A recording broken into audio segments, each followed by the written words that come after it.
Good evening, ladies and gentlemen. The mayor has called the meeting to order. Mayor Roscoe. Present. Vice Mayor Kaplan. Here. Councilmember London.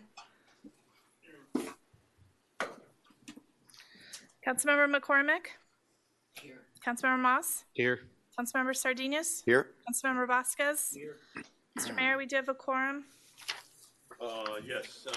Mr. Vice Mayor, would you lead us in the Pledge of Allegiance? Thank you. Yes. I pledge allegiance to the flag of the United States of America and to the republic for which it stands, one nation, under God, indivisible, with liberty and justice for all.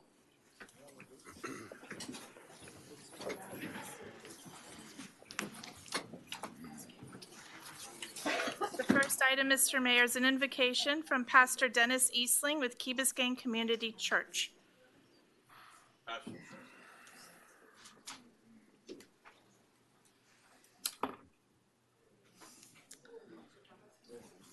Because he's not able to make it. The next item is brief comments by council.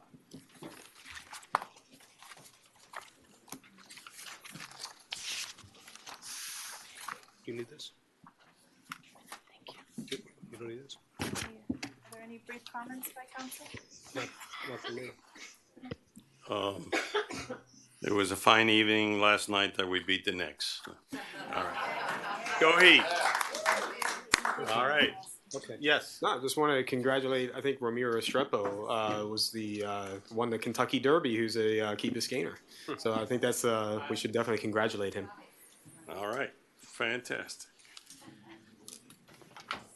The next item, Mr. Mayor, is public comments. Okay.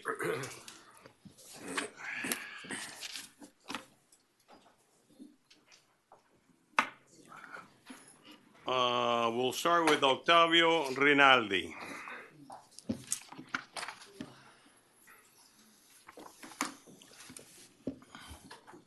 Hi, how are you? I'm a vice president of Commonwealth Club South. Your name and address, sir? Sorry? Your name and address. Yes, Octavio Rinaldi, 199 Ocean Lane Drive. Again, I'm a vice president of Commonwealth Club South. Right. And I'm coming here I would like to request to defer, I know the agenda that you have about the beach path between, of course, the beach and the Commonwealth Club South. Our board meeting is working hard to get the agreement with the village between the Commonwealth Club South and the village. So I'm happy to say that hopefully between, I think this month, May, we are gonna finish the agreement with our lawyers to present to the village. Okay. Thank you for being here. You are welcome. Thank you. Next speaker, Susanna Braun.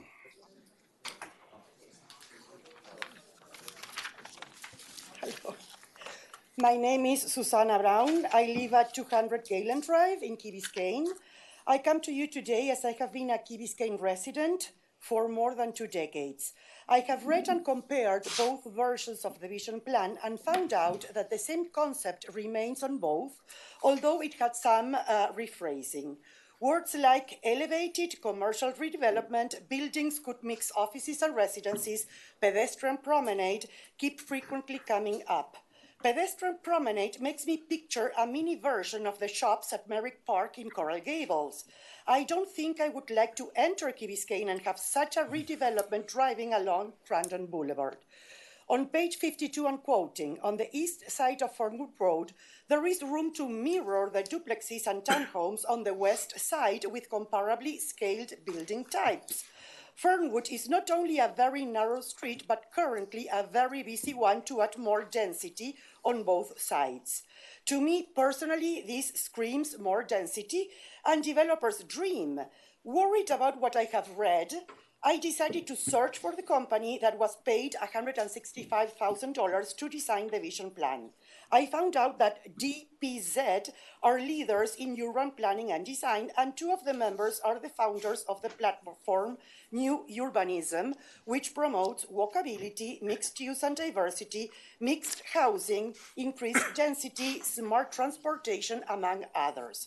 Same wordings used along the vision plan. Mind you, DPZ seems a reputable company, and their urbanism concept might work wonders on a raw, undeveloped piece of land. But personally, I don't think their principles will work on an already developed 1.4 square mile island that have some imminent issues to attend, rather than mini copies of shops at Merrick Park.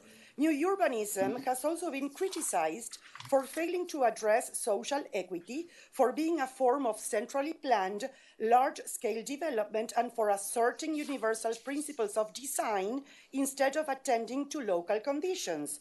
We need to preserve and maintain what we already have and address issues that affect our quality of life, such as flooding, parking, traffic. We must retain Key Biscayne character and what makes Key Biscayne, Key Biscayne. Please do not accept, do not adopt, and do not implement the vision plan. Thank you. Thank you.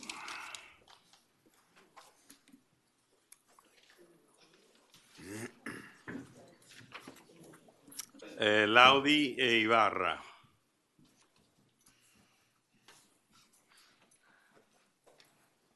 Hi everyone, Laudi Ibarra, 482 Fernwood Road. I would like to start by thanking our amazing crossing guards. They always go above and beyond to help the kids around Key Biscayne. My kids were very happy to be able to practice basketball again at the community center after the league ended with the Hoops Company. They are very professional and respect the players. It would be great to have the program year-round. The flag football program is having problems with space to practice. I will present you a calendar for the month of April where you can see the number of classes that were canceled. I know the basketball, hockey, volleyball, lacrosse also have problems scheduling their practice. Not only them, some parents would love to use the village green any space to also practice sports, and they have a hard time doing it. So some of them drive all the way to Doral to do it. During springtime, which it rains a lot, has made it even more difficult to schedule practices. A parent from Key Biscayne, Yvette Fernandez Chaustre, came up with a great idea to change the seasons of sports depending on the weather and if they were indoors or outdoor sports. I hope this is taken into consideration since it will be very helpful. The 70-30 rule the village of Key Biscayne currently has should not apply to smaller sports. If a sport has more than 500 participants, then they should not need no resident to participate. For example, soccer currently has a program about 900 players, and about 100 of those players are non-residents who are using our fields and causing more traffic and parking issues. My son is in soccer. Therefore, programs with more than 500 participants should not be allowed to have any non-residents participating. Some of you have young children and some of you have grandkids. Maybe they would like to participate in one of these sports and their classes will get canceled. What our island needs is more land and space for our community to play and practice sports. The village green has become small for the amount of people that use it and need it. Thank you. Thank you.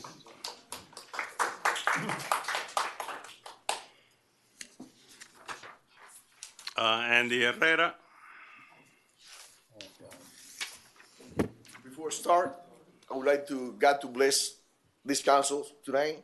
Open your hearts and please make a decision for the well-being of our village. Your name and address, I'm sorry. Andy Herrera, 250 Fernwood Road.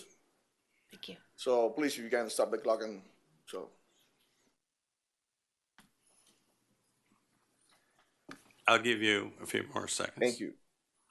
So tonight I'm here to ask you about the 2040 Strategic Vision Plan, which I think that we will have to take a very deep look before making a decision tonight. It's very important that we have not taken into account the infrastructure of this small village. The traffic collapsed at the very, very beginning of the entrance of the road. We don't have enough capacity to hold a big redevelopment. So we need to do on the ground in the utilities, and the stormwater system need to be improved before taking any of these huge projects that would take over a decade or a decade at least to have it done. We need to think on that. Second, our small business community was not taking into consideration when this plan was developed, was ignored, and on recent meetings, the representative of this board or this spoke that they don't even consider the business. That's wrong. So we have to work as a community, and they deserve respect. They are providing you the services that no one else will provide you. Also, it's very important the plan doesn't take into consideration the needs of the kids or the children in our village. There's nothing that says that will give you then better use of our lands or resources or to implement something like that. So we are lacking to take care of the needs of our children, the future of this village. Also, the meetings that we were able to, and the community was able to participate, we have people with disabilities. I don't know until what point those individuals with disabilities in our village were able to properly listen, analyze, and make a decision and stand here to make their points to be viewed and valid. So I'm asking this village council to please, we have time. Let's concentrate on the infrastructure of this village. Let's build this strong enough so we can have the nicest place on earth. So we can make it like what is a village. But we don't want to be living in a monster concrete village as Brico. We want our kids to enjoy, be safe. That's all we're asking for tonight. So most of the people in this community, they don't want the intensity that you guys are projecting with these projects. The businesses that we totally disappear, they will disappear because the big companies, the big corporations that will take over those malls, they won't be able to then to afford it, the pricing of those leases. So what you're asking is something that hurts this village, hurts the founders, what they envision, and then please, God, I want God to illuminate tonight your heart. Open your heart, please, and reject this plan. Thank you so you for much. your comments.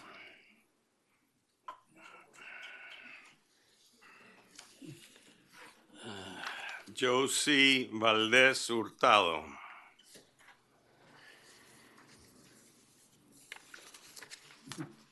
Good evening. I'm Josie Valdez Hurtado, 600 Great Tree Drive. Council members, I believe that you have inherited a serious and far-reaching dilemma.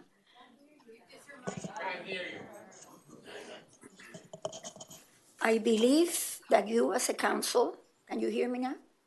Yes. Have inherited a serious and far-reaching dilemma as a result of poor decisions taken by the previous council. Number one, the company chosen for the vision plan is one with a philosophy and expertise that totally goes against the realities of a small island that is fully developed. Number two, board members that speak on behalf of the plan argue that the community input was uniquely inclusive. Yet, all members of the Vision Board were appointed by Mayor Davey, including those with obvious conflicts of interest, like the husband of a previous current and previous council member. Therefore, I imagine that legal counsel will recommend that Mrs. McCormick abstains from voting. Number three, the hired company's final plan was in fact already accepted by the council when they fully paid the $165,000 for the final document as received. Number four, some board members found discrepancies between the guidelines given to the company and the language used. to accept and pay before all members of the board had revised and agreed to its contents is a breach of trust. Number 5, Mr. Mons, who was appointed to the board as council liaison, stopped the plan from being presented at the January council meeting for reasons he shared at the time.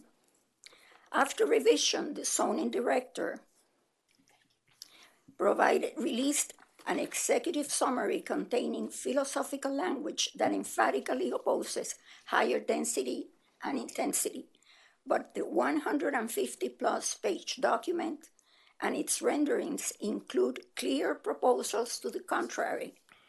Opponents of the plan quote word by word the exact relevant language and how increased density and its devastating consequences will result on a new elevated Key Biscayne.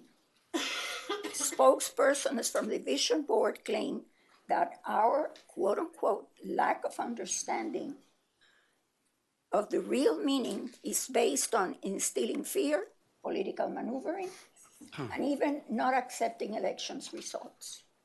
This one leads me to wonder if they are speaking for you.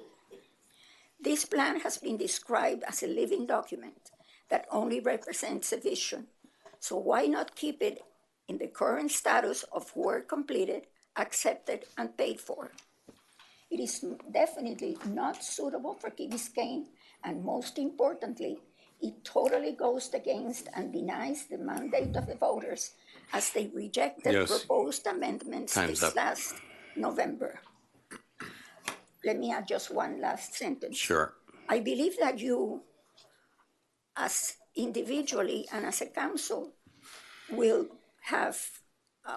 leave the biggest legacy that during your term to this community by voting on this Vision Plan 2040. Thank you.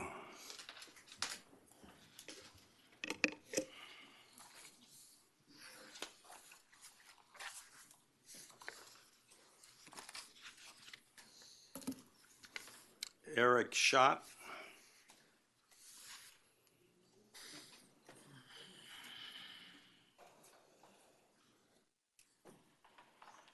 Good evening. Good evening. Eric Schott, 610 Fernwood. I'll make it very short. Thank you for your service, Council and Mayor. The Vision Plan has a lot of points, but I'm going to talk about the schools. On page 26, it has additional locations for a school. In page 32, potential expansion for public schools. And then page 61. Page 88 has an entire page dedicated to school expansion. I believe that additional schools will bring a lot more traffic.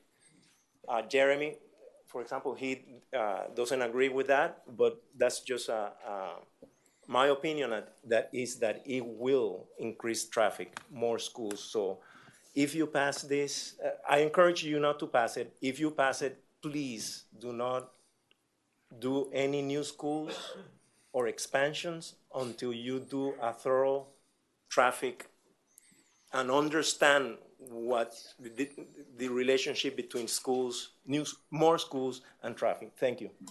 Thank you very much.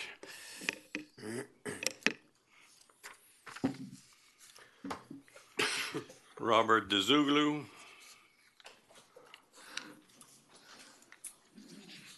Good evening, Council. Robert Dusoglu, 785 Glen Ridge Road in Key Biscayne. I'm part of the Vision Board, was part of the Vision Board committee. And I can tell you that the visioning for the village is an important process. You could tell how many people are interested, which is, I think, is a wonderful thing. It's not a terrible thing, but it's an important exercise and a duty that the village should take upon itself to try to look forward and see what happens as change comes to us. Since I've lived here, I've watched 3 huge developments be raised with Oceana and Ocean Club, the Ritz, and so on. And a lot of changes do come, and changes are continuing to come and will come.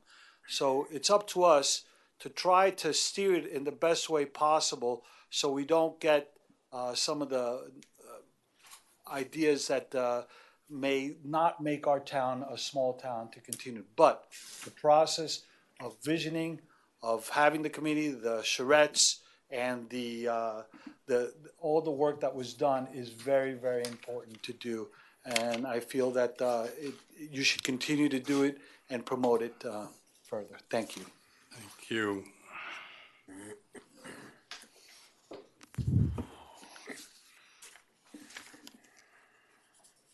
Myra Lindsay.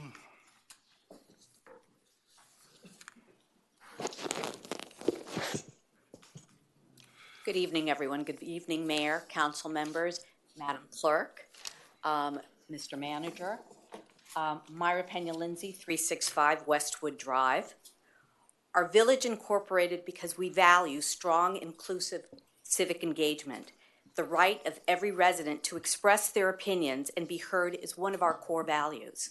Robust civic engagement assists in making better decisions that reflect the interest and concerns of our community. As Key Biscayners, we know that government alone has not and cannot build a great community or solve any real problems by itself. Our success is due to our engaged, talented, civically minded, educated residents. It is why I volunteered and why you are sitting here as volunteers today. At tonight's meeting, our neighbors are trying to engage in the civic process, and they are all well-intentioned. As they make their public comments, residents will use their voices in many ways, with logic, opinion, passion, and maybe even discontent. I urge you to listen and learn. And if there is concern or discontent, put yourselves in their shoes. Try to find the underlying cost of concern and address it. Make an effort to listen to everyone in our community and not just the usual suspects. Being inclusive is critical to robust civic engagement and good government. Meaningful engagement requires more than public meetings, surveys, and a website. The 2040 Vision Plan, conceived under COVID restrictions and during a South Florida building boom, is clearly a lightning rod. People are concerned. The body of the Vision Board document proposes development that is not compatible with our neighborhoods or the character of Key Biscayne. It does not keep the village within the village. The proposed traffic and seawall solutions are problematic and need a higher level of professional scrutiny. I urge you to accept this document, put it to rest, and collaborate with the community and subject matter experts to find viable solutions. At the end of the day, the people who you represent want elected officials who listen to them and need a council that votes on the will of them, the residents. Thank you. And one point of privilege, when I went to one of the 2040 Vision Plan meetings, we discussed and we pointed out, or I pointed out with Jeremy, had a discussion that the actual history of incorporation was missing from the document. We had from basically Ponce de Leon to now that there was incorporation was missing. I wrote something that Jeremy received today because we had wrong emails. So if I can put this in the record, I don't need to read it. I can just give it to you. Thank to you. The clerk. That'll For work. consideration. Yeah. And we can have Frank give you a history of Key Biscayne too. He's the right person to read it, by the way, so please edit it. Okay. It's just a story. I would never think to edit your work. It can be collaborative. Yes, it could be collaborative. Thank you for that. Next speaker, Bruno Ramos.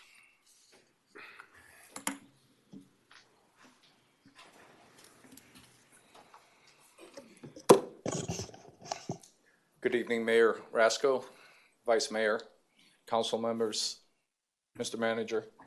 Bruno Ramos, 200 Cape Florida Drive, Senior Principal at BEA Architects and founder. Been a resident of the Key since 2000 for 23 years. Neighbors, good evening. I'm here to talk today about item 10E, the vision plan. I'm not going to repeat any of the items that have been already spoken to. I'm going to say that as a vision plan, when we typically perform them, and it's pretty much common practice, they're kept in a general sense. They're conceptual in nature because they're not binding for that reason. They're kept very conceptual, open to multiple variations that could occur. I'm going to speak today specifically about the seawalls because we've had several meetings with the manager and several others of the village and key residents. At the last meeting, there were over 40 residents at that meeting who expressed concern about the seawalls. The seawalls themselves, we all know, need to be repaired and upgraded. There's no doubt, I think, in anyone in this room. What we have a problem with is the elevation that has been established and the mandate in the original reading of the ordinance and now in the vision plan. And even though it's not a mandatory situation, I believe that the language can be very general and broad in nature, in that it would state that the seawalls need to be repaired. We know they need to be upgraded structurally and in height. And once the U.S. Army Corps of Engineers reports are completed, which is scheduled and ongoing, then the recommendation should come forth. But establishing a 7.5-foot elevation NAVD currently in the document is too prescriptive and too specific. And I urge you to modify that language. Thank you. Thank you for your comments. Pablo Torres.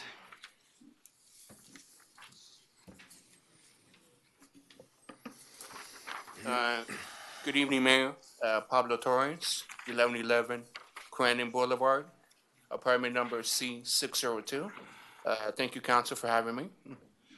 Mr. Mayor and Council, I have some concerns regarding the 2040 Vision Plan. I've been a resident here for more than 3 decades. And I'm most concerned about is the traffic studies. I have not been, those studies have not been communicated to me. If we embark on this type of project, are we really addressing the traffic studies of this municipality? Yeah, we start building more, and it's going to become a free-for-all, Mr. Mayor and Council. As far as I'm also concerned about is the water flow, the backflow on the flood control techniques. Again, I'm not a flood control engineer. Mr. Vasquez will be more the expert on that or give us proper advice. As far as the backflow, there's really nothing indicated in there about contamination of drinking water and all those measures. I'm also concerned about that as a resident. The vision plan is very general in that sense. As a resident, I'm concerned about my well-being with drinking water and my family's well-being as well. And I'm not sure if you can really compare the Gateway of Coral Gables, Peanut intersection, and Oval intersection with the amount of vehicles that come into the municipality, and especially on weekends as well. Some of your gateway ideas might encumber the Matheson family conveyance of the deeded land. So I'm not sure if that is an option or a possibility that you might be able to embark on. So you really need to go back and try to address those concerns. There are a lot of unknown factors in that vision plan that I bring up to your attention. Thank you so much. Thank you.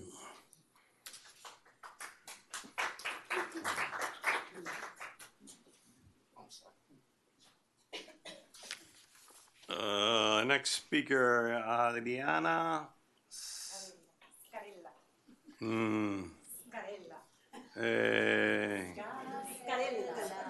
Seguro. Yes. SCA. Hello. Hello, everybody. Good evening. I'm Adriana Scarella. I live in 320 West McIntyre Street, We live here as a family since July of 2018. And as I noticed, and everybody knows, we are so many more in the island, in Key Biscayne. And I'm asking, so simple, for budget, for put some street lights in McIntyre Street, my street. It's, I think I have a letter signed for the neighborhoods because it's so many important for the sidewalks, like in West Enid, put some lights. It's a very, very, very dark street, and the cars, for the pedestrians, are very neat in that area. It's so simple. That's no more asking, and I don't know if you have to put in the vision plan or not. I don't know, but okay. That might be dangerous, so we'll take another. That's all. Thank you Thank you. for listening to me, and sorry about my English. Bye. No, thank you very much for coming.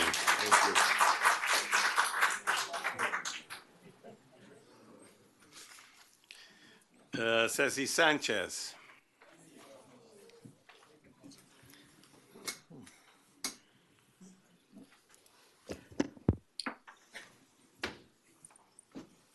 Hello to all. Cecile Sanchez, 260 Cypress Drive. I come to with a wish and advice. Please, we need to hear from you, Mr. Mayor. We need to hear from all of you. The people here, everybody, that I'm bad, I'm a traitor, I'm this, I'm that. You need to unite everybody. We do not understand why this vision. It happened with a bond.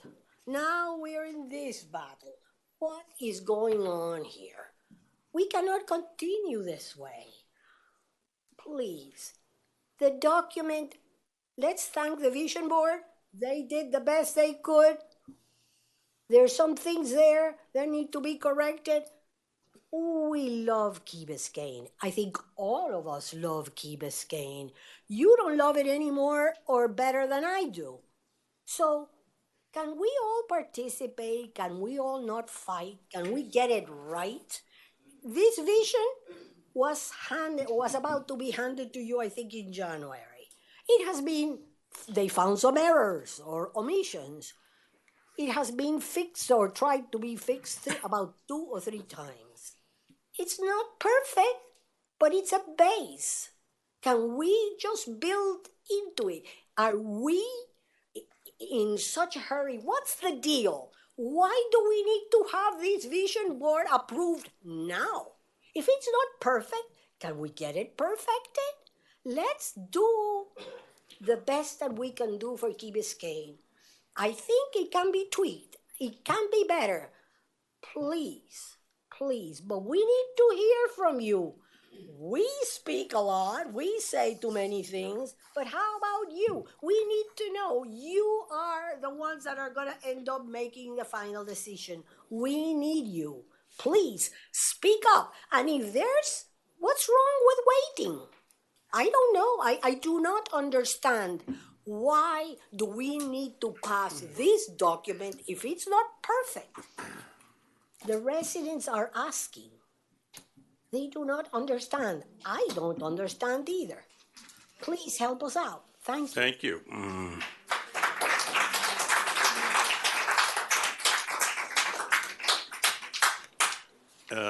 Ed Sanchez.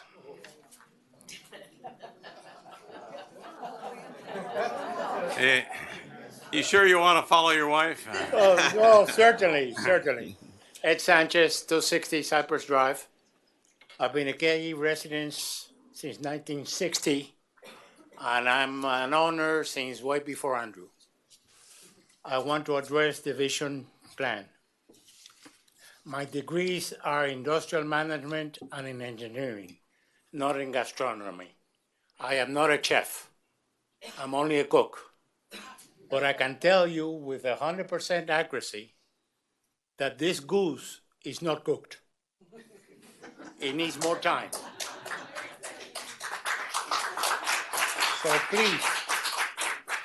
please do not accept and do not implement this plan. Give it more time to be further analyzed. I thank you all. Thanks.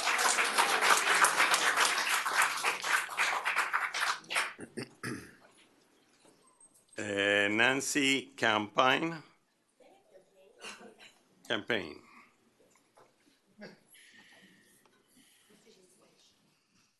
Good evening. It's hard to follow those two.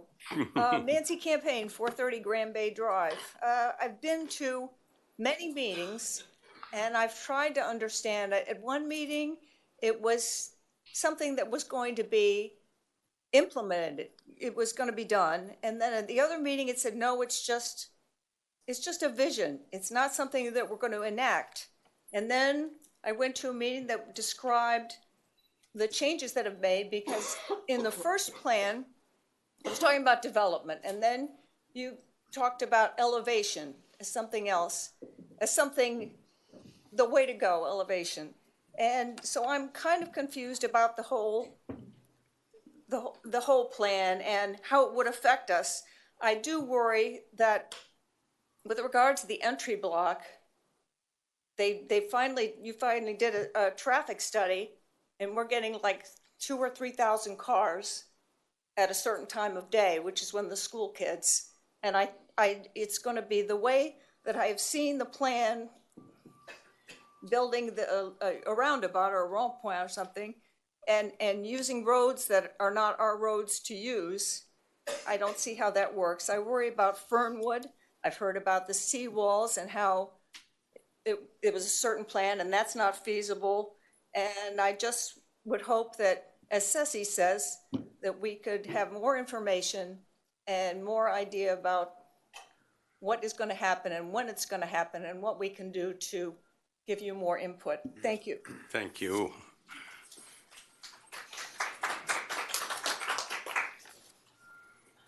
Sally Brody.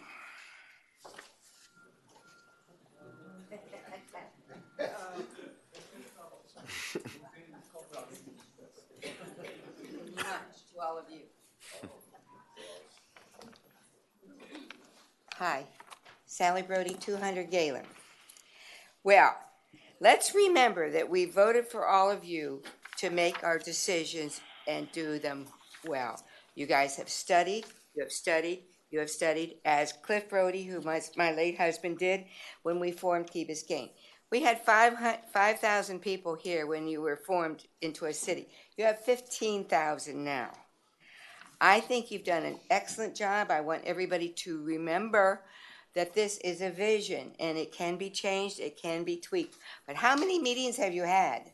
I mean, you had at least 10 or 12 meetings on these topics.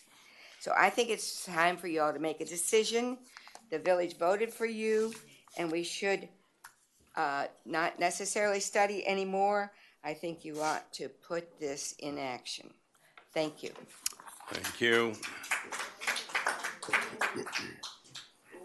Sas.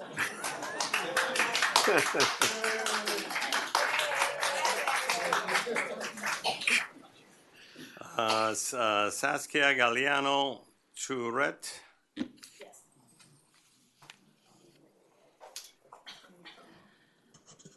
Good evening, Mayor Rasko and council members. My name is Saskia Galliano Tourette. I'm a born and raised Miamian and have lived full-time in Key Biscayne at 230 Harbor Drive for over 25 years.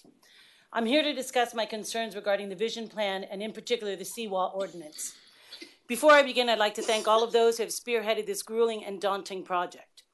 Regarding the seawall, I received a letter informing waterfront owners of 2 community meetings. I missed the first, penciled in the second, only to find out that the ordinance was going to be mandated this very evening. By sheer luck and resistance from residents, the seawall ordinance is going back to the drawing board in light of new expert information that casts doubt on its validity. Just as the seawall example, there exists throughout the 2040 plan inconsistencies and not fully developed analysis. A quarter of the vision plan has been dedicated to new development projects that are placed on top of the list. However, we have not addressed basic infrastructure items such as the interment of electrical lines, the state of our current roads, nor prioritize the most troublesome traffic and circulation in the village.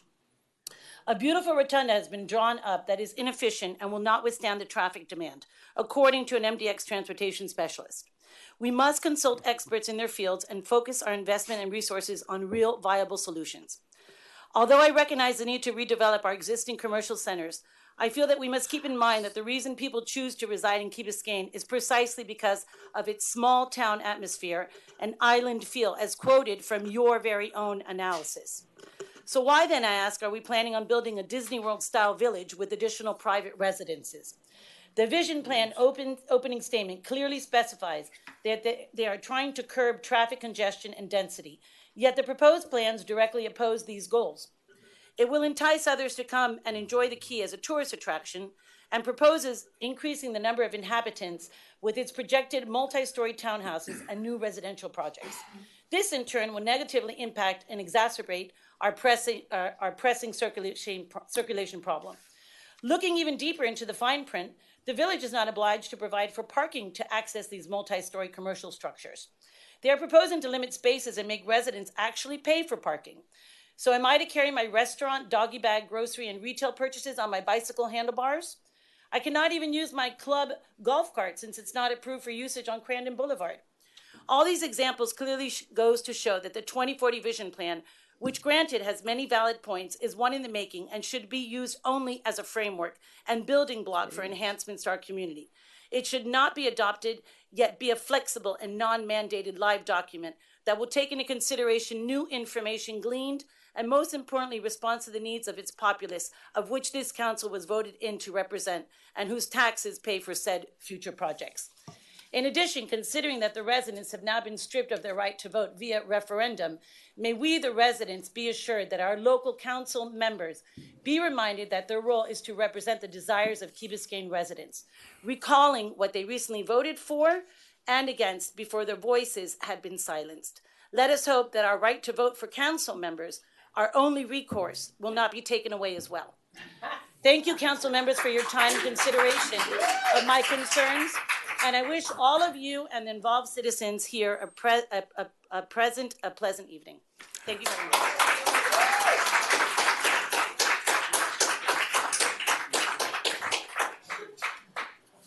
much. Sylvia Zavala.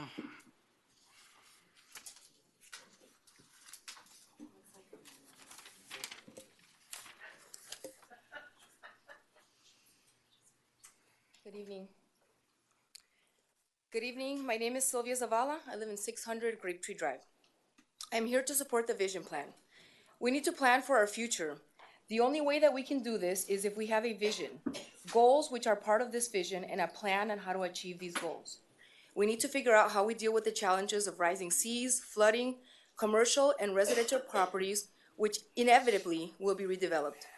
A lot of thought, effort, and public participation went into this vision plan. There were online platforms, surveys, meetings which were done days, evenings, weekdays, and weekends, in person and via Zoom, so that everybody had the opportunity to participate. I am a mom of 2 small children. I was not able to attend all of these meetings, yet I felt there was enough opportunity for me to be involved, participate, and ask questions. The ideas in this document are not controversial. They are just ideas to help inform and guide discussion and decisions in the future. This document clearly states that the community does not support an increase in density or size of buildings, which clearly answers the claim that the vision plan somehow is endorsing increased development. It does not. It is looking for ways to guide whatever redevelopment will inevitably happen in the future. We are a blessed community and want to keep it this way. But we need to work hard, like others did before us, to keep the quality of our small town, and this is part of it. I want my kids to still be living in Key Biscayne with their families and enjoy the same or even better quality of life in the future. The vision plan is part of the efforts to make this happen, to make this hope a reality. I ask you to approve the vision plan so we can start moving forward. Thank you, good night, and go Heat. Thank you. The next speaker, Fausto Gomez.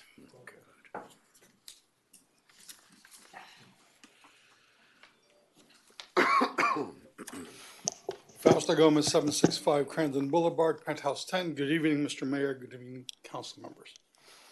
I'm here to respectfully request that you neither adopt nor implement the 2040 Vision Plan this evening.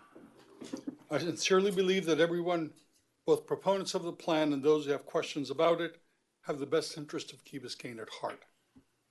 Many people have legitimate fear of provisions in the plan and the fact that valid questions have not been addressed transparently.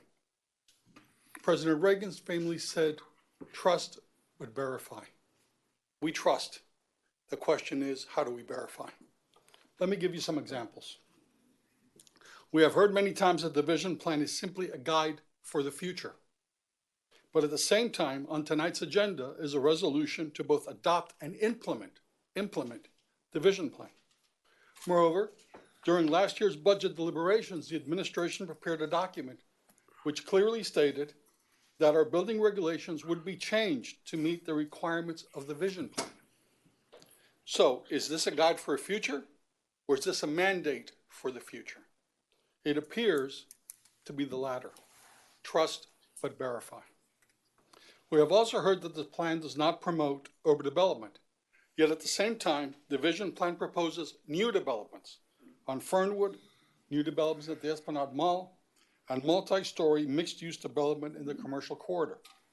The plan says that density would be reduced in other areas of Key Biscayne to compensate. However, no examples are given, and it does not say how that can be achieved. Trust but verify. The guiding philosophy of the firm retained by the village to assist in the development of the vision plan is new urbanism. And one of the key components of new urbanism is quote unquote increased density. In fact, the Wharton School in a review of new urbanism wrote, and I quote, "New urbanism's main innovation is the use of higher density, generally considered an inferior attribute in an economic sense, to create a superior asset, walkable mixed-use neighborhoods," end quote.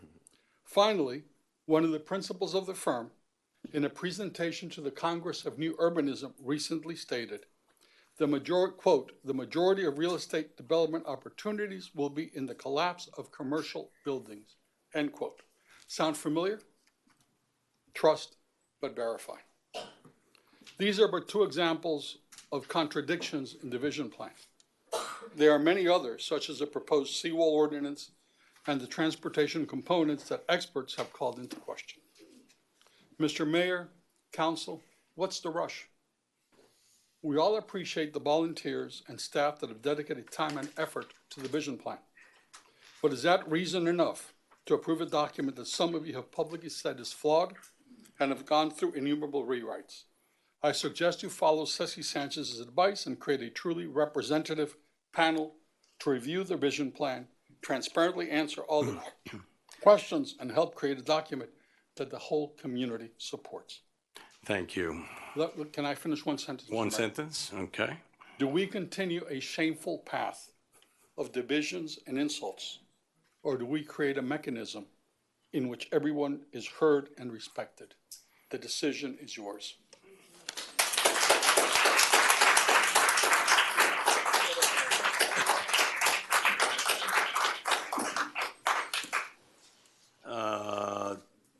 George Mendia.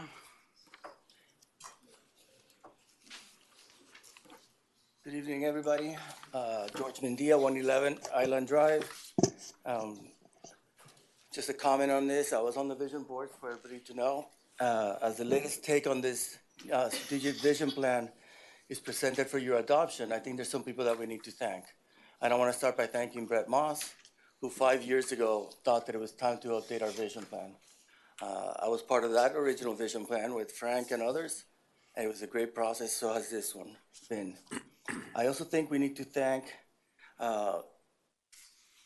staff. I think Steve and Jeremy have done a marvelous job helping us through this process. And finally, I think we need to thank the thousands of people who visited our website, Speak Up Key Biscayne, and the hundreds who responded to our surveys or attended our public meetings over this period of time. A 4-year public process led to the plan before you tonight.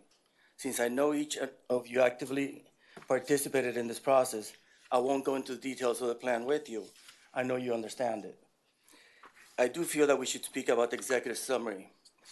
It is a preamble to the rest of the document. It creates a framework, it limits it, and provides context for the rest of the document. If you read only one part of the vision plan, please read the executive summary. It'll lay away a lot of the fears that you may have. And for the benefit of my friends and neighbors, I'm going to quote one part of that executive summary that I think was particularly significant. And I quote, "It is important to note that this vision plan is not a mandatory regulatory instrument, and the designs depicted as illustrative are illustrative only. The document is intended to identify important issues and imagine possible solutions. All solutions require further study."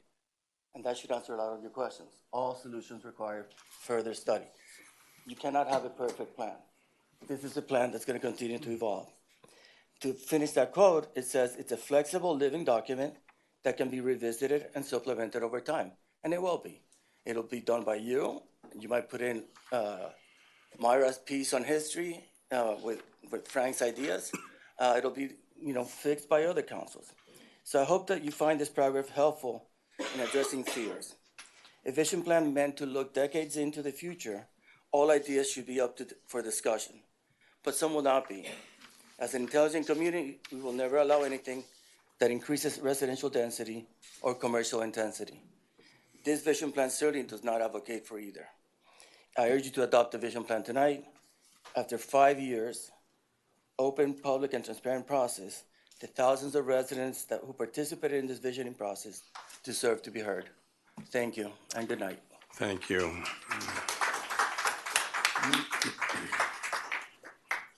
Dottie Devaney.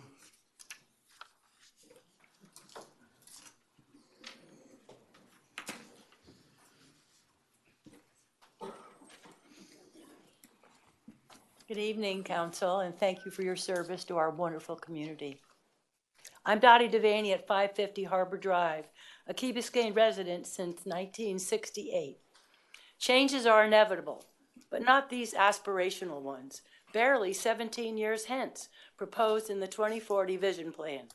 The design consultants, DPZ, have proposed a platform of new urbanization that can't work on our overly developed island.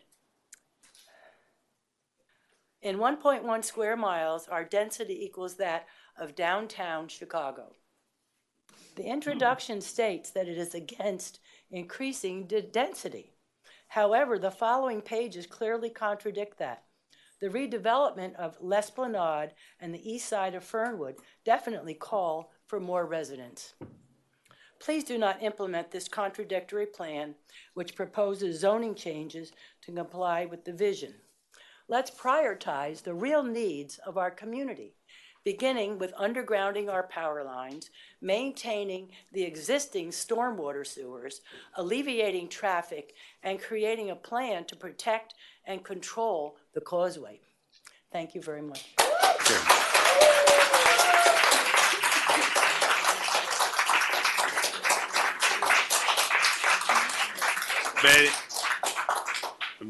Betty Sim Conroy.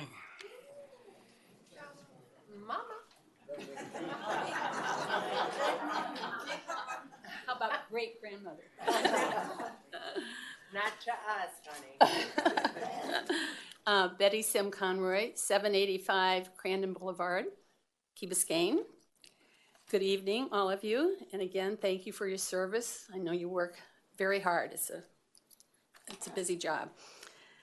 I've lived on the Key for 60 years, since 1963. I've raised my 3 children here. They all went to Key Biscayne Elementary, and I'm proud of my 3 wonderful Key rats. But tonight, on your agenda, you have the resolution to adopt and implement the Key Biscayne 240 Vision Plan. We've been told in the executive summary and many times that it is just an aspiration, it's a dream, nothing to worry about, it probably maybe won't even happen. However, tonight, an ordinance was pulled from the agenda dealing with the seawall. So the problem that I have is it's not just, it's adopting and the implementing what's in the vision plan. So the idea that it's just a dream, just a vision, doesn't, to me, hold true, because that was all ready to be voted on tonight. And it makes me wonder too, because it seemed like it was quite obvious that the vision plan was going to be adopted. So therefore it was okay to put this ordinance on the agenda tonight. Didn't make a lot of sense to me. And the ordinance was pulled because a group of residents, very concerned, met with staff, and it seemed that there had not been proper research done on this ordinance, and it needed a lot more work. So to me, it wasn't ready. Should never have been on an agenda to be adopted. The other, let's see, I wrote all this out. So, also the roundabout. That was done. Brett has told us that it wasn't necessary to have a traffic study, but I think I would totally disagree with that. And now I think it's been shown by several experts that it's not going to work.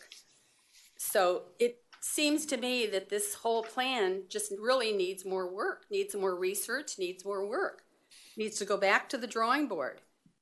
And again, what's the hurry? There's so many things to me that you guys really could be looking at, especially like the causeway. I was hoping that we would be taking a leadership role as far as the causeway, and I really haven't heard anything about it.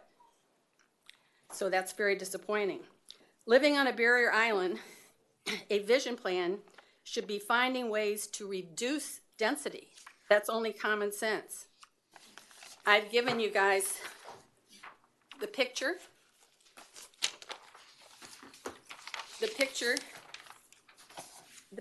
I'll read from the plan on Fernwood. Improve Fernwood Road by placing units on the east side which match the scale of the houses on the west side. Well, this picture is a picture of what the houses, most of the houses on the west side look like. So you put them all along Fernwood, these new, approximately 20 new houses, and on a very narrow road that has tons of traffic already, to me makes absolutely no sense. And how you can say you're not increasing density is absolutely beyond me, because you have these houses with families, with children, more cars. Also, La Esplanade, as we've talked about, we've heard about tonight, with senior living and condos for young professionals who might have grown up on the Key. Again, more people. There's no residential at La Esplanade at all now. So to say there's no density, I just can't buy it. And the idea, from what I understood, was that there would be an offset, a reduction in density, but there's nothing in the plan that talks about a reduction in density. Okay, can you wrap up? Okay, just one quick thing. You know, I worked really hard on incorporation, and we had so many goals and aspirations. And one of them was to have our council people really listen to us. We got so tired of going down to the Dade County Commission. We'd had busloads of people, and we would plead our case, and we were totally ignored. And I feel very sad and disappointed in even saying this, but from so many of my friends have sent you all emails, people have wanted to talk to you about these issues, and we're getting ignored. And it hurts me, truthfully, because we did work so hard, and that was one of our goals of incorporation. In fact, the first group of men and one woman that had the vision of incorporation were called Key Biscayners for Responsive Government. And that was a goal that we really cared about, having more response from our elected officials. So I hate to bring that up because it's a downer, but I felt I needed to express that as one of the founders of incorporation. Thank you very much. Thank you.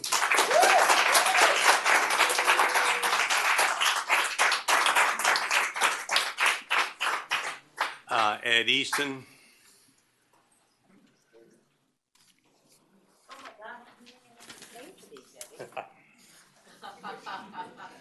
Good evening, and thank you. I'm Ed Easton. I live at 18 Harbor Point, Key Biscayne. Based on my 50-some years' experience in real estate development, I was asked by, based on my 50-some years' experience in real estate development down here, I was asked by a number of council members to review ordinance number 10C concerning the $1.3 million plus consulting fee arrangement. And after reviewing all the public information that I could find and talking to those members, I have made the recommendation that that item be tabled until it can be properly vetted and that all the members of the council can totally understand the impact of it and the timing of it.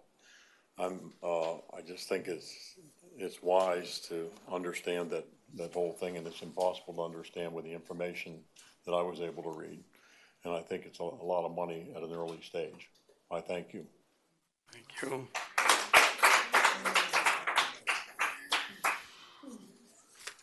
Francis Reeves. She won't be back in 3.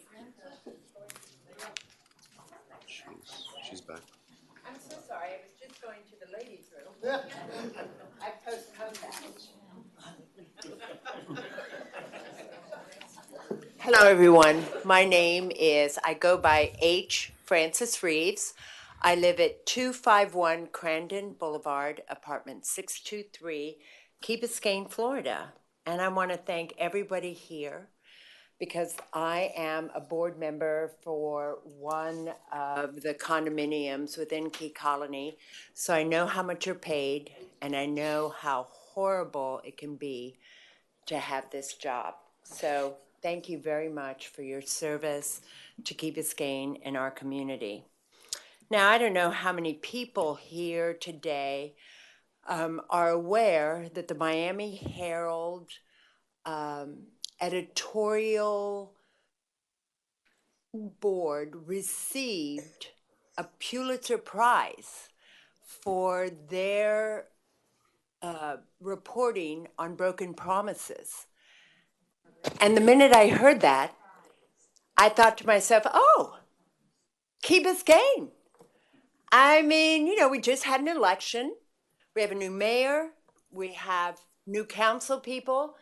And yet, within that election, we said we want control. That's when we voted down those 3 amendments that all of those people on the vision board were sure were going to pass to give you all more power. We told you that's not what we want. Yet, I feel as though you all are trying to do a workaround. And what is that if not a broken promise? So I'm simply here to tell you exactly what I said in my article 2 weeks ago in The Islander. You're calling this a vision plan. I'm calling this a subversive development plan. Thank you very much.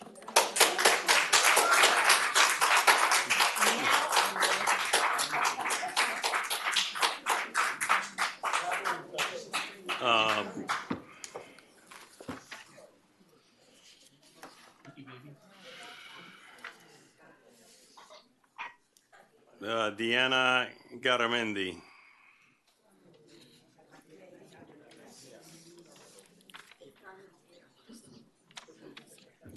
Good evening, council members, Mr. Mayor, and fellow citizens. I'm Diana Garmendia, and I live at 881 Ocean Drive. I'm just a private citizen. I'm not a real estate agent. I'm not a real estate lawyer. I'm not a real estate mortgage broker, and I'm not a real estate lawyer. As a private citizen, I'd like to make a few comments on the 2040 Vision Plan. Here's what I've been told by the council and your colleagues about the 2040 Vision Plan. I've been told to be grateful for all the volunteer hours that have gone into it. I've been told it will not increase density, not by 1 head count. I've been told I'm not listening to the right people. that makes you, Betty, a wrong person. And I've been told that I must stop, clock, correct only twice a day because I believe the zoning should have remained in voters' hands. Here's what I visualize the 2040 vision plan will look like.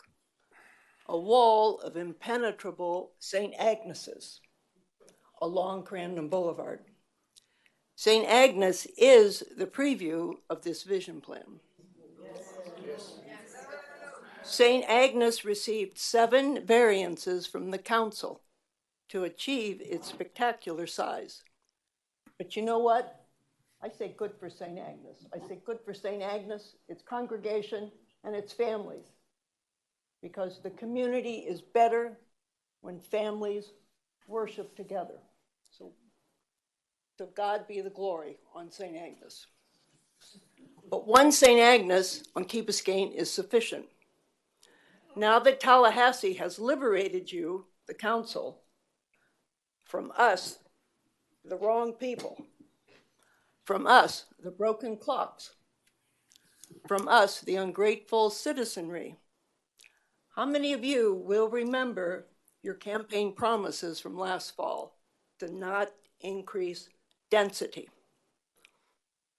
Or how many of you will give in to the enticing talk with just this little development or just little change?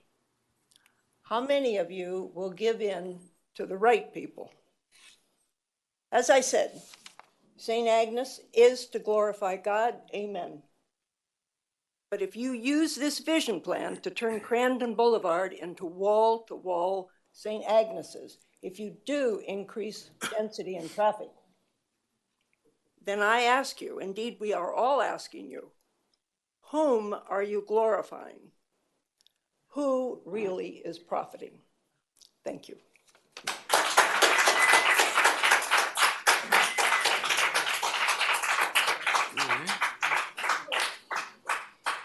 Melissa White.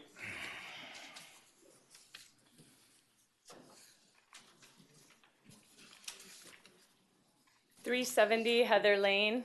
I picked the wrong meeting.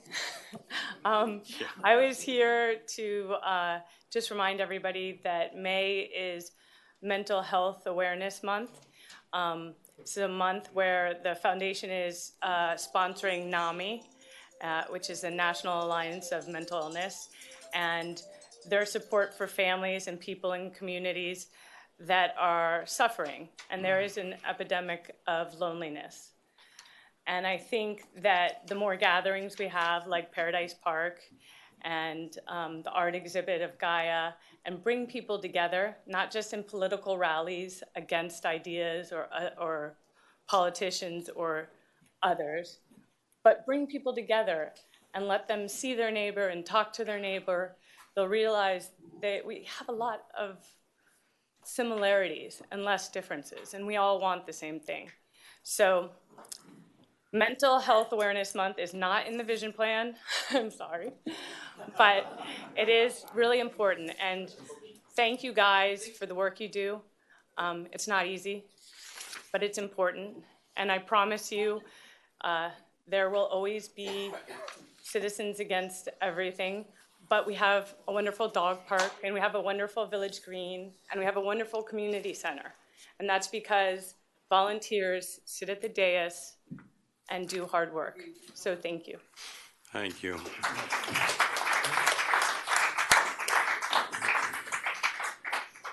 Joanne Piscani.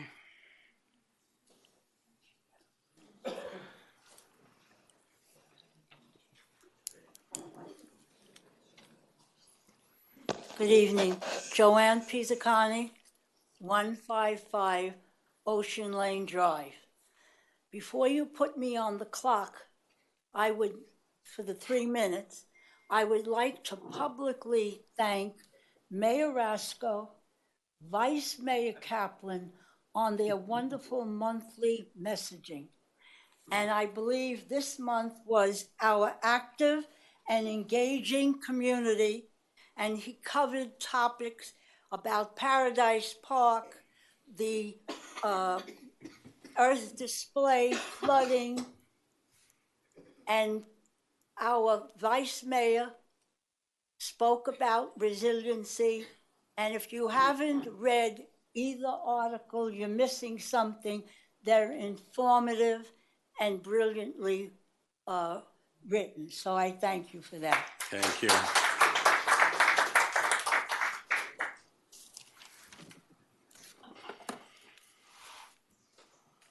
Tonight, the council will be voting on the implementation of the 2040 Vision Plan. As a community, we have had meetings, workshops, discussions, heated debates, all to become familiar with the plan and to work together as a community. It is comprehensive, massive in scope, confusing, and it covers many situations.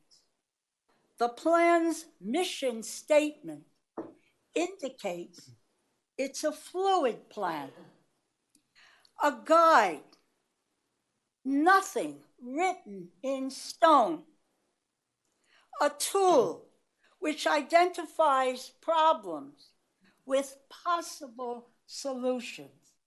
It's flexible and it's changeable.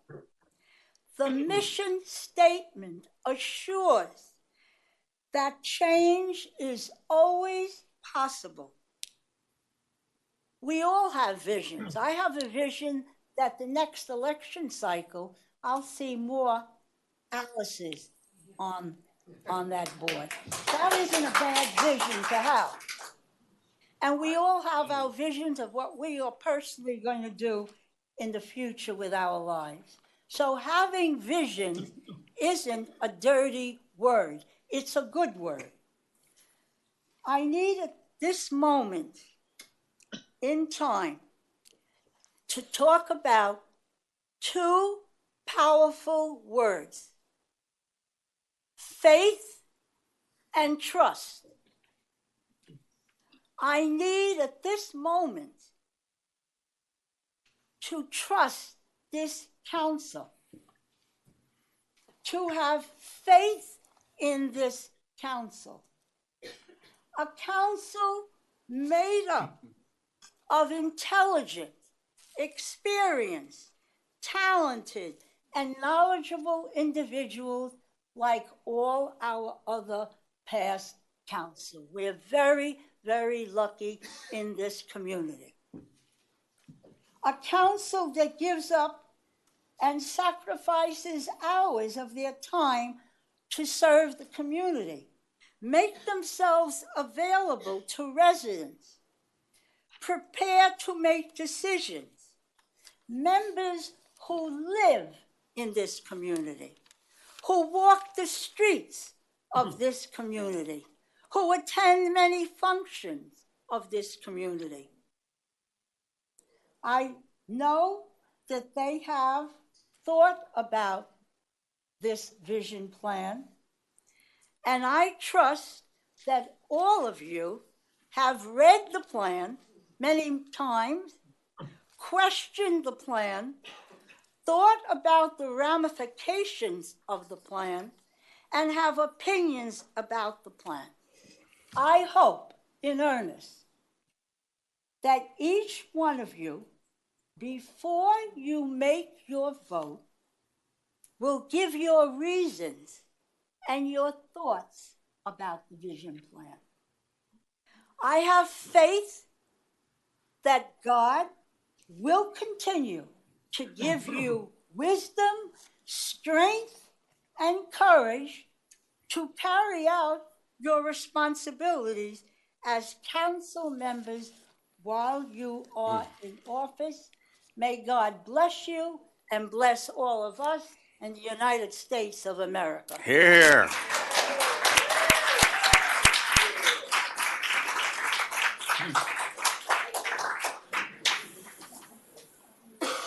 Our next speaker is Alan Fine.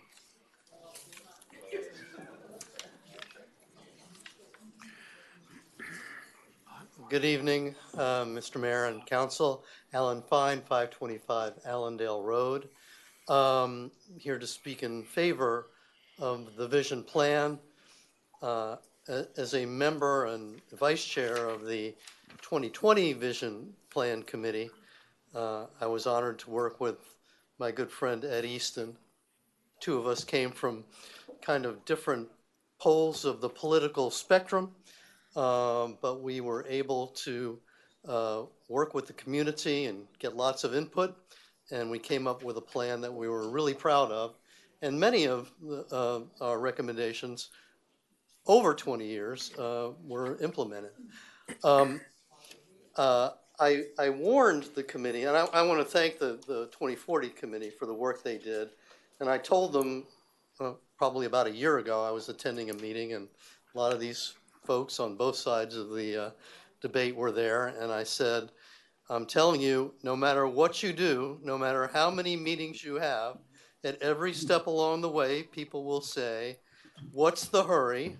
What are you doing? How did I just find out about this? This needs more study. And people will tell you that you're a socialist or a communist or a right-winger, and at every step along the way, someone will say something to the effect of, I'm not sure I can trust you. And when you get to the very end and it's time for the council to vote, they'll say, let's study it some more. So we are here, it's time, and I would say over the last 2 or 3 months, the debate has been exactly the same.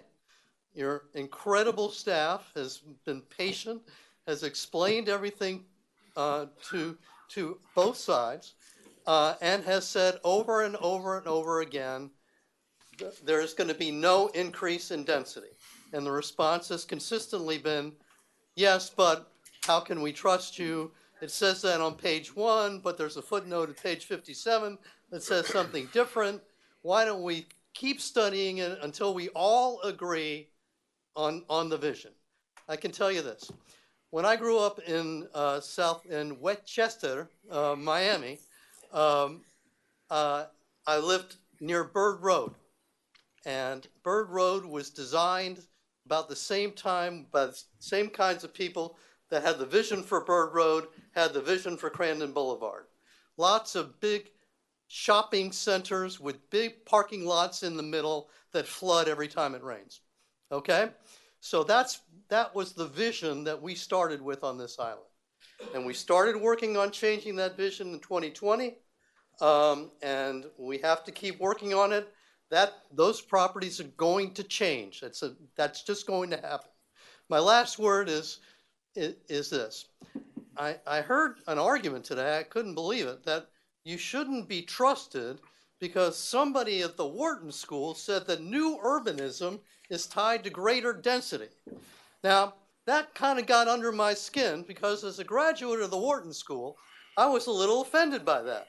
There's nothing that the Wharton School has done that suggests that, forgive me, that suggests that this is where this is going. It's time to make a decision. Let's vote in favor of this, and let's move on. Thank you. Someone left their glasses up here. Next speaker, Lucia Marin.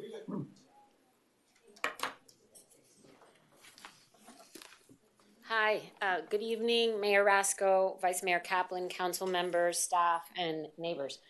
My name is Lucia Marin. I live at the Ocean Club, 765 Crandon Boulevard. I served as a member of the Vision Board from 2019 to 2022, and after 4 years, we're really excited to move forward with this plan. The plan was crafted by our community and for our community, and nothing in this plan is written in stone. It says on page 1 of the plan that nothing in this is mandated. And it's a document that was meant to identify challenges and opportunities and imagine possible solutions, as has already been said here before. The process was basically a giant brainstorming session. And it facilitated by experts and illustrators that came to our meetings and worked with our neighbors to try to bring some of their ideas to life. These may or may not come to fruition, but they reflect a collection of our community's wishes and concerns at this point in time, and things can and will change. It was a very exciting exercise, and we should all feel incredibly lucky to live in a community that values and encourages resident participation in the way that Key Biscayne has for 30 plus years. When we embarked on this process a few years back, a gentleman spoke up, and it was not Mr. Fine, but a gentleman spoke up at one of the meetings. I still don't know his name. And he said, no matter how hard you work to maximize the public outreach, a group of people will inevitably claim that they never heard of the vision plan, that they had never been invited to participate in the process. And naively at the time, the possibility just didn't register with me because we had been helping with the help of a community engagement specialist to try to figure out how to broaden the reach and reach out to as many people as possible. And just to remind everybody a little bit, as Ms. Brody asked a little while ago, who was my third grade teacher and the best teacher I've ever had, we had over 20 public and noticed meetings. We had a website which had over 7,000 visitors. We had 700 surveys completed. We had press releases and articles in magazines. We had signage on the entry block of Key Biscayne. We had a Facebook campaign. We had message posted on all the WhatsApp chats. We had an outreach to every single condo building manager. We had emails to the Village of Key Biscayne voter list. We had the Chamber of Commerce included in all of their newsletters and actually knocked door to door on all the different businesses. We had a booth at the 4th of July parade. We had flyers at Starbucks. We had to take a survey and get a free glass of wine at Vinia. The Yacht Club and the Ocean Club newsletters and chats included information on this as well. And we reached out to all of the parent groups at all the different schools. And this past Friday, I attended a meeting where an ex-council member, who was a council member for the entire time that the vision plan was taking place, claimed that he had not been invited to participate or take a survey. And despite having been warned that this would happen, I still managed to be incredibly surprised. But it finally clicked. There will always be those that choose to politicize some of the issues, but it's more important to be actively involved in the process and contribute to the process. Constructive feedback and participation is important and encouraged, but you need to participate. Thank you. Thankfully, we had a great public participation in the plan. Thank you to all of you that not just filled stuff out online, but actually went to the meetings. To those of you that haven't had a chance to read through the plan, please take time to go through it and ask questions. It includes a lot of thought-provoking ideas. Nothing's written in stone. This is the last sentence. Nothing will be done without council and resident buy-in, so please be a part of the solution and get to know more of your neighbors. Thank you.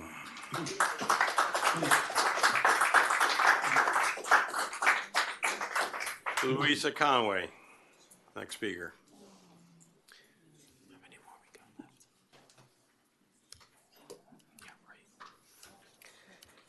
Louisa Conway, 151 Crandon Boulevard.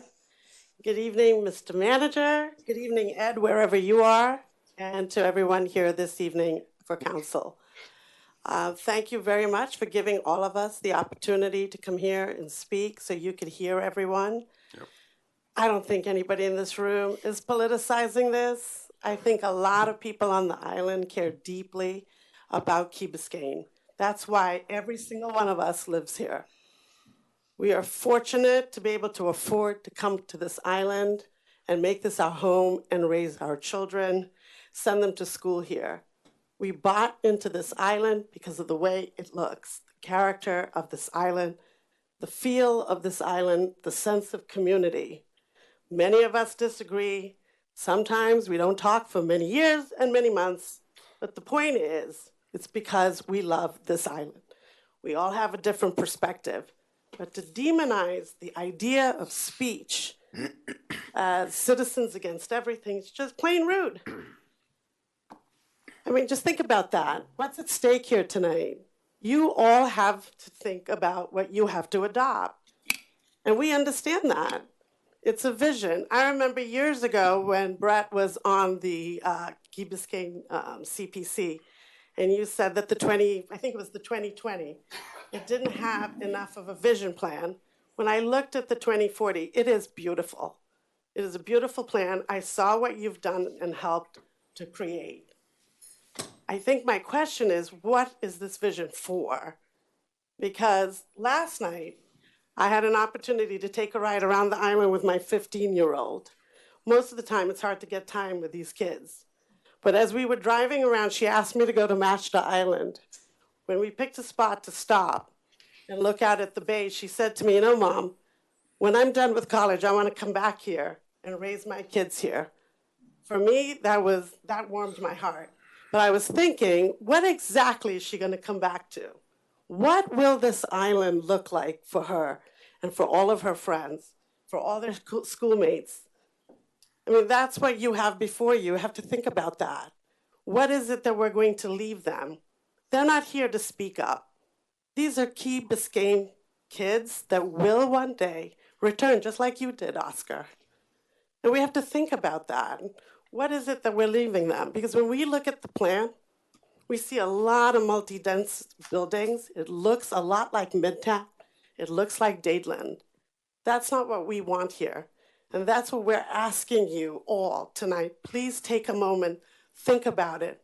I understand if you have to accept it, but to adopt and implement and change our zoning codes, that's really, really scary. We know now Tallahassee has given you the power. We ask and beg you to please just take a moment and think about it. If not for those of us adults here in the room, think about it for our kids. Thank you. Thank you.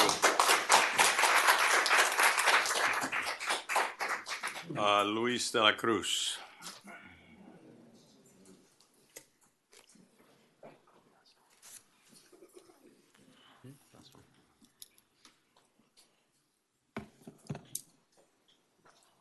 Good evening, all of you. Mayor, Vice Mayor, Mr. Manager. I have a lot to say, but I'm not going to say it because I think all of you know exactly. Mr. how Cruz, I your name feel. and address. And I think most of the people in this room. Name and address for the record. I'm sorry. And I think that most of the people in this room know how I feel. I've been a 45-year resident of the village of Key Biscayne. What are they saying? Name and address. Name and address. Oh, sorry. Luis de la Cruz, 640 Allendale Road. Sorry, I apologize. I should have known that. Thank you. So anyway, I've been a 45-year resident of the village of Key Biscayne. I've been volunteering for the village of Key Biscayne since the village of Key Biscayne started. My kids are born and raised Key Rats. But more importantly, I was the first chair of the Vision Board. I am extremely proud of the work that the Vision Board did for you all. And today is the day. It's time to think about it and decide what you want to do and not prolong it any further. There has never been a more open, inclusive, and vetted process than the Key Biscayne's Vision Board. There's never been that. I've been involved in almost everything that's been going on. And we've had these kind of crowds when we had the Village Green that we wanted to purchase. And people stomped up and down that it was going to be something for the bad people.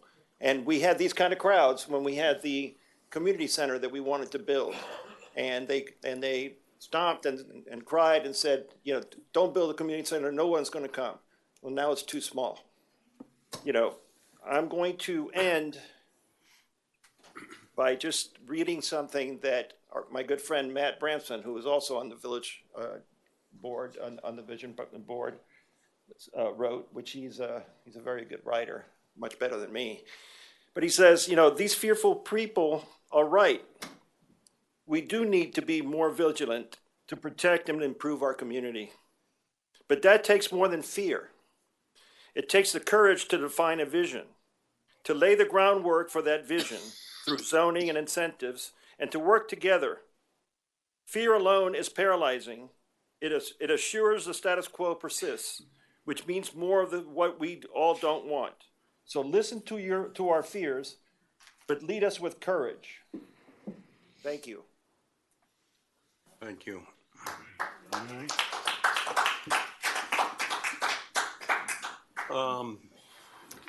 Next item is. Let's take a 2-minute break here so that we can resume the meeting.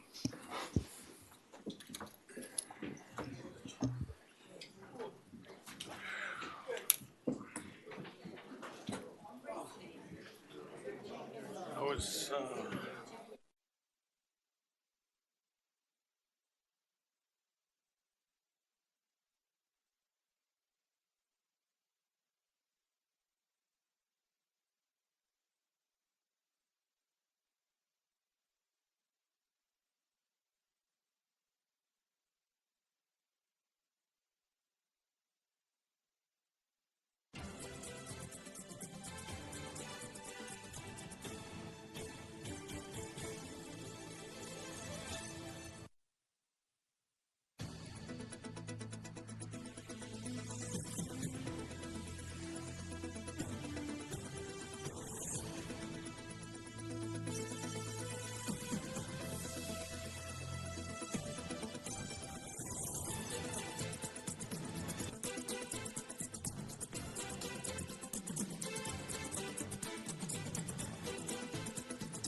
Usually, like, I don't put a lot of text in my slides because I don't think anybody reads them. The presentations are a good stand-up. Yes. I wouldn't.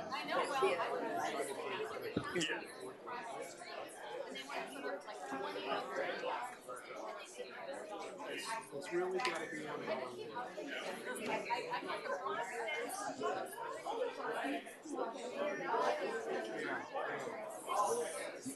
It's a long time coming. It's overdue, but I'm just glad that we got this discussion. Every time I go to Congress, I see the little slide. In Congress, because they got we got a storytelling. Now we have a science. You know, the most important thing is we actually have a tree stand. The second nice thing is to be recognized, but the reality is more important than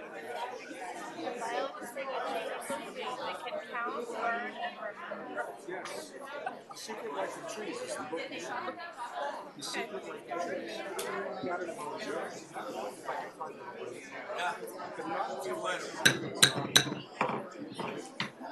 Madam Clerk, let's go. The next item, Mr. Got Mayor, lots to cover here tonight. is the agenda. Approvals, deferrals, additions, deletions, substitutions, and withdrawals.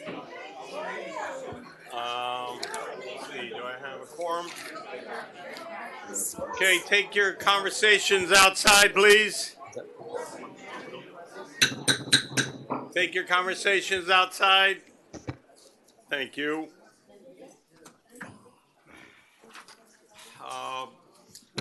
Based on the comments of the Commodore South, we need to take that off the consent agenda. I so move. Second. Moving to second. Discussion? Seeing none? All those in favor? Are we, is this just for that one item? Or we? Just for that one item, but if Okay. there's other items that we need to change or. Yeah, Is this to defer the item, Mayor? Or is Yes, this okay. yes. The we one vote on that caveat- one item? The one caveat for To me. the June meeting, excuse me. Yeah, I'd like to just be clear that this should come back soon. Yes. Yes. Okay. Agreed. Yeah. So we should vote on this, that deferral, and then keep going in the. We're just voting for the agenda. Just to Okay. vote to defer to the June 6th meeting? Is that the motion? Yes. That is the Second. motion. Is it gonna be ready by June sixth? That's what they have promised. All right. Again, but we hope that to be true. Any other changes? Yes. I'd like to pull off the March 14th minutes. I just hadn't had time to sit and go through it Which one? closely. So I just wanted to go through it. 8A on the consent. The March 14 minutes. Okay. And then I would also like to see if we can move 10E up. I'll try. I Possible. got resos to do, but yes, and ordinances also. Can we move it to the first resolution to get to? In front of the other ones? Just for anybody who's here? Yeah, let me see if we can do Okay. that. But even getting through the special presentations, it's gonna be a while. Do you, we've already got the gun violence item up next. Yes. So that's all I got. Excuse me. Okay. All those in favor say aye. Aye. Joe, Whoa. Joe, can you hear me? Oh. Joe, Yes, Ed. I'd like to pull number 10E. You want to pull 10E? And 10D. But those are not in 10D, we the. do not have enough information in order to make an intelligent decision. We don't know the cost of the chassis. We don't know the condition of the ambulance. We don't know why 60-some thousand miles are no good, why they're out of service, whether they're properly spec'd, whether the city of Miami is maintaining them properly. So how can we make an intelligent decision on buying two new ones? On 10C, this is the one that Ed Easton spoke about, which we again don't have enough information. And obviously, I've been against it from the day one, but I think we need more information and more background before we can make an intelligent decision. This is something that really is a complete waste of money in my part. I'll just pull them right now. Okay. We can't pull the items. We're going to have a discussion on them, and then we can defer them if they need to be deferred, Ed. Okay? Why can't they be pulled? Okay. For clarification, Councilmember London, did you say to defer 10C, D, and E? No. C and D. No, C and D. Or just C and D? No, just defer basically, when I said, I meant to be, I'm sorry. Excuse me, I meant to defer 10C and 10D. Okay, 10C and 10D, okay. I'd prefer to discuss each. Okay. Same here. All right. Thank you for your input, Ed, but we're going forward. We'll discuss them at that point in time. Let's go to the special presentations. All those in favor of the agenda changes? Aye. Aye. Opposed? Aye. Councilmember London, that's an affirmative? Yes. Thank you. Next item, special presentations, a presentation of a proclamation for National Gun Violence Awareness Day, Mayor Roscoe.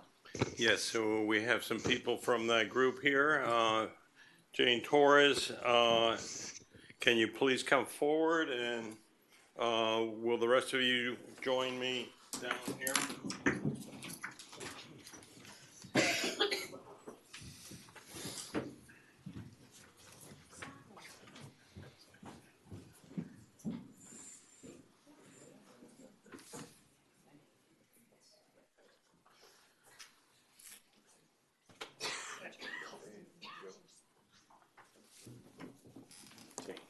All right. This proclamation, whereas every day more than 120 Americans are killed by gun violence and more than 200 are shot and wounded, with an average of more than 17,000 gun homicides every year. And whereas Americans are 26 times more likely to die by gun homicide than people in other high-income countries. Whereas gun homicides and assaults are concentrated in cities, with more than half of all firearm-related gun deaths in the nation occurring in 127 cities. Whereas cities across the nation, including Key Biscayne, are working to end this senseless violence with evidence-based solutions.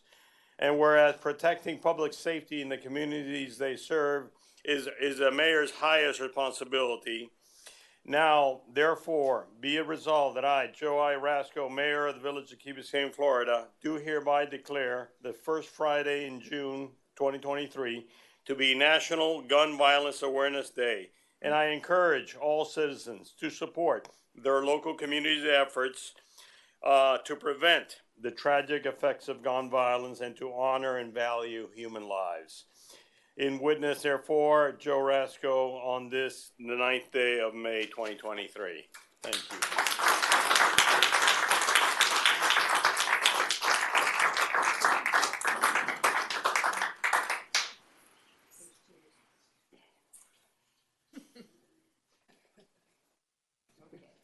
Well, you gotta pose for the picture.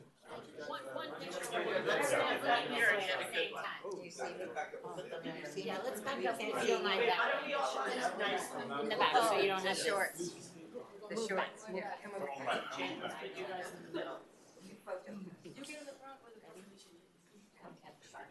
One, two, three. Great. Thank you. Thank you.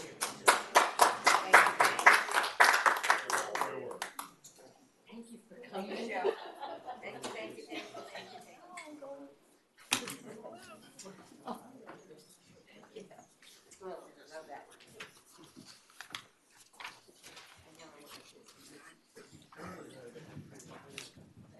The next item, Mr. Mayor, is a presentation of a proclamation in recognition of Israel's 75th Independence Day anniversary. Right.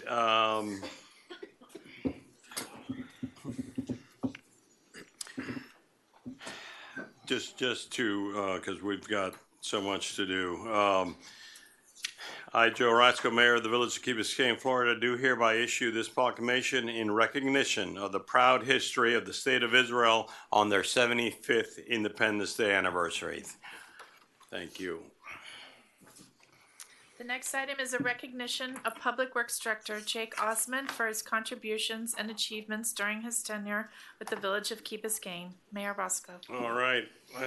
Well, let's gather around one more time here. Thank you.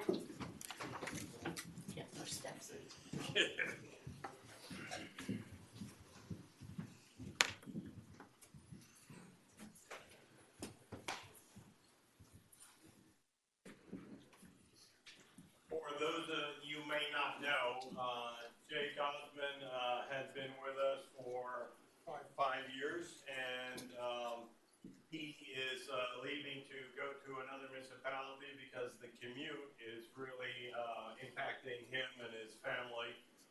So we understand that normal people don't want to leave Key Biscayne, but that happens to be something important for him and his family. So we want to present this certificate of appreciation today to Jake Osmond for meritorious service as the Public Works Director from June 2018 to May 2023, and as Building and Zoning Planning Director from June 18 to December 2021. Thank you for expertly managing and maintaining and repairing village facilities and taking on lasting capital projects and supporting all the different villages' strategic goals. On behalf of our council, we owe you a debt of gratitude. Thank you very much for all the hard work you've done here on Key Biscayne.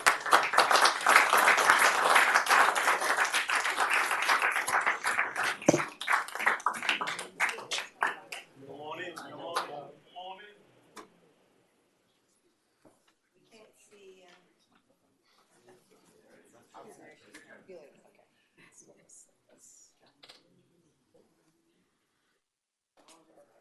Got it. Thank you.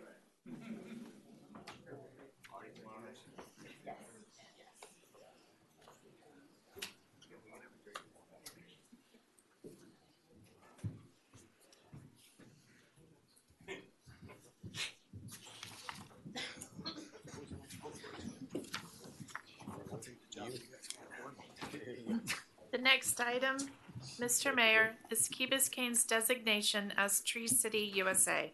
Village Manager and Plan Reviewer Olga Garcia. Manager. Mayor, there's also 8B, which I think is a resolution. I don't know if you want to hear it at the same time relating to this or not. It's on consent, but it's acknowledging the designation. Okay. If you want to just read the reso title. A resolution of the Village Council of the Village of Key Biscayne, Florida, accepting the National Arbor Day Foundation's 2022 Tree City USA designation, providing for implementation, and providing for an effective date. Move. Second. All those in favor? Aye. Opposed? Motion carries. What number was that? You want to talk on this issue here? Sure, why not? So, Mr. Mayor, Council, and our residents, we're finally Tree City USA. One of the first things that I did when I came to Key Biscayne, I recognized how many trees we had here, beautiful trees. And I said, why aren't we Tree City USA? So, a lot of hard work by Olga. I want to thank you for what you've done. We've known we've been Tree City USA for a long time, but after 2 years, we're finally here. I definitely want to thank you. I want to thank Jeremy, wherever Jeremy went. You're probably out planting a tree. But thank you for what you do, and thank you for council for supporting us. All right.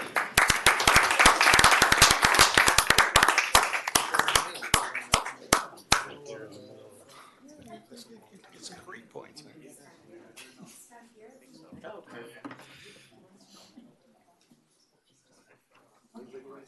We can stand behind them. You gotta center it. If it's off center, it's gonna look funky. Guys, stand up and we'll just be behind them, otherwise we're gonna look sloppy.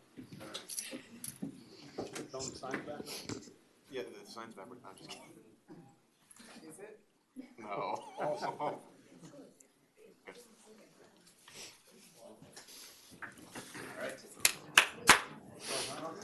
Nice job. Thank you, Olga.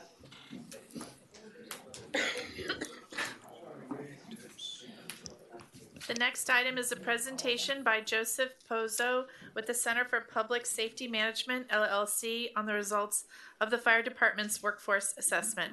Fire Rescue Chief Eric Lang.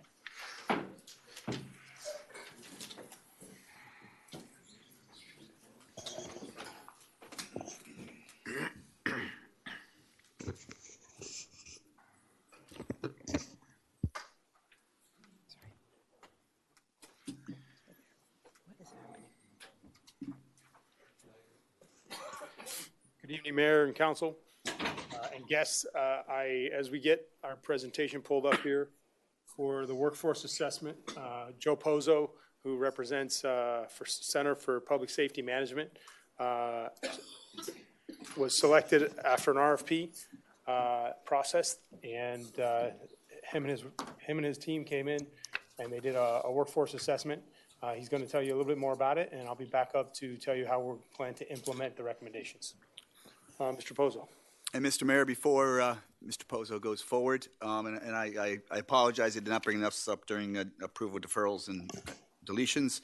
I would recommend that we bring forward in front of the manager's report the chief's implementation plan based on CPSM's recommendations. First item in the manager's report. Okay. What does that mean by bringing it forward? We're voting on something? No, to present it. Oh, just to present it. Oh, okay. So that it. There you go. Thank you. Okay. So we don't have to wait the time period in between. Mr. Pozo, as you can realize, you've been here as a long meeting, so yes, sir. If you could, chop it just a little bit, we'd appreciate it. Yes, sir. Thank you. And congratulations on your Tree City USA, Mayor. Thank you. Very nice award. Joe Pozo with the Center for Public Safety Management. We are the exclusive provider of public safety technical expertise to the International City County Management Association. We do these presentations, we do these studies all over the country. We've done 400 plus in 46 states. Some significant components for your workforce assessment: analysis of fire EMS and emergency management operations. Those are the big three things that really rest with the fire department. We did look at comprehensive workforce and response time analysis. That's in your report that you received. So we do always do that because that lends to staffing and deployment of fire and EMS services. We looked at all the staffing and the three big components of fire and EMS, and there's 13 total recommendations. Really what triggered this analysis are the upcoming retirements, particularly in the command staff, which is the fire chief, the two deputy chiefs, and your captains who run each of the three shifts. Over the next 36 to 42 months or so, they all will be retiring out through normal processes. So that drives what should we be doing to recruit and retain and put a succession plan in place for the rest of the fire department. So one thing I will say is that you have a very good fire department here. The system that you run with fire and EMS out of one station is very well maintained, is very well funded, and the people that are working here are very dedicated to fire and EMS. So first observation and recommendation that we have is that the fire department, along with the collective bargaining unit and human resources, work together and prepare really and develop a succession plan, because not only is senior management leaving, but you have some lieutenants that are also retiring over that same period. So you have a lot of gaps that you have to fill. One key recommendation that we have is, as your deputy chief of operations retires, that you underslot that or double slot that for a period of about 6 to 9 months. Of course, you can make that shorter if you wish, but we think that's very important. And with an eye on hiring in that position, that may be succession into the fire chief position as well. Again, your operational response system, very efficient. How you cross staff fire apparatus and EMS apparatus. That's very key to what you do here because you can't really fund and staff each of those units separately. You just don't have the demand to do that. And you also have a very robust automatic aid agreement with the city of Miami, so the cavalry is coming. We did look at your staffing, the 8 people per shift that you maintain. We did a whole staffing analysis and a staffing formula that really validates how you staff completely and then how you staff for leave and then what that cost you in overtime. What that really amounted to is that for future budgets and future looks at how you staff and deploy fire is about 0.32 FTEs on 2 of the shifts. So you should be budgeting that amount of money to cover overtime for leave that some additional staffing that you have in place doesn't cover, and 1.32 on another shift because you do run short on the other shift. So they're not all staffed with 12. It's 12, 11, and 11. Your fire marshal's office is a very busy fire marshal's office.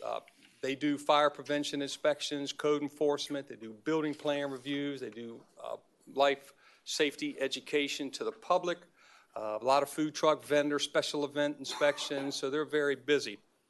We did, however, take a pretty deep dive into that, and we have some recommendations for you there. And one of them is you contract out plans review now, but the fire marshal's office does do some. They still maintain a load of that. So one of the things that we discovered is they're not able to get to all of the inspections every year, and particularly those that should be done on an annualized basis. So our recommendation is just take them out of plans review almost altogether. You're already contracting that out, continue to contract that out, but expand it so that the force there or the staffing there can just really focus on the code enforcement and what goes into that. Your public life safety education is a very important piece, right? You educate the public about fire and how to defend themselves against fire and the safety piece of that, and you can reduce injuries, fatalities, and even fires along with that. Because the fire marshal's office is so busy, they're not able to get to that as predominantly as other departments do, so we've made some recommendations there, but we think by taking that plans review piece and expanding your contract with that, it could free some time up, and then working with your fire suppression forces as well. Emergency management is a huge piece for a coastal community and an island community. Of course, where you are, any coastal community in Florida is going to be prone to tropical systems, okay? And that's even is expanded longer. The seasons are starting much earlier than they used to, and they're going longer than they used to. We're getting hurricanes now in Florida. I live in Florida, so we're getting hurricanes now into November, and we're getting them as early as June. So it's a big function here, and that rests with the fire chief, who wears multiple hats already. And so one of the things we looked at is what kind of plans you have in place. You have a very good comprehensive emergency management plan in place. You have a very good continuity of operations plan in place. But one of the things we see in that in smaller communities is it's hard for the day-to-day workers and staff who are going to then staff the EOC grasp that large of a document when they just aren't that familiar with it and they don't train on it every day. So we're recommending more of a basic plan for the staff who's going to staff the EOC when you have to staff that during a tropical event or any other type of emergency. And so we talked to the fire chief about that, and I believe he's already underway in getting that done. There's also the National Incident Management System training that's required if you're going to be working in an EOC. So we've made some recommendations on that, and then you'll see that in the report. We've listed those classes for you. Along with that basic plan, we're also recommending that you train on that, and when you make assignments in that, you don't make assignments sort of generally. They're more specific to job functions across the village, and then the people that are in those positions, they come in and they train in the EOC. It's just better preparedness. The fire department does not have a dedicated training position. Training is the backbone of any fire and EMS agency, any public safety agency. They don't have anybody who really regularly coordinates that. So we've made it a recommendation to take a position that is already funded and that's already in place. It does accreditation and some other things in the fire department, and slot that over to the training, to a training captain position. And you'll see that a little bit later on. We've provided you as well a new organizational chart for you to consider as a village. Just the bottom here, really, when we look at who is staffing and who has responsibilities for emergency management, we are recommending what we would call a sort of like a management analyst position, a civilian position in the fire department to take on roles for planning more in emergency management, to assist with your community rating system. We did some work as well for the manager. We looked over your community rating system report as it is today. He'd like to take that to another level, so we've given him some recommendations on that as well. And a lot of that ties back to emergency management. It's a lot of low-hanging fruit that the chief and his staff cannot get to because they're doing fire and EMS leadership work and management work. So very important that you consider that as well, and just finding a way to provide that position. The certification and compliance, again, this is just a carry on from training, is very important. It's not just the initial training or the training for incumbents. It's this compliance piece for that training, particularly EMS, which has a certain number of years you have to recertify, and just maintaining that compliance, very, very important. Along with what the ISO requirements are. There's quite a bit of training requirements in the ISO when they come in every 5 to 6 years, and of course with your accreditation. You have an accredited fire department, 1 in 26 in the state of Florida, so something that they are very proud of and the village should be very proud of, particularly as a smaller agency to be an accredited agency. There's a lot of work, though, that goes into the initial accreditation and then reaccreditation. It's just not something you can tackle as they are now in a reactive way.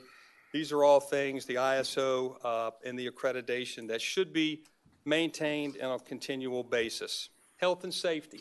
We took a look at your leave and how that affects your staffing and how that affects your overtime. About 8% of the leave in the fire department is due to injury or workers' compensation. So that's a high percentage. So one of the things that we looked at, again, pretty comprehensively, is what type of health, safety, and wellness program does the fire department have in place? Well, it's a small fire department, so they don't have the staff they can dedicate to that. The chief and the deputy chief who really should be the leadership in health and safety, right? They're busy doing emergency management. They're busy doing operational stuff. They're busy doing training compliance. So multiple hats, which is very normal. So one of the things we suggest here is just a health, safety, and wellness committee, which is pretty common across the country. Work with human resources, work with the fire chief's office on what would be the National Fire Protection Association 1500 standard. And we think that should have a focus on reducing on-the-job injuries, et cetera. We talked about the review process for ISO and PPC and accreditation. We just have we have an observation that that's a reactive process for fire department because of the work that they're doing already in leadership and management, and that just needs somebody or a position or a partial position to look at. This is a recommended organizational chart. Keep a fire chief. We are recommending just adding a civilian position as a management analyst to take on this some of this emergency management work, the planning work, the ISO, PPC compliance, the accreditation compliance, and things such as that. Very important position, could handle some human resources things, budgetary things. So something that most even smaller operations such as this have. You're going to lose 2 deputy chiefs. We're recommending just downgrading one of those positions to a division chief level. That would be in the fire marshal's office. And you have an assistant fire marshal position now that really is it's a lieutenant position that's used in another function for accreditation and some compliance, some training compliance things. Now, we're just recommending just make that the captain of fire and EMS training. And then how do you fill that assistant fire marshal position? Well, you have a couple of alternatives we've given you. You could civilianize that, which is very common practice now in the fire industry. Or you could rotate field lieutenants through that position for a select period of time as part of your succession planning. So that just fits into, you need a succession plan, and this is a good way to build careers and elevate what would be your rising stars. Okay. And that's it, sir. We'll end it right there. I think the chief has something. That was at the end anyways. There's a little bullet point there about what you could consider in the future. I'll step away and let the chief come up Thank and do you. his piece. Just see if anybody has any questions. Basically, you are somebody coming in from the outside, taking a look at our department, and overall, what do you see? One, very good fire department. For a small agency such as this, and here's what I will tell you. I travel all around the country, and you have some programs in place here just as a small department and how you staff and deploy. I talked about how you cross-staff an engine, ambulances, et cetera.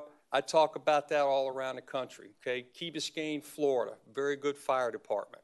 So that's one initial observation. You have a very good fire chief who's dedicated to what he's doing, and the 2 deputies. We met with the field personnel as well, and nobody had a bad thing to say about Key Biscayne or the fire department. In fact, you've got people that work here that have retired out of other agencies. They've come here to work or left other agencies, bigger agencies, because they want to work in Key Biscayne, right? It's a beautiful place.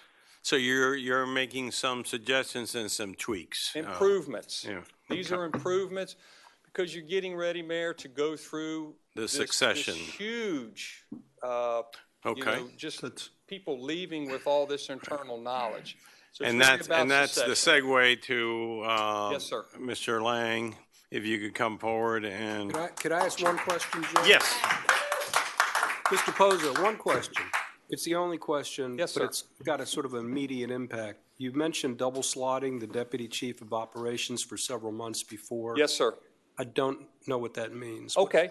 So about 6 months before the deputy chief leaves, right, his termination date or his retirement date, you bring somebody in and they work side by side with the deputy chief. And so the deputy chief can pass on all this knowledge and institutional Understood. stuff. Got it. Thank you. Ed has a question. He's virtual.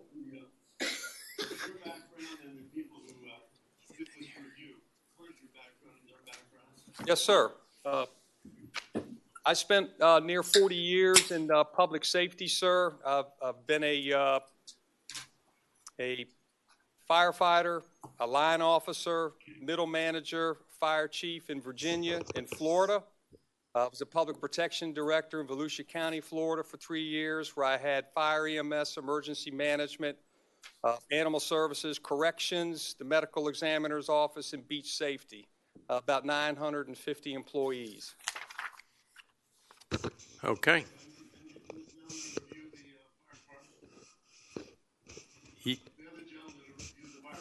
Yes, sir. James Mauney, my associate, has over 40 years in public safety. He started as in Florida Highway Patrol. He's been a firefighter, line officer, middle manager, fire chief, as well. And he's also spent a number of years in emergency management. We get a copy of your analysis and report. Absolutely. It's here on your desk. Thank you very much. All right. Yes, sir. Mr. Vasquez. Yeah, just a quick question. Overall, what's the number of attrition, firefighters that we have in attrition right now that are projected? I think the chief actually has that in his slide. Okay. What I have is it's the fire chief, 2 deputy chiefs, 3 captains. He has a number of lieutenants as well It's a that are significant retiring. component. And what's the overall amount of time that we got to fill these positions overall? I mean, just to make it Got quick. 36 to 40 months or so, Got it. sir.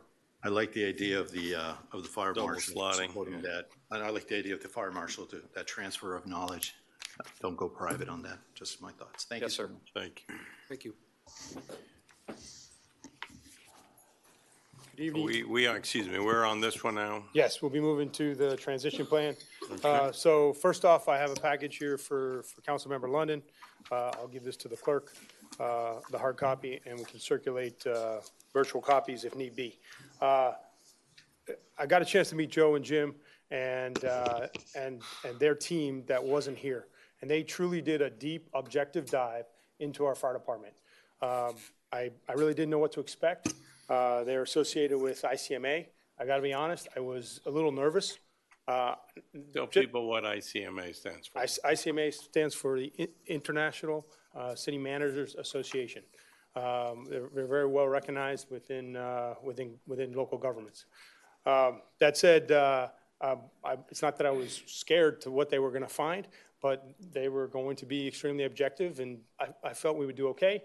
And I was very proud of what is in this report and what they found and what the men and women of Key Biscayne Fire Rescue have delivered and what you're you're used to as a level of service. So thank you to both to Jim and Joe for the work that you did. I think you know what we do, but just for the record, we are an all hazards fire department. That means pretty much anything that occurs. Someone's hanging from the side of a building, if there's a fire, if there's a medical emergency, if there's a car accident, if there's a boat sinking, if there's people trapped in the water, somebody's stuck in a hole, you call the fire department and we're going to solve the problem. You mentioned about the timeline. This is how we're going to implement that plan. We're looking at the next 24 to 30 months in order to transition out all of the senior leadership and middle management. You heard this already. Myself, the 2 deputies, and 3 captains will be leaving the organization, which basically jargon is brain drain. There's a lot of institutional knowledge that's leaving our organization. In addition, I've got 3 lieutenants and 3 firefighters. It's going to create a tremendous amount of movement at every level, at the firefighter level, at the driver level, at the lieutenant level, at the captain level. And I think what it does, not only is there a brain drain or this drain of institutional knowledge, but it's a great opportunity for what's to come. And it's exciting. I see Eddie Blanco is here. He's one of our up-and-coming leaders in the organization, and it's going to create great opportunities for them. This is, the org chart is what we currently have, and I do want to note that the assistant fire marshal is a vacant position. I'm going to jump back there in a minute when we revisit the org chart. Basically, I'm looking to fill 19 vacancies and 35 positions with all the promotions and all the upward mobility. That's a tremendous amount of work. Just this year alone, we're planning on promoting 4 lieutenants, 2 captains, hiring 6 brand new firefighters. And that doesn't include the new positions that I'm going to propose to be asking for in the upcoming budget. You heard about this report already. And I just want to point out that not only is there a lot of work, but this isn't something that just came to light. This is something that I've been talking about for many years. About 5 years ago, I remember us having a staff meeting, and I told all the leaders in the room, I said, you know when the pilot gets on the PA and they say that prepare for landing? I said, now's the time. Now's the time to start preparing our leadership for what's to come, and we have been. We've been working on developing future leaders, and that begins with hiring the right people. And I feel that the department's done an amazing job in doing that. So really, the transition plan. He mentioned staffing factors. And remember that 1.32, that 0.32? It was quick, and it sounds like a bunch of numbers. we look at that on a regular basis, and one of the recommendations is we make sure we look at that on an annual basis when we do our budgeting. And so I can assure you that that is something that we do. It has to do with what drives the overtime number, and some of the solutions that are in this plan are driven by those numbers. And so you'll see that as an outcome of the budget. And if you wanted to meet offline, we can. This year, coming up, we're starting to work on the budget. I think on the 16th, we're going to be meeting, and in June, we're going to have a budget workshop. We will be asking for a new management analyst position. The name may change, but we're asking for a new civilian position in 2024. The other position I'll be asking for is the double slot, like Vice Mayor Kaplan just asked about, to basically hire another deputy to replace the operations chief. Chief Michael Herring is leaving in 12 months from now. So we advertise in October, and I'll get into that a little bit in January. We'll bring them on. The management analyst position, just to review, he's working on emergency management, public affairs, accreditation, and has an HR function. And I just mentioned how much HR work is that has to be done. The deputy chief of operations, we mentioned. The division chief, that's that move to the fire marshal spot. When you do see the other org chart, there's 4 boxes under the fire marshal spot. If you take a 40-hour week, that's 160 hours. There's 4 full-time FTEs that need to basically carry the workload in the fire marshal's office on a monthly basis, on a weekly basis. And so FTEs is full-time equivalent. Kind of strange, to be really honest, to talk about replacing myself, but that's the reality. I've been here, this is my 30th year along with the fire department, and I'm proud of what we built. But the idea in 12 months from now, we would be doing the same thing. 12 months from January, we'd be doing the same thing, where we'd be looking for a new fire chief, whether that came from an internal position or an external position. So basically, it's the proposed organizational chart's about attrition, proactive hiring, deliberate recruiting, and the promotions between 2023 and 2026. So this org chart you have, it's basically the same thing you saw in the CPSM report. We just kind of, the text is just a little bit different. The notes are really on the sides. But that what it looks like, and I do want to draw your attention to really 2 places, the management analyst position and over under the division chief of the fire marshal. That wouldn't take place until 2025 at the retirement of Chief Marcos Osorio. When he vacates, we would move that to a division chief. And we can have some more time to talk about that. Basically, it's a tremendous undertaking. We need everybody on board. I need your support on this. We've built an amazing fire department, and many people that are in the room now that aren't here and that were in the room even a little earlier were involved in making that happen. We need the budget authorization. We need to be able to support the training, the recruitment, the advertising, and this transition. The big asks are going to be in fiscal year 2024 and 2025, and we will definitely be asking for the management analysts and to double slot that deputy chief. This is essentially a work plan that we're going to be working off of. To be really blunt, some of the stuff over on the left, the squares and the triangles, just to keep it very simple for myself, we use colors and some basic geometry, is we need to get started on job descriptions and the concept of being prepared to recruit, and once I get your budget authorization. And we're ready to roll up our sleeves, and we have a lot of work to do, and I make myself available to all of you. Mr. London, Councilmember London, even though you're not here, I look forward to talking to you more about this as well. Thank you.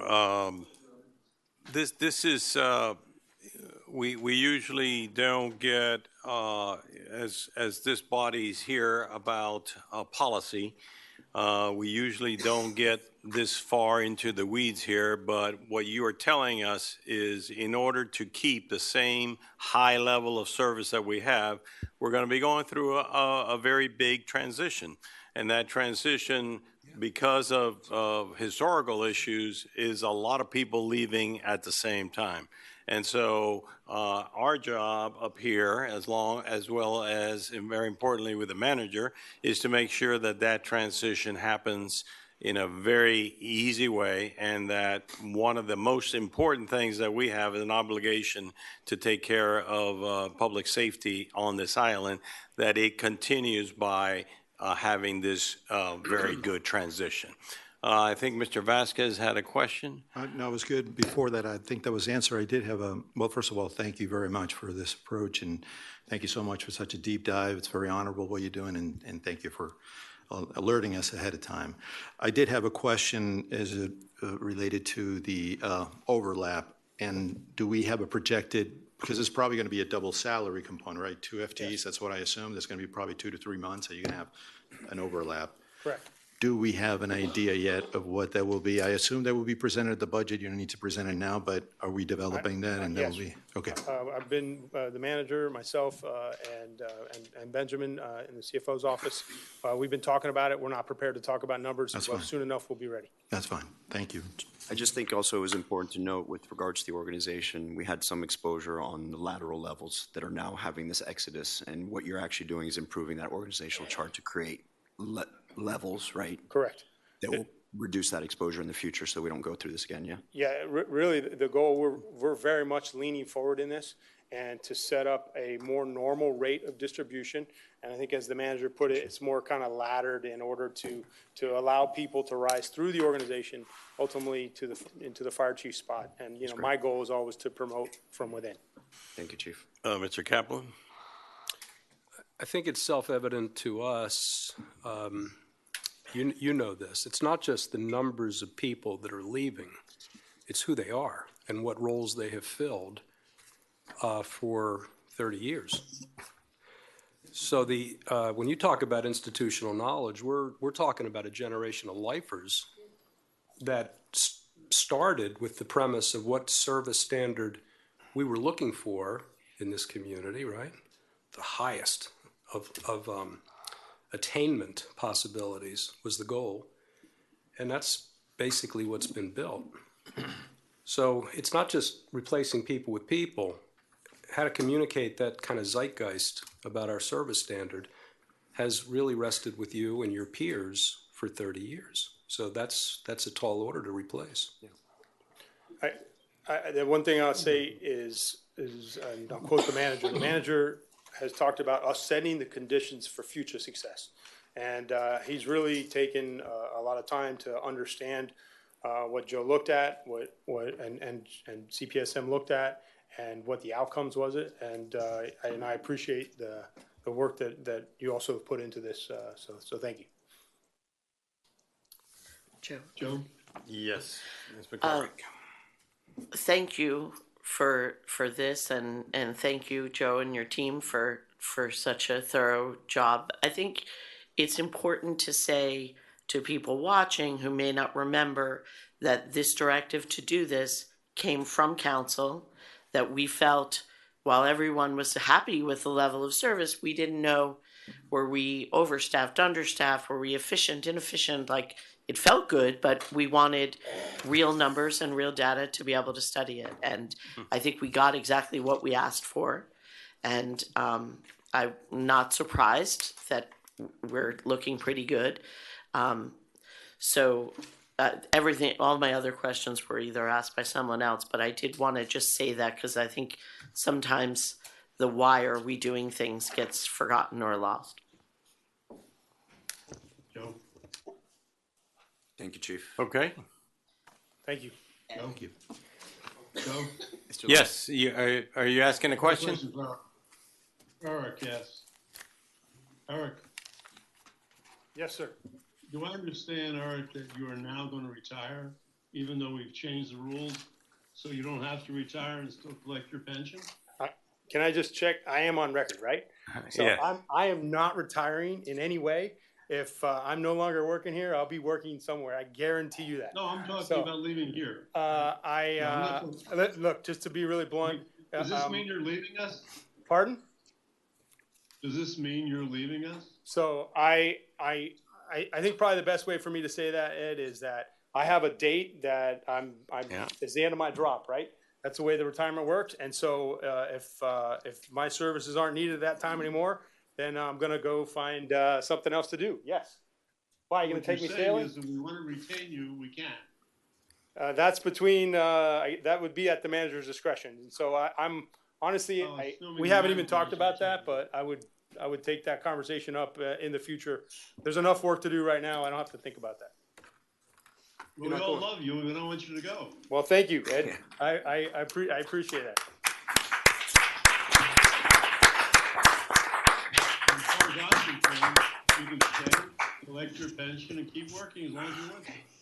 Well, I think Somebody write this down, that Ed said he loves somebody here. Can I quote you on that later, Ed? We might disagree all the time, and Agenda. he overstaffs the department all the time. He wastes a tremendous amount of money, but I love him anyway. All right. He does a good job. Thank you, sir. If you go to Aventura with Jake. We'll find you. Thank you. We'll see you in a little while. All right, thank you. Mr. Mayor, all items on the consent agenda have either been deferred or heard. Yes. So the next item, Let's take these two ordinances, and then if people want to go to take up the vision thing, we can do that afterwards. yes.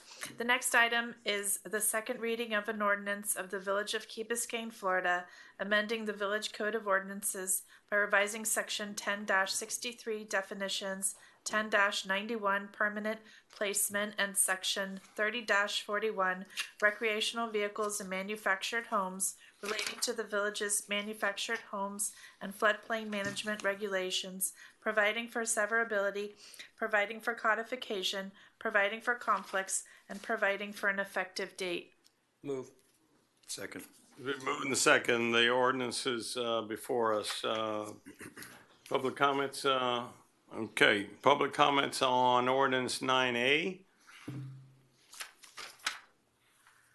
I do not have any. Seeing that no one come forward, public hearing is closed on ordinance 9A. Very quick little rundown as to what we're doing here. And make sure we're not increasing density too while you're at it. Too soon. Good evening, Jeremy Koskogger, Building Planning and Zoning Director. So this is a ordinance that basically takes something that we already have in our zoning code and brings it over to our building section of the code, really at the behest of the State Floodplain Management Office regarding manufactured homes in floodplains. So. Okay. Any questions on the ordinance before us? Seeing none, roll call, please. Councilmember McCormick? Yes. Councilmember Moss? Yes. Councilmember Sardinius? Yes. Councilmember Vasquez? Yes. Mayor Roscoe? Yes. Vice Mayor Kaplan? Yes. Councilmember London? Yes. The ordinance is adopted on second reading. The next item, Mr. Mayor, is the first reading of an ordinance of the Village of Key Biscayne, Florida, adopting the evaluation and appraisal report-based amendments to the comprehensive plan, providing for transmittal, providing for conflicts, providing for severability, and providing for an effective date. Move. Thank Move you. and second that. Any discussion on first reading here? Yes, I do. One question, Joe. Go ahead, Ed. Jeremy, when it deals with concurrence and it talks about recreation and it doesn't and it eliminates beaches as part of our recreation component, and then it says that no development or construction goes on until I think you have to have it done within 1 year. Doesn't that basically say that we can't build anything, no building permits? Sorry, I lost you there in the middle. Okay, in your concurrence, when you get to the recreation section, and I think basically with 15,000 people, and you talked, I think about 2.5, so you need 37,000 or 37.5 acres, and I think you had 25 acres, so therefore we don't have enough recreation, and you've eliminated what previously beaches were considered part of recreation, or they could be. If we don't have that, when you read the concurrence thing, your report, you talk about that we can't have construction development until you are concurrent, I think, or will be concurrent within a year. So, or am I misreading that? Yeah, I think there's some clarification. So most types of development don't require concurrency for recreation. It's just residential development. The second point is, I believe beaches were excluded previously. Correct. So this might be clarifying some language, but it doesn't change anything substantially. So does that mean if somebody has a vacant lot, they can't build a house because it's not concurrent with recreation? No, we don't, single-family homes are not subject to our concurrency provisions. Yeah, so a new multifamily building that isn't replacing an existing multifamily building would need to handle that concurrency challenge, whether through land or money for land. It would be a big hurdle. So basically, I'm bringing that back up. So the fear that a lot of people expressed tonight in the vision plan about density, the way I understand this, with the concurrency and the lack of recreation space, nothing new could be developed anyway, commercially, that wasn't already here. Is that correct? That is correct, and I would actually go one further and say a lot of the fear regarding the recent state bill regarding affordable housing being allowed in commercial spaces, this is a significant hurdle for that as well. I mean, for any kind of development we're talking about. Really. Yeah, any residential development, yeah. Now, is it multifamily or single family? Multifamily. Oh, I see. Multifamily. So it doesn't affect single family. Not duplex either. Single family and two family are exempt from our concurrency.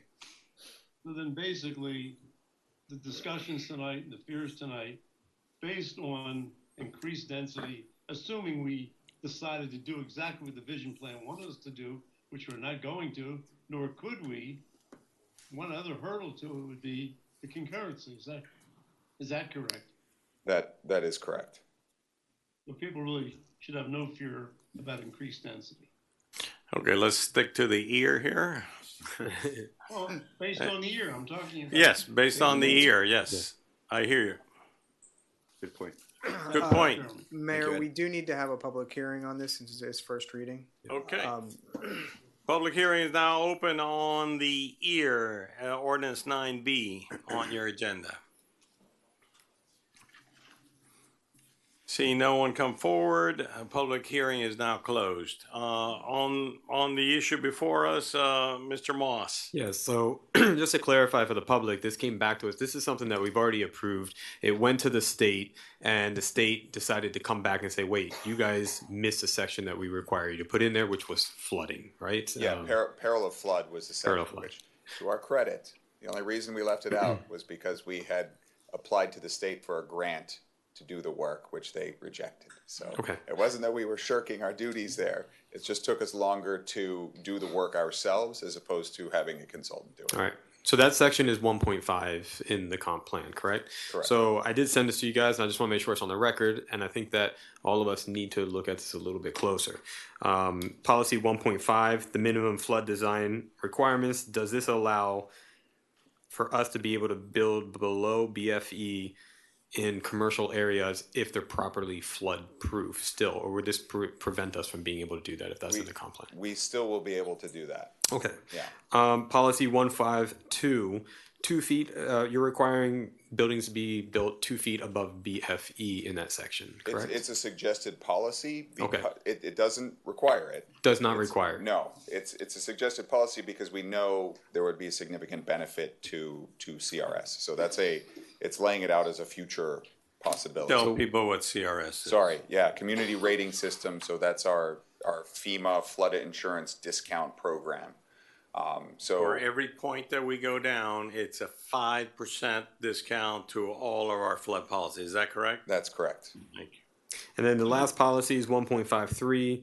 It does say that there should be a 5-year cumulative calculation of improvements, meaning that if somebody improves a house less than 50%, they would have to wait 5 years before they can add more that doesn't go over 50%. Correct. I think currently, what do we have, 1 year? 1 year. Okay, so again, does this require us to do it, or is this just a suggestion? This is just a suggestion for a future policy. Okay, thank you. Okay, the ear is on first reading. Councilmember Moss? Yes. Councilmember Sardinius? Yes. Councilmember Vasquez? Yes. Mayor Roscoe? Yes. Vice Mayor Kaplan? Yes. Councilmember London? Yes. Councilmember McCormick? Yes. The ordinance is approved on first reading. The next item is an ordinance on first reading of the Village of Key Biscayne, Florida, amending section 25-31 business tax schedule of chapter 25 of the Village Code of Ordinances to increase the business tax receipt schedule rates, providing for severability, providing for codification, providing for conflicts, and providing for an effective date. Move. Second. Been moved and seconded. Discussion on the item? Mr. Moss? My understanding is that this has not been raised since incorporation. It's a 5% increase. I think it's extremely reasonable. Okay. Mr. London? Why do we tax them at all? What do we provide to them that we don't provide to anybody else? They pay property taxes. They don't go to school. So what? There's a lot of benefits to the community. Why do we tax them in the first place? And if we do, we have been doing, why are we going to keep increasing the tax? What have they done wrong? Question for Jeremy. So the reason we have a business tax receipt, so this isn't a tax, this is a tax receipt. So, there's a reason, there's a clarification there. This isn't just a fee, this is an administrative fee, because BTRs, business tax receipts, are a tool that we use in code compliance and zoning. So really what it helps us get a registry of all of the businesses that have a state business license in the village. Then we can cross-reference that to their certificates of use, and which is what says is the document that tells you what you can do in your building, you know, to be very brief. And we can reference those certificates of use against their certificate of occupancy, which tells us that that building is safely occupiable. So it's a really important tool for us to make sure the right work is happening in the right places in terms of zoning, so that we don't have, for instance, an over-commercialization of private properties, or we have a lot of commercial activity in a single-family district. You know, when I always talk about what is zoning for, it's so that you don't have a gas station in your single-family neighborhood. So that would apply to vacation rentals also, for example? It does. So we do, and we can pursue, make sure we get business tax receipt information for vacation rentals. So even though the regulations on what we can do with vacation rentals are, preempted, covered by state law. Yes. Having a registry for them and making sure that the buildings are safe is certainly a useful thing we can still do. Thank you. It's more than useful, it's essential. Absolutely. So basically, it's you have to have a lodging license. Okay. On the item before us. Councilmember Sardinius? Yes. Councilmember Vasquez? Yes. Mayor Roscoe? Yes. Vice Mayor Kaplan? Yes. Councilmember London? No. Councilmember McCormick? Yes. Councilmember Moss? Yes. The ordinance is approved on first reading. Okay. The next item. Hold on a second. You guys want to 10E. jump to 10E is what. 10E all or keep going? Where are we going? I say we just keep going. Whatever the council. Boss, you wanted to do The only it? reason why is that there's people here, so I was just trying to help the public from. Well, I just want to get a consensus here. I'm okay with it. I think we're going to roll through these several items at rapid pace, and then we'll get through the agenda assuredly. I'm pretty sure we're going to get stuck on 10C. So I would at least like it to come before 10C if we can. Okay, let's just we have consensus to let's just go to 10E. Let's get this done. It's got to be the important thing of the night here. Okay. Not that other things here aren't important, but Okay. A resolution of the Village Council of the Village of Key Biscayne, Florida, adopting the Key Biscayne Vision Plan, providing for implementation, and providing for an effective date. Move. Second. We've been moved and second is properly before us. You want to start on this side, Mr. Vasquez? The ball first. Yes. I mean, I've been participating in these meetings. When I first started, I don't think that we have been, by all means, I mean, Lucia, you stated all the information that has gone to the public. I've looked at the vision plan. I see that as being, I've stated it before, I see it as a concept. I see it as an opportunity for us to enhance our community, to strengthen our community, to make it more resilient. I don't think those specific drawings, or I like to call them cartoons sometimes. Engineers like to call them cartoons because at the end of the day, we have to breathe life to that. And breathing life means to talk about it at the community level, to talk about it from a technical standpoint, to see if it fits in our community. There's a lot more input that needs to go into that. I think, and I really am very thankful to all the residents that have put so much work onto this. I really don't think there's any more that, in fact, well, one thing I do want to say, I did hear and I did take a lot of copious notes of what everybody was saying. And truly, there's a lot of sentiment out there. There's a sense of distrust. And I hate to feel that from the residents. And I hate to see other people that are really seem to be triggering that in some form of a rhetoric, which doesn't really provide anything that is objective. I mean, if somebody had any complaints or any concerns about this vision plan, I wish they would have provided an alternative. I wish somebody would have walked in here instead of, talking about trust and verify, or talk about, I don't want to start quoting what I heard, but just things that are just very, very, not necessarily objective. And as an engineer, I think that if you don't necessarily agree with something, you want to provide an alternative that is sufficient, that it really provides something better. And I haven't seen anything better. All that I've seen is that I've seen people working very hard on this and dedicating a lot of time and going through every single detail to try to look at a map and a compass for us in the future. So I mean, by all means, let's approve it. I approve it. I say yes, let's move forward with it. And, we can continue to talk about it. Thank you. Thank you. Mr. Moss? Yes, thank you very much. I'm glad that we're here today, finally, after 4.5 years of work and a lot of hard work, and from the public, from the board. I want to thank the board, all of you guys who participated, even the ones that we had to drop off because they shrunk the board from 11 to 7 that were early in the process, for all the hard work, because I know we've had more than 30-some meetings, an amount of hours. At one point, we were meeting weekly, and you guys really made an effort to make sure that the input was coming in from the public, and you guys were the ambassadors going out there trying to find more ways to reach people, to get them involved as much as possible.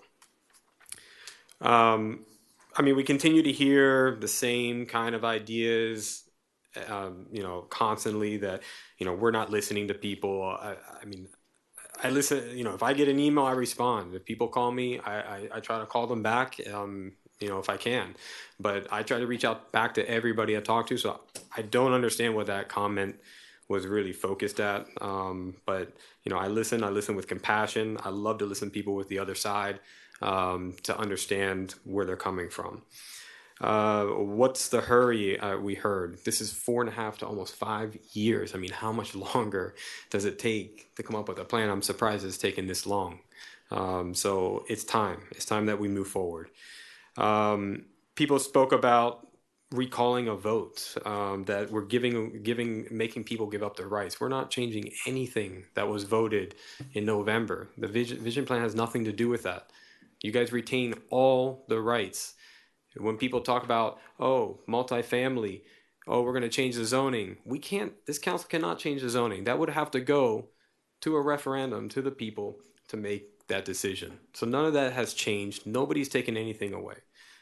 What we've also heard constantly is density. It came up again. There is no additional density. Nobody up here, nobody on that board, nobody in the public has ever mentioned that they want more density, and nobody wants density. What people are confusing are those residents that the artist drew in there for 2 reasons. One is scale of the building, to make sure that you don't have a large building that is butting up against a residential street, and it's protecting that, whether that's residential or even commercial. It's the scale of the building is what we need to be paying attention. The reason why they showed residential is because whoever drew that had that idea of incorporating the existing residential into that. But that goes to voters. That's not even part of what we can even do in our power up here.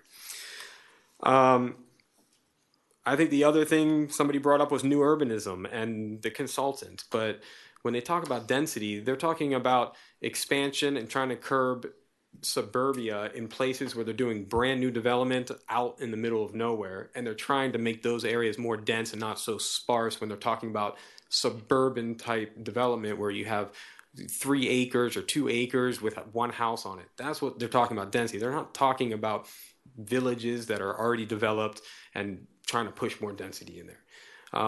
And obviously they make the adjustments they work for us, and we tell them what we wanted and they understood what we wanted, and that's why they had to make those changes. And we are not looking for density and packing everybody in here. So they are aware of that, and I think that again is kind of taken out of context.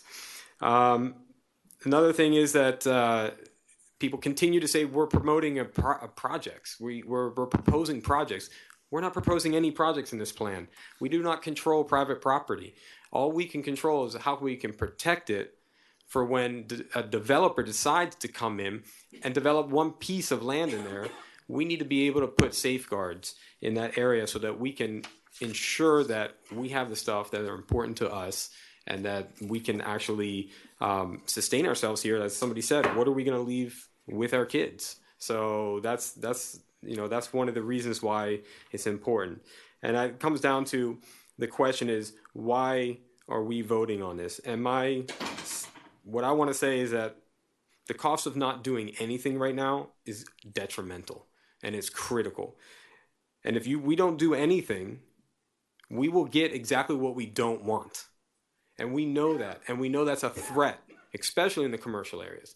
So we need to go into those areas and look from a vision of the concepts inside that plan. We're not looking at building that building that's there.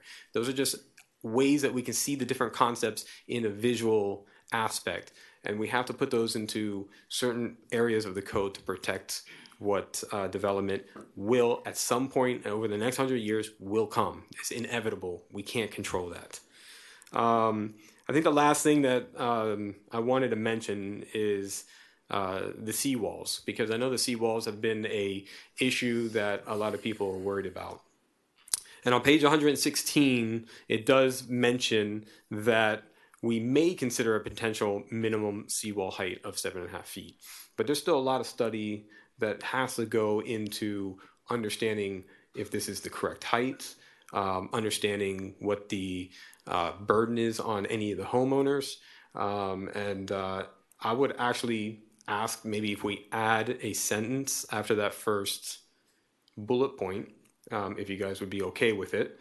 And I would like it to read, however, this should be studied closely along with comprehensive resiliency and sustainability plans with a sensitivity to homeowners to determine what height and when such heights should be achieved. And I think if we put that sentence in there, I think that it helps understand for future councils who we may not be up here, that they can understand the intent is not saying we want it at 7.5.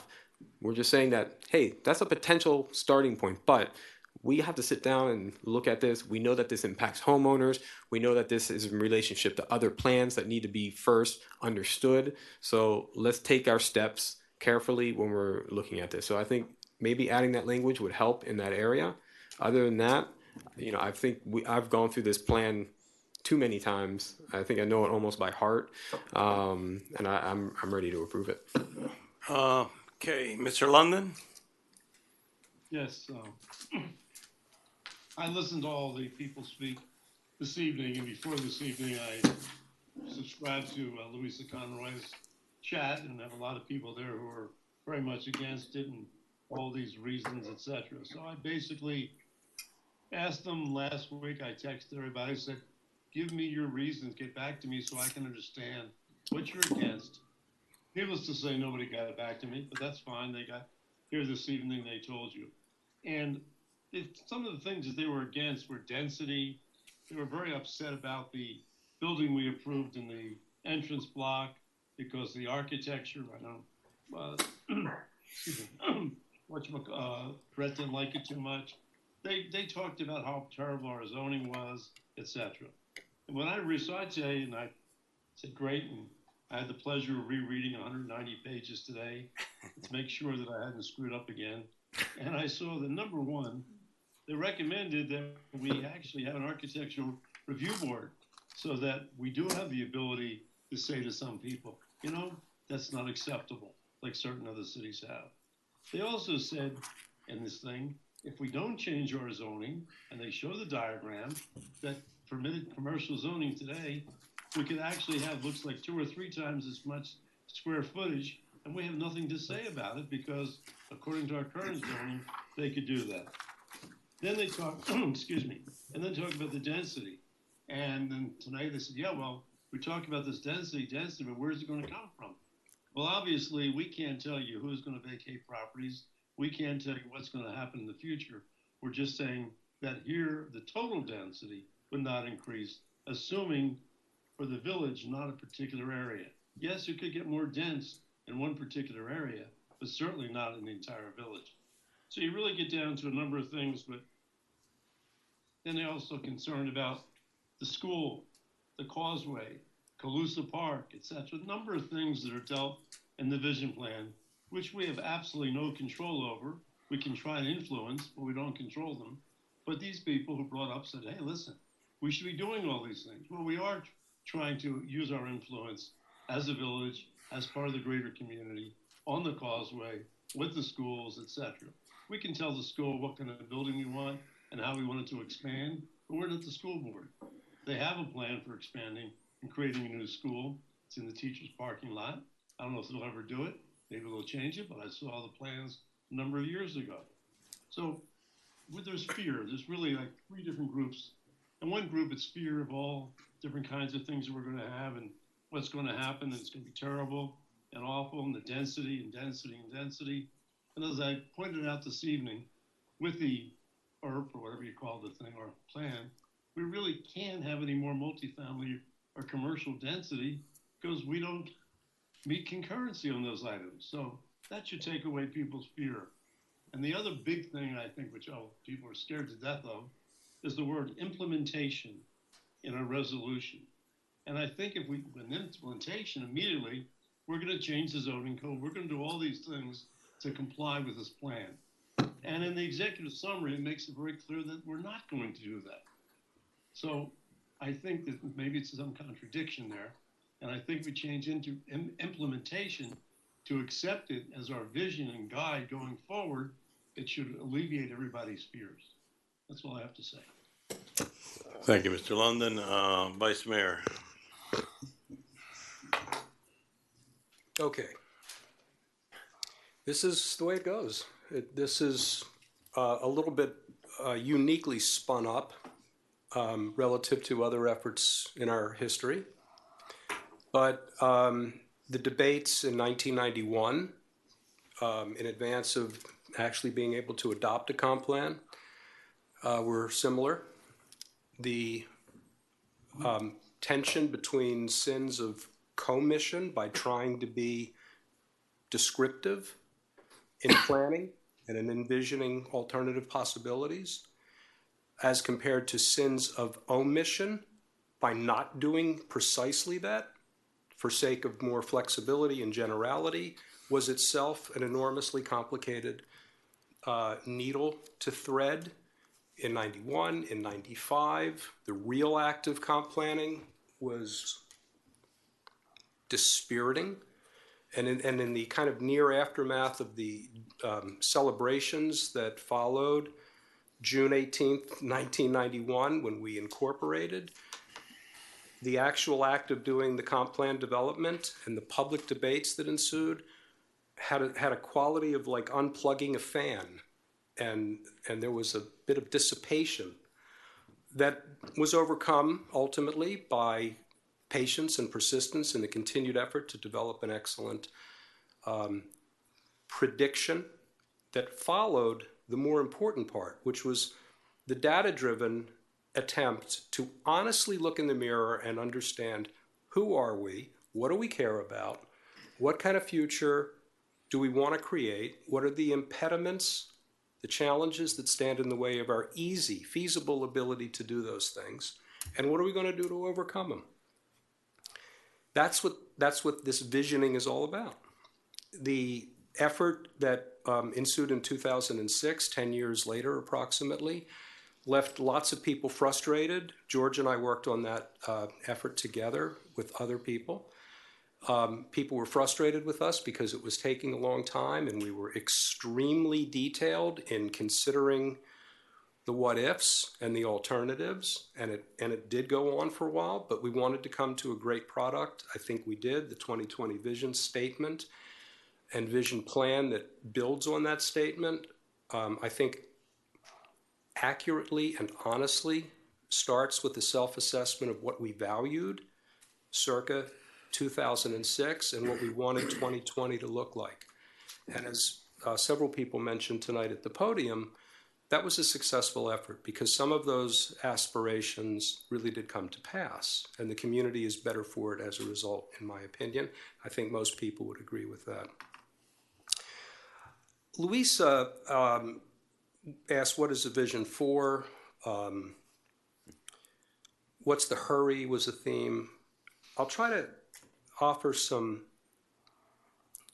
practical, not speechy insights to try to speak to these questions. The purpose starts with understanding current conditions. The last time we did this was a long time ago, and conditions have changed. We have a lot of work on the table right now to budget for, plan for, and implement things that were just starting to become realizable and foreseeable 10 years ago. Now, we're grappling with physical and climatological conditions that are quite different and leading to projections of what needs to be done that don't presently exist in any of in the comp plan, despite the EAR amendments that we passed tonight, and not in the 2020 vision either because things have changed.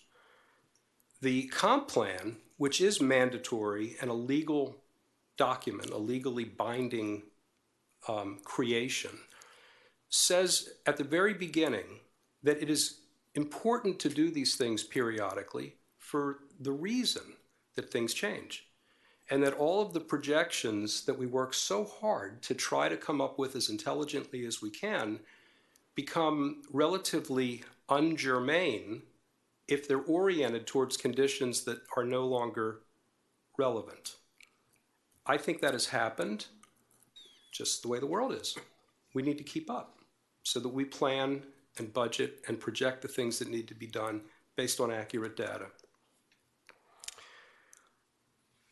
The hurry is it's not 4.5 years of effort that went into this. The hurry is we need to do it because we're working on resiliency stuff that requires the data that this includes. The principle of residential density really dominated this. And whoever it was, it might have been Betty, it might have been several people, Francis, spoke about being ignored. I don't think that's true. I think you responded to inquiries. I know I've responded. I think we've all responded. We've had many, many, many conversations. We simply disagree with the conclusions, I think, if I'm reading the room correctly, at least on the dais. We simply disagree with the premise that this plan engenders uncontrollable development. It doesn't. And we have spent some time pointing out why we think that is true, but it hasn't made an impression on people that don't believe that. So I'll try two reasons that you don't require you trusting me or anybody else up here. The first is, in our comp plan requires that we regulate residential density so as to achieve the lowest possible density consistent with reasonable property rights. That's a legally binding mandate on us.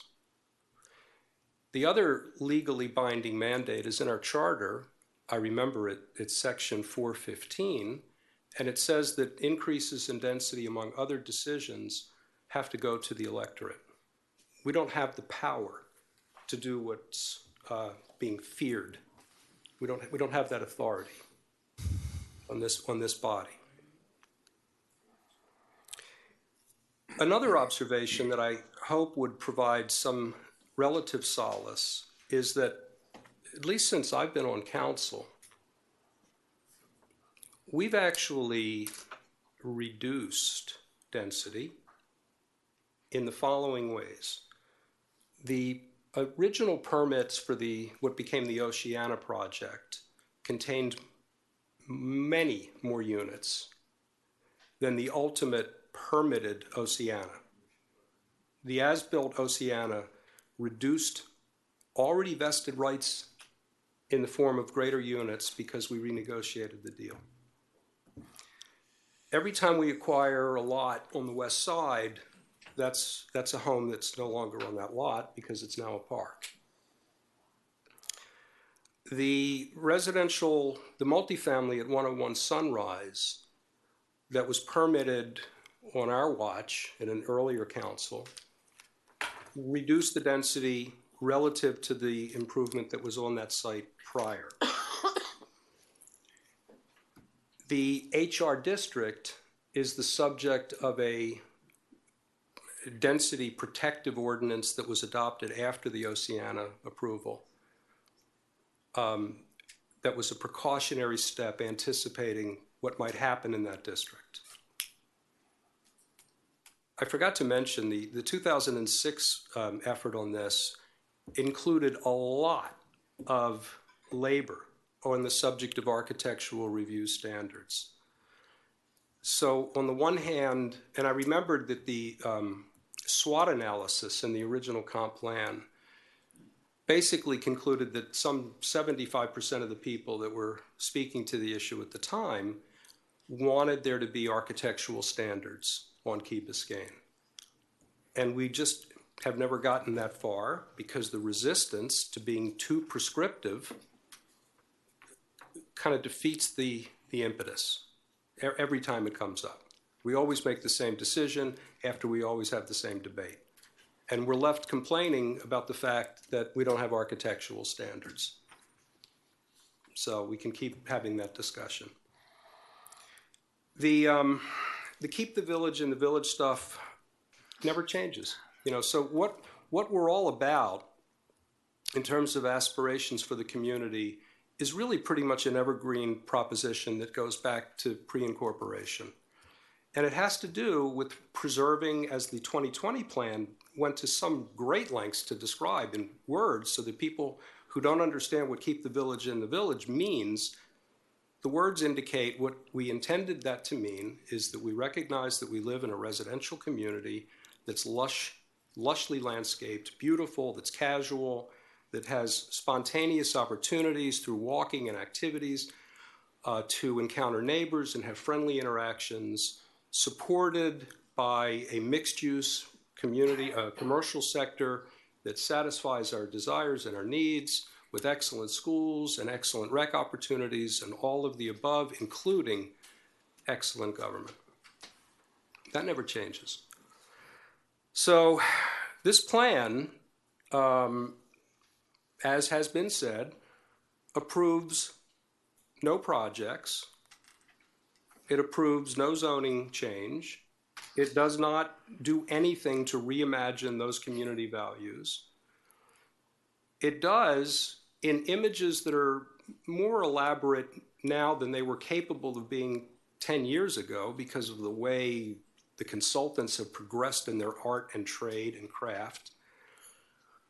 Whether we would have had an opportunity to be as illustrative 10 years ago, I'm not sure we would have wanted to be for the very reason of inciting the kind of reactions to pretty pictures that have arisen in this case. They are not my conception of what Crandon Boulevard is ever going to look like, but they do point to some things that we have always collectively wanted to accomplish on the strip between, for example, the Galleria and the Square, which is to create better pedestrian connectivity. So whether it's on a pedestal that looks like something like Meisner Place in Boca, or whether it's just a better configuration of the properties as they're built, which is a retrofit, the goal is to be able to traverse more easily than we can now those properties and other properties. So imagining what's intended by those illustrations that I don't favor either helps us to think about what do we really want to get out of this and how can we do this feasibly. Which brings me to, I think Myra and Ed Sanchez said the same thing. Adopt this, see what works, see what's feasible, see what the priorities are given all of the other things that we're trying to work on, traffic congestion obviously being significant among them, and unveil this out over time by making smart decisions based on the debates that will come when we actually talk about the projects that will be before us. That's it. That's what always happens. That's what's always happened in the past. That's what's going to happen now. Thank you. I have one last thing. Ceci asked an important question. Why does this happen? And that's a good question. Why did we have the kind of fracture and polemical problem that we lived with in connection with the Go Bond debate? It seems similar to me, this debate over this vision plan. It's a good question, and we ought to think honestly about answering it honestly. That's all I have. Thank you, Vice Mayor. Mr. Sardinas?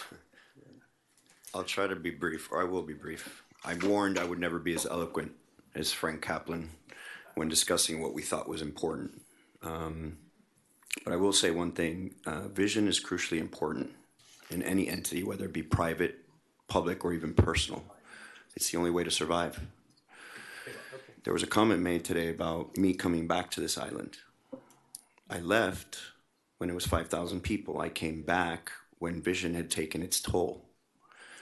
Vision included incorporation. Vision included the Village Green. Vision included the community center. Vision included an incredible and created an incredible, vibrant community that allows everybody to come in here and speak their mind and engage. Vision is necessary for that reason.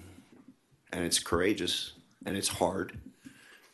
And we have to focus on it. This document is exactly that. It's a vision. It's delivered where we all live today. Back in the past, now in the present, and it will continue to deliver in the future. It's concerning to me that sometimes we forget and find a way to demonize vision. This is a guide. I like it to call it bumpers. It's like, you know, when you go bowling and you're a young child, there's just bumpers to keep you from going in the gutter, but they give you a framework to get down the lane. That's what this is. This is a collection of ideas from arguably incredibly smart people that live on this island, coming together, sharing ideas. The idea that this was not inclusive is crazy for me to think, because it's probably, as was said before, the most engaging and most inclusive process this island has ever seen. Yet we've been able to deliver on all the things I mentioned before, and it's a reason why we're still here. I came back. I'm happy that I came back. I'm happy with what I came back to. Do I revel in the days when it was only 5,000 people on this island? Absolutely. But that vision back then was back then. It's not today, and situations changed. And so we need to evolve. I don't think for a moment, nor am I audacious enough to think that this vision plan gives us all the answers. It certainly does not. But it is a step in the right direction. And the opposite of this could be paralysis by analysis, where we sit around and we analyze things to death and do nothing. And I think we all know the only way to get someplace is to take a step forward. And I think this is an incredibly important and crucial step forward. And I, for one, am forever humbled by the amount of time and effort that's been put into this process. And it doesn't diminish anyone's ideas on how it could be better. On the contrary, it should be an example that we invite people to share their ideas and to participate. And when you hear people here talking about everything that is wrong with no alternative solution, or talk about how everything is wrong but had never participated or suggested that they were never invited to participate, I have a very hard time listening through that noise. And that's what it becomes, is noise. So I want to say that I'm very proud of this document. I think that it's going to be an incredible guide and framework for us to continue to engage. And I not one minute do I think that it isn't going to tweak and change and live on for the next vision plan and the next one after that and the next one after that. But the idea that it even exists gives me makes me feel really great that this might actually be a place that my children will be able to come back to and be very proud to what we've done. Just like we're proud for the incorporation, just like we're proud about the Village Green, just like we're proud for the community center, just like we're proud for this vibrant community that we all live in and that we still live in after visions came before this. So history will say and will demand for all of us to take a closer look at this and not demonize it for the things that it is not, rather reward it for the things that it is. And that is a community coming together to engage and to care and to double down and to invest in their community, to live on for as long as it can. And I'm very proud to be part of a legacy, of that potential legacy. So my vote is an absolute yes. Thank you, Mr. Sardinhas. Ms. McCormick. So I often like to go last or close to last because I like to hear what everyone says. And today I'm really glad that I did that because, you know, parts of listening to public comments is tough. There was an energy at times that was uncomfortable, I think, in the room. But I want to start by thanking the committee for their hard work because I know how hard it was and I know how much time it took. And your community is going to be better for your service. So thank you all for that. But I really want to say, having taken the opportunity to be last, sitting here and listening to everyone who's spoken up here, I think this might be like the proudest moment I've had on council. I am so happy to be surrounded by people who are so committed to their community that they're able to have such intelligent and measured responses to many of the questions that came up, and to look through, Oscar called it the noise, but to be able to look through the noise and see where the real concerns are in our community. I mean, there was worries about what kind of a community our kids are going to inherit. I'm a little more worried about our kids watching some of the conduct in the room. You know, we watched the mayor do an amazing job of give people a little extra time, people who spoke in favor, people who spoke against, but we had phones waving, people screaming time. Like that's not a kind of community you want to live in. There are many people who came to the podium who I may not agree with, or I may feel like they were misinformed or misled, but they spoke respectfully. I listened to them. I was interested to hear what they were saying, and it raised a lot of concerns for me. Frank talked a little bit about Ceci's comments about why is this happening and why does this continue to happen? And I think that it's something that when you really love where you live, you need, especially in this community, because everyone is really smart and able to think for themselves. You need to look at where your information is coming from. You need to look for the right places to get information. We had people genuinely concerned that we're spending so much time worrying about a vision plan, but what about undergrounding our utilities? What about our stormwater? On this very same agenda tonight, we have an issue we're going to talk about that calls for over $1 million in spending to continue to move those plans forward. It's not the responsibility of every resident in Key Biscayne to study the agenda the way that we do and to know what the other items are, but we do that. That is our job. And we heard people talk about the need to trust. And I think we saw with the general obligation bond election, the tactic against it was sowing distrust in your government and telling people they're going to take your money, they're going to go to Hawaii. I stood on my 20th wedding anniversary with one of my 4 children on the corner and listened to someone say, you need to vote for other people, you need to vote for family values. It's going to take this community a while to get over that type of distrust. And, you know, if you don't like the way I vote, lucky for you, I only have another year and a half. But I think that I will stay committed to trying to reassure our community that your council wants what's best for the community and wants what's best for the village of Key Biscayne long term. And I think the projects we have ahead of us in terms of resiliency and so much infrastructure that will be redeveloped, those buildings, commercial buildings, the owners will want to redevelop them. Even our village properties, some of them are reaching 30 years old. We're going to need repairs and things. We need to be on the same page working together. And we need to do it in a respectful way. And I feel like this was a really amazing endeavor by a lot of people over a very long time.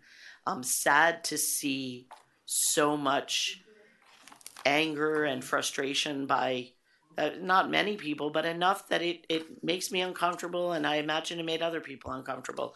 So, you know, my hope is that we can trust in the leadership of the community, that we will continue to work together, and as projects come on board that need to be redeveloped, as changes happen, that we approach them together, each one. This document is not saying you will redevelop this way. It's saying we need to be looking, we need to know what direction we want to go, and we have asked, and the community has spoken over many, many years, and those ideas have been assembled together. So I thank this council tonight for the way that everyone has really spoken, and again, I'm super proud, and I think that this is the example that will start to rebuild some of that trust. So thank you, guys. Thank you. I don't want to repeat what my colleagues have said, but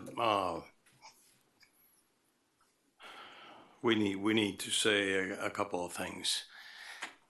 Number one, we've had ideas, we've had vision all along in this village. I too, like Betty said, as part of the original group, part of the good government group. We had ideas like the village green, and people said, no, it's a terrible idea, a small minority. We had ideas like forming our own fire department. And these weren't easy things to do, okay? But we had the courage to look at those ideas and say, you know, maybe yes, maybe no. The community center, same thing. We had the idea, other people had the idea. I got to a point where I was able to work on it. These are our ideas. We talked the other day, we did Paradise Park. We opened Paradise Park. Paradise Park, there were ideas about what to do with Paradise Park. It could have been a library, it could have been a theater, it could have been a dog park, and on, and probably most of you know it wasn't my turn at that time, but these are different ideas. We ended up with something beautiful, but there were different ideas. It's okay to have different ideas. It's not, we don't live in this communist state where our thoughts are controlled. Everyone can have different ideas, okay? And this document, is about ideas. We may like them, we may not like them. Do we have to implement these tomorrow? Absolutely not. Are we going to tell the manager to do that? Absolutely not. Is everything that is even remotely contemplated here has to come back to this council? Absolutely. categorically. Mr. Attorney, can you certify that that's a correct answer on my part? Yes, I think all of this policy would have to be approved through this council. Thank you. Mr. Attorney, can you elaborate a little bit about what our code says about density?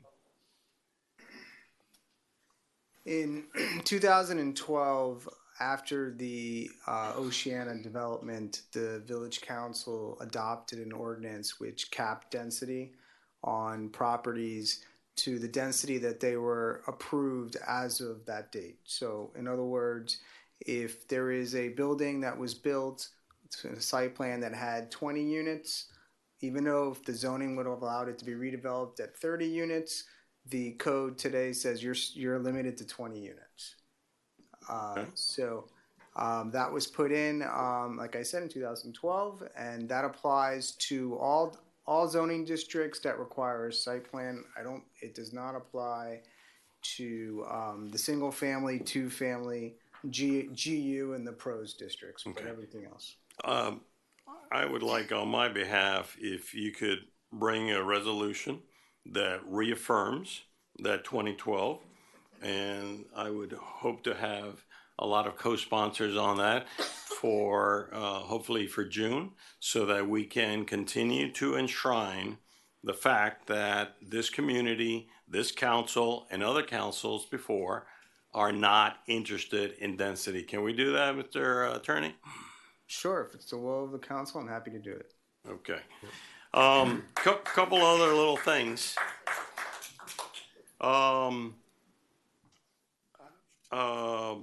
We are working on so many things, okay?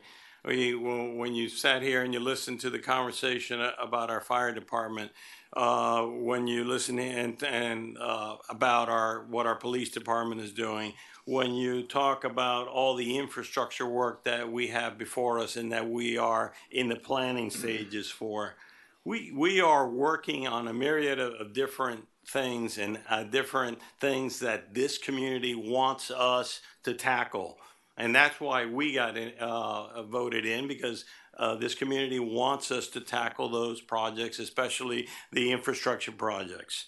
And they also want us to look at and take on things such as fields and take on different things about flooding. And we have an item on flooding here tonight. So all these things are part of the overall plan about the vision of that all of us have and all of us share to get things done. And some of the comments, and I welcome them.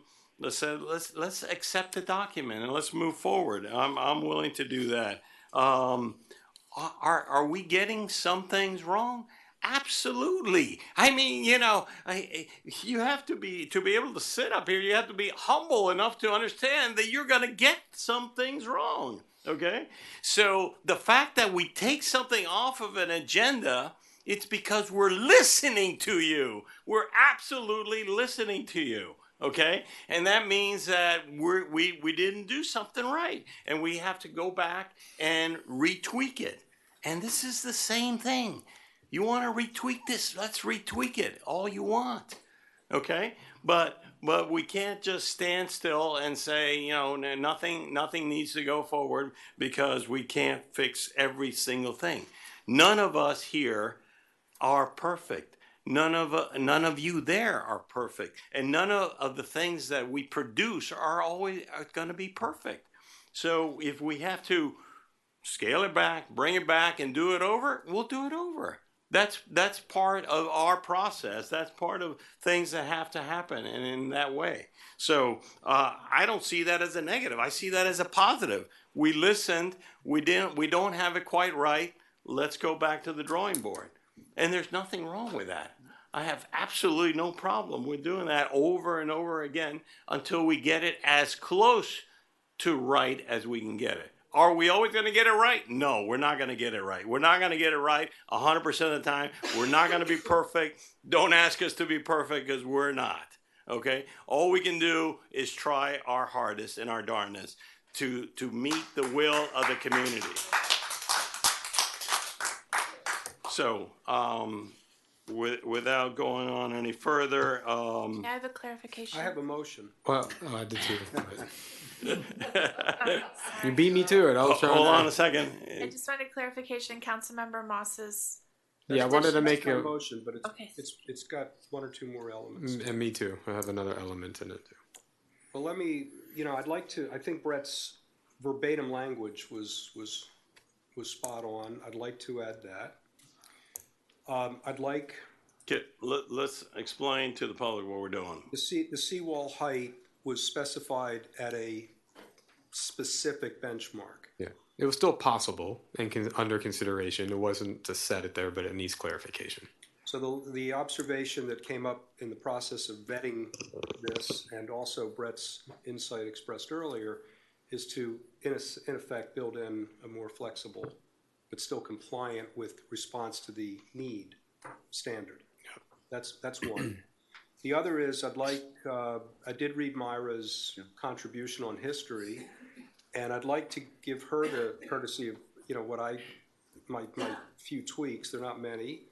But I'd like to add, I think the history part that includes incorporation, it'd be foolish not to add that. And lastly, in deference to how people read words in English, the word implementation is used in the reso title. Now, we probably know that this is boilerplate, that implementation is in most resos. The word speaks to the reso, not the plan. But I can understand how that has caused some confusion, because not everybody knows that. There's two solutions. One is to simply explain that, as I've just done, or to eliminate the boilerplate use of the word implementation in a place where, in this context, it's really a non sequitur. There's no tasks. I was going to propose something for that. Okay. So for me, we have to adopt the plan. Accepting it is not acceptable to me, because we're taking a vision and we should be very strong that this is what we want. The implementation, I agree with you that it can be done that viewed incorrectly. I would change the language to implementation. The village manager shall obtain village council approval prior to taking any action related to items in the vision plan. And the village council hereby authorizes the village manager to arrange an annual meeting dedicated to discussing and receiving council guidance concerning the vision plan. I think if we change that language under implementation, it's clarified. I'm cool. Okay. So I second that motion then. We have a resolution before us, and we have an amended resolution before us. Is that correct, Mr. Attorney? Correct. You have an amended resolution as well as an amended vision plan, right? There were some clarifications in the plan itself. Okay. Do we need to make those two separate things? No, you can adopt the item as amended as one. Okay. If you could, Councilmember Moss, if you can hand your motion to the clerk, that would be good, so she has that. That'd be perfect. Has it been seconded? I'll second it. The amended version has been seconded by Mr. Vasquez. Any other discussion? Ed, you're good? He says he's good. I've read his lips. That's all what he said. Okay. All those in favor of adopting the plan, say aye. Aye. Any opposed? Unanimously adopted. I congratulate the board members that are here. Thank you, guys. Can we do not as hopefully not as controversial or different 10G? Yeah. Sure. Okay. Great job. A capital project authorizing ordinance of the Village of Key Biscayne, Florida, selecting Metro Express Inc. for construction of village-wide stormwater drainage improvements and roadway resurfacing in an amount not to exceed $1,014,229.50, providing for authorization and providing for an effective date. Move. Second. Moved and seconded. Mr. Osmond, you weren't going to get away easy tonight, were you? No way. Tell us what important thing we're doing here.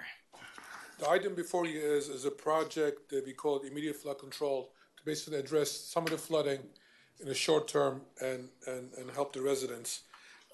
It consists of adjusting existing stormwater system, such as building curbs around the catch basin to stop soil erosion, adjusting elevation so the water can flow, and as well as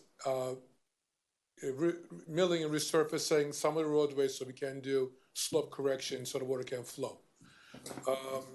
We prepared a bid package, went out to bid. There were 4 companies that respond to our solicitation, and we feel that Metro Express Inc. is the lowest responsible contractor. And we are recommending under this contract for Metro to do areas 1, 2, and 4 for $1,041,000.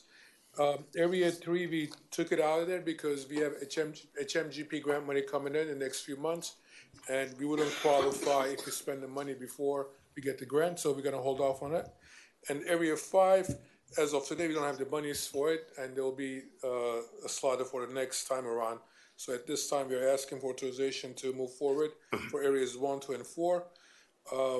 Due to our regulations, this item is going to come before you again in the next meeting because it's greater than $500,000. So this is the first meeting. Okay, so let me see if I can summarize it. In terms of improving our stormwater drainage, this isn't the large fix. This is a Band-Aid until we get to the large fix, right? Correct. Okay, and the large fix is going to cost millions and millions and millions of dollars because we're going to have to do the utilities, put them underground, even though people say we're not doing anything about that, that we're going to have to put in larger pipes to move the water, retain the water. So that's our more long-term project, which we're not quite there yet. We're working towards it. We're working towards it this year. We're going to be at 30% plans, at the end of this month? Correct. Correct. And then 100% plans at the end of November, somewhere in that Around neighborhood. there, yeah. So this is a Band-Aid to get us by, to try to solve a problem that impacts just about all of us here with streets that flood constantly, and we need to get that water moving, and this is a small fix in that direction. Do I have questions on the matter? Mr. Moss? Yeah, just want to make sure that, whenever we start doing paving and we've seen repaving done after Miami-Dade Water and Sewer came over here, we got to really be on top of these people because we need to make sure that the quality level is excellent, because sometimes when you see that they repave, they fix one problem, but they cause 2 other problems. And now we have 2 neighbors complaining that there's something going on in front of their house that hasn't gone on there before. Also, I am concerned about curbs, because curbs can be a very sensitive issue on what type of curbs we're using, why we're using those, and all that kind of stuff. So I just want to make sure that, yes, I'm in favor of moving this forward, but please, we need to know what's going on before we get 10 residents calling us saying, why is there a curb in front of my house all of a sudden that I didn't have, or my next door neighbor, and we have a lot of issues. So, I think there has to be good communication in what we're doing when we're solving one issue, not creating 5 other issues. That's all. Okay. Thank you. Mayor, if I may? Mr. Vasquez. Yeah, thank you, Mayor. I had an opportunity to meet with staff on this, and I think it's, this is, as you said, a great short-term solution. During my campaign, especially, I was walking around talking with a lot of folks in the community and observing some of the roadway conditions. And I was saying, I wish we could just get all the pipes fixed and all the roadways fixed really quick. And the fact is that we can't, because these are issues that take a lot of time. So I think this is a significant surface improvement. It'll allow the stormwater to get to the catch basins or move in a positive direction, as opposed to moving to somebody's home. And I think we're doing well with this. And I did look at the price, and I did look at it with staff, so I'm comfortable with this. Thank you. Great. Mr. Mayor, for clarification purposes, this is first reading of the ordinance. It'll come back for second reading. Yeah, it was listed under resolutions inadvertently. Okay. But also, because it's a capital authorizing ordinance, there will be postcards mailed to all residents before second reading. So it's one of our bigger ordinances. All electors. All electors. Thank you. Mr. Kaplan? Point of emphasis on Brett's point about the road surface. This is county mainly, and I see this on Crandon primarily, but they just do a poor job finishing the surface condition at the end. Yeah. So let's really emphasize that's an easy thing to get right, and it's a noticeable thing when it's not done right. And once they're gone, there's no fixing it. So please drill that. Sure. Okay, this ordinance before us on first reading. Madam Clerk? Councilmember Sardinius? Yes. Councilmember Vasquez? Yes. Mayor Roscoe? Yes. Vice Mayor Kaplan? Yes. Councilmember London? Was that a yes, sir?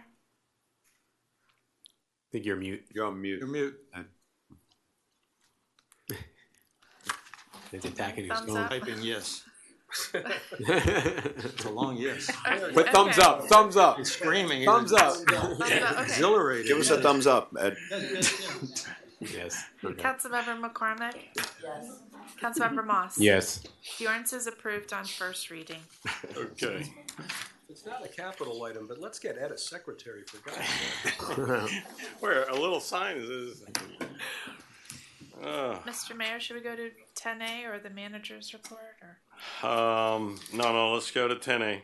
Okay, a resolution of the Village Council of the Village of Key Biscayne, Florida, providing for the estimated cost of providing solid waste and recycling collection services, providing for the method of apportioning the cost of providing solid waste and recycling collection services, proposing revisions to the service fee for solid waste and recycling collection services, directing the preparation of a preliminary assessment roll, establishing a public hearing to consider the imposition of revised service fees for solid waste and recycling collection services, and the method of collection and directing the provision of notice thereof, providing for severability and an effective date. Move. Second. Thank you. Discussion on the motion. You need to say something real quick? No, it's here to answer questions. Yeah, yes, Ed?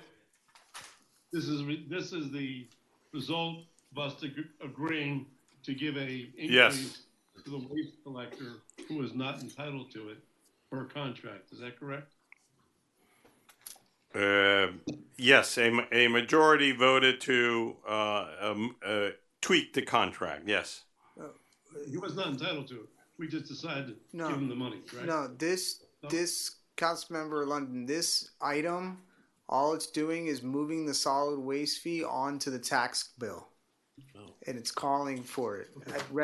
It calls out the amount of the increase too. But this is setting a hearing in the future. So there's going to be a second time where there's a public hearing on it with the increase in the fee, which is a result of what you're saying, but it has more than that. Okay. Thank you. We're on 10A. Any further discussion? Do I have a quorum? 1, 2, 3, 4. All those in favor? Aye. Opposed? I oppose because I wasn't in favor from the beginning. Favor. Yeah. Okay, I'm a nay. Motion carries. Um, The next item is a resolution of the Village Council of the Village of Key Biscayne, Florida, selecting Brightview Landscape Services, Inc. for comprehensive landscape maintenance services as further provided herein, providing for authorization and providing for an effective date. Move. Second. Go ahead. Okay. Mayor, Council, the item before you is a recommendation of awarding a contract to Brightview Landscape Services for comprehensive landscape and parks maintenance.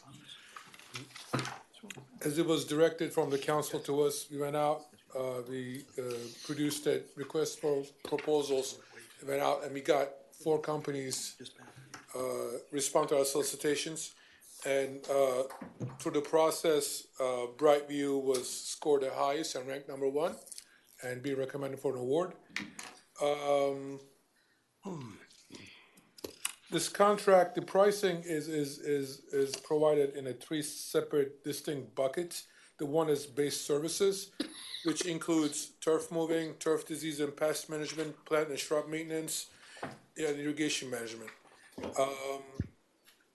We pay approximately $230,000 to our current provider for the base services. And with the new bids that we got for the Brightview, the cost is going to go up to about $455,000, which constitutes about 38% increase from our current provider. This is due to several different reasons. Number one, the scope has increased a little bit, not at 38%, but I would say about 10%. We added several areas to the contract, Ocean Lane Drive being one of them. We added Seaview Drive. We expanded some of the existing areas, and there are more acreage they're covering. And also the increase is due to increase in minimum wages, fuel, tipping fees, labor availability, and so on and so forth.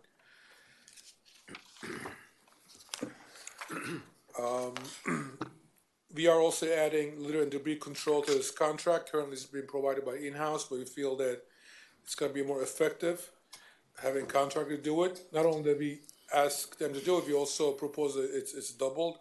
We do get a lot of concerns and complaints from our residents that there are a lot of litters out there, and we have one guy that's doing it, and he's doing a pretty good job, but unfortunately, one person is not enough to service the island as far as the litter is concerned. And that's pretty much it. If you have any questions, I'll try to answer. Okay. I've got a number of questions. Did we have issues with the present provider? Are you not doing a good job, or? The SFM is a good company. As a current provider, is a good company. We had their challenges time to time, but overall, I would say they're a good company. But again, the reason Brightview is being recommended is just it's a process. There was a selection committee. SFM put a really good response to solicitation. But I guess Brightview just did a little bit better. Was it ever contemplated that you would split the contract or do something differently? In the contract, we divided into two areas. We call it East and West. Right. There were actually two separate bid forms that we have them provide a price. We did say that it may be our intent to do it, but again, it was, we reserve every right to award one, two, or none. So there's a difference of something like almost $27,000 difference between the two companies. Sounds about right. Yes. So the SFM was lower by $27,000. You don't have a problem with the work that they did.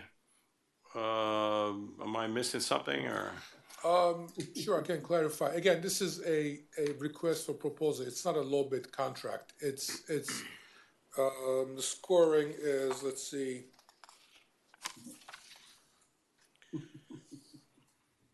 about 45% of the scoring is based on price proposal and financial strength, and 55%. 45 or 35? Well, 35 is price, and 10% is financial strength. Remainder is based on qualifications such as responsiveness to request for proposal, firm profile and related experience, staffing and team profile, workload capacity, project approach, and work plan. Again, there was a selection committee was formed. There were 5 committee members, and they met. They reviewed the proposals, and they scored the proposals based on qualifications without the knowledge of the price. Knowledge of the score points for the pricing was actually added by the procurement department separately, and at the end, Brightview ranked number 1. Okay. If I could add to that, Mr. Mayor, as well, I just want to back that up. Is if you recall, we came to the council last fall to increase the current contract by 10%. However, the council requested us to go back out to an RFP. Jake has done a very detailed request for proposal. In fact, being much more specific on how we're going to grade them and evaluate them. You can also offer that process. Everything that we've done is followed by procurement rules within our charter as well as our policies and procedures. Yeah. Yes. No.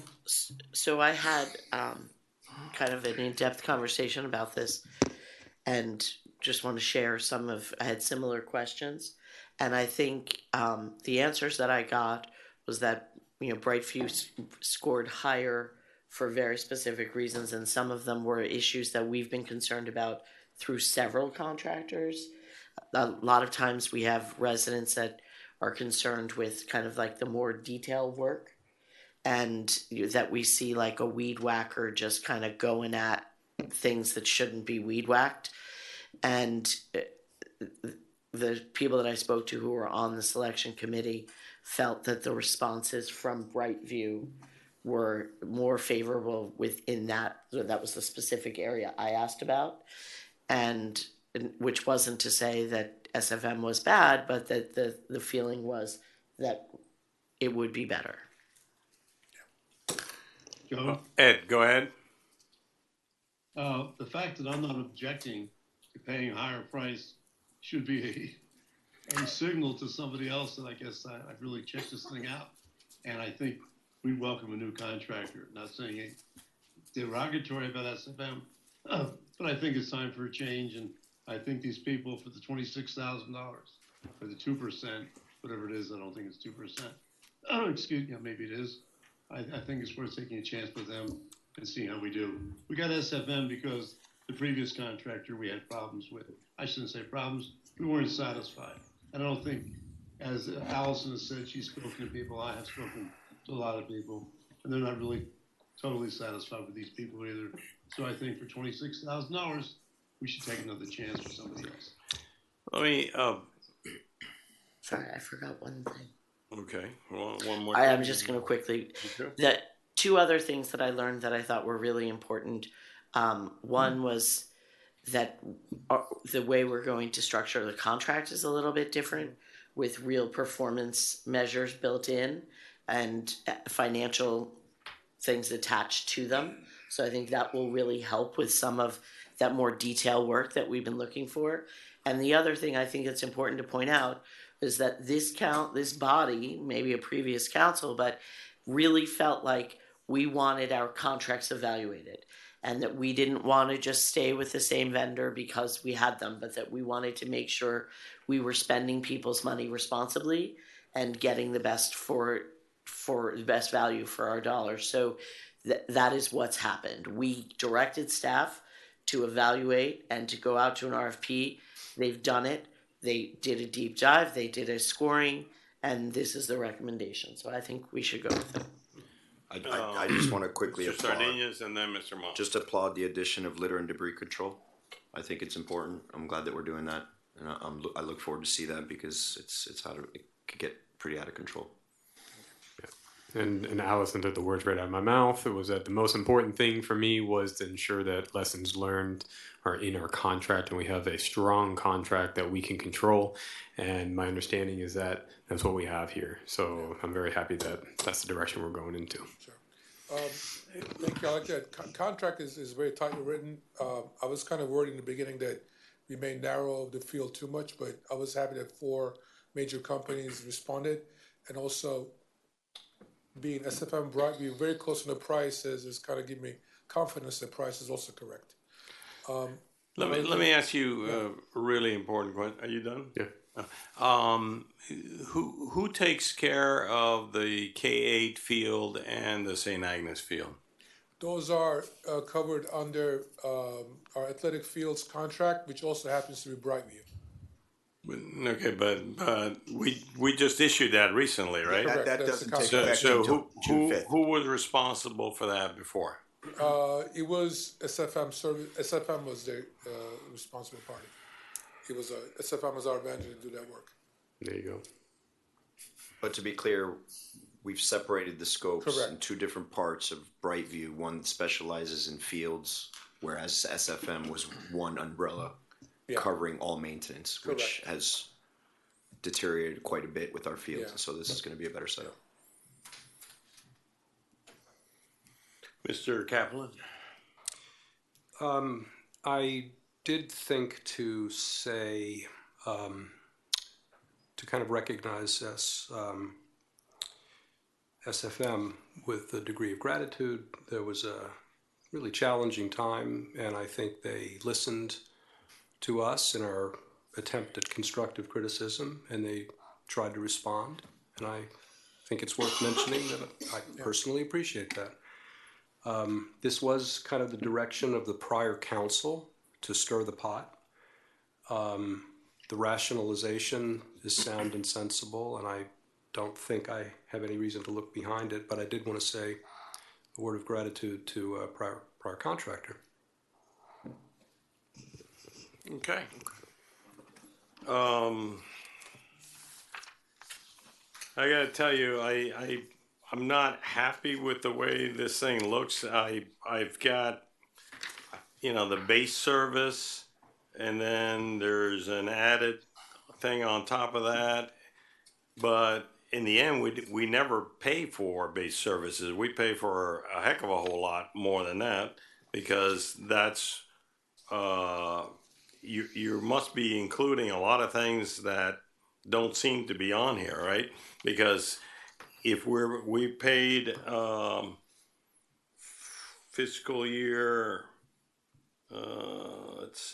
fiscal year 21, we paid a total of $991,987. And in fiscal year 22, we paid $740,898.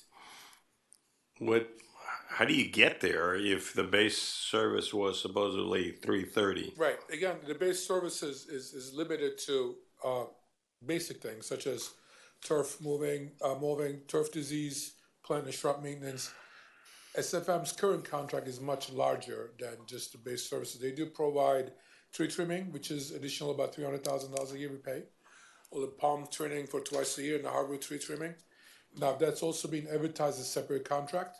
It's no longer part of the landscape maintenance contract. It will be separate, so that's out.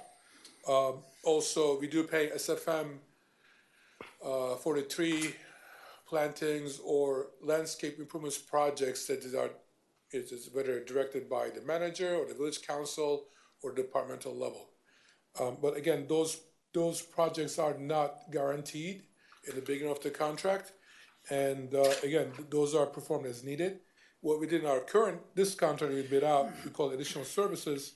I asked them, let's say, if I give you $75,000 worth of work to the trees and plants, how much would you mark it up? So, right, we'll say they're going to mark it up 35%. And irrigation, if I give them $35,000, I asked them how much you're going to mark it up. They said 35. And so basically, they are giving us. I asked them.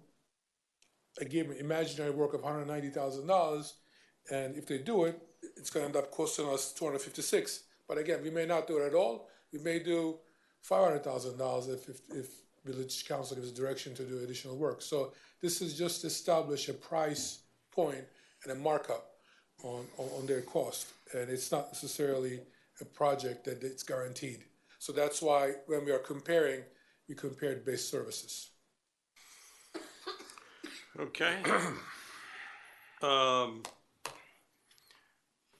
And you're telling me 100% that this former company is the one that has been taken care of, and was it their responsibility to take care of those two fields that I mentioned? All the athletic fields was part of our contract, which SFM was a company, yes. Is it their fault that they are in the condition that they're in? I would defer to Todd, or maybe he could speak up because it is on his purview, so he had a close look at it. But again, just look at aerial photos from year after year.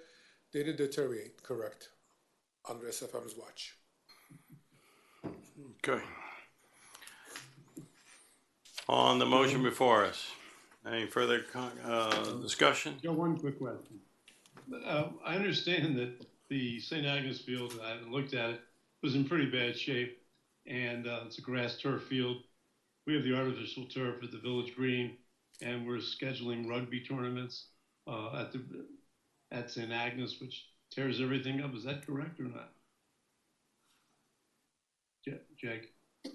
Or is that Todd? Can you hear me? Yes, sir.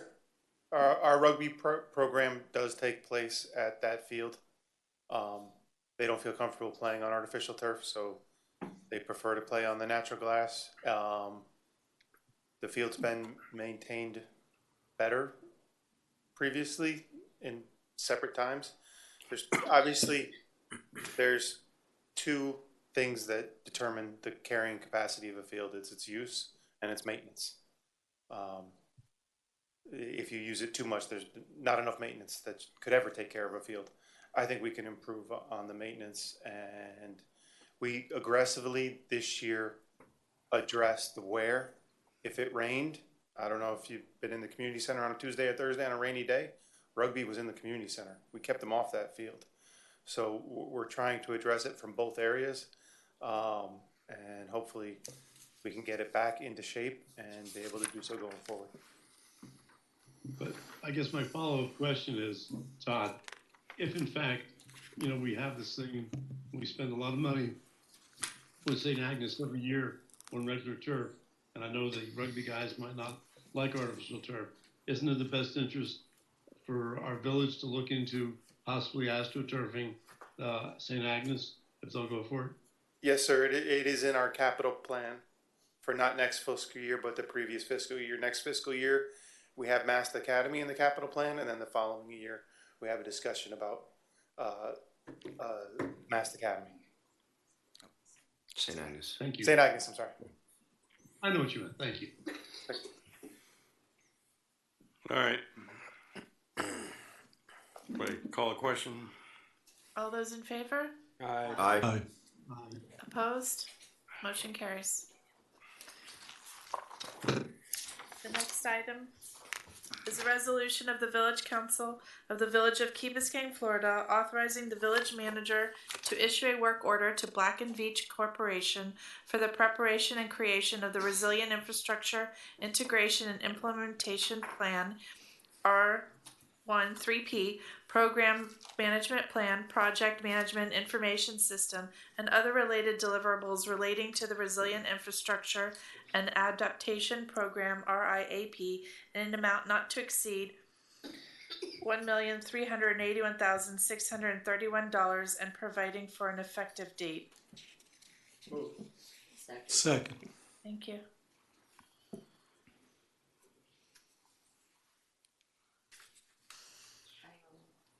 Good evening, Council. That said, this particular item does speak specifically to what we're trying to accomplish relative to advancing the Resilient Infrastructure and Adaptation Program for the Village of Key Biscayne. As you all know, streets inundating, undergrounding, shoreline protection, utility hardening is all a major concern of the council and of all the people of the village. To that effect, the manager, myself, Jake, Public Works, Jeremy, BZP, Benjamin, Finance, Capital Improvements, Colleen have been working to put together this Resilient Infrastructure Program. It's a massive program. We're looking to protect $10 billion of assets. So that being said, it's complicated. There are multiple lines of effort that need to be coordinated, from shoreline protection and working with the Corps, to the stormwater upgrade with AECOM, to then redoing the roadways, to then undergrounding the electrical, to then undergrounding the telecom, to then also dealing with aged out water and sewer lines. All of that activity needs to fundamentally be coordinated in a very rational way. We've sort of aggressively been moving out on a number of things, such as the 30% design for K8, which will then be followed up by the 30 to 100% design for K8. We're also aggressively moving out with the FPL undergrounding design, which is ongoing as well. Similarly with AT&T and with Comcast. We've put in a joint powers agreement with Miami-Dade Water and Sewer Department to also coordinate looking at the water and sewer lines. All of these things essentially need to come together in a very cohesive manner, which this integration and implementation plan really is. It's the structure for how we're going to basically execute this entire program. It's all the program and project controls. It's all the sequencing for all the different projects that have to be taking place in all the different zones, because we can't build out the village in its entirety all at once. It's all the prioritization. It's all the financing plan that needs to take place and how all that financing has to come online.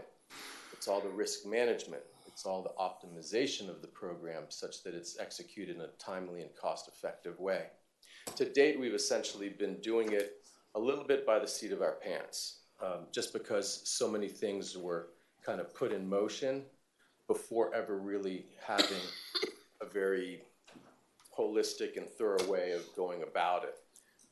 We realized the complexity of the endeavor, and to the manager's wisdom, we brought on an external team, which is Black & Veatch, along with other specific contractors, such as Moffitt and Nickel, that has been our ocean engineers for the longest time, and a few others, because they have a depth of experience doing this type of activity elsewhere nationally and internationally.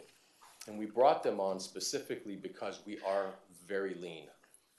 The only people that we have within the village to actually pull this thing off is the manager, myself, Public Works Director, BZP Director, Finance Director, and CIP Manager.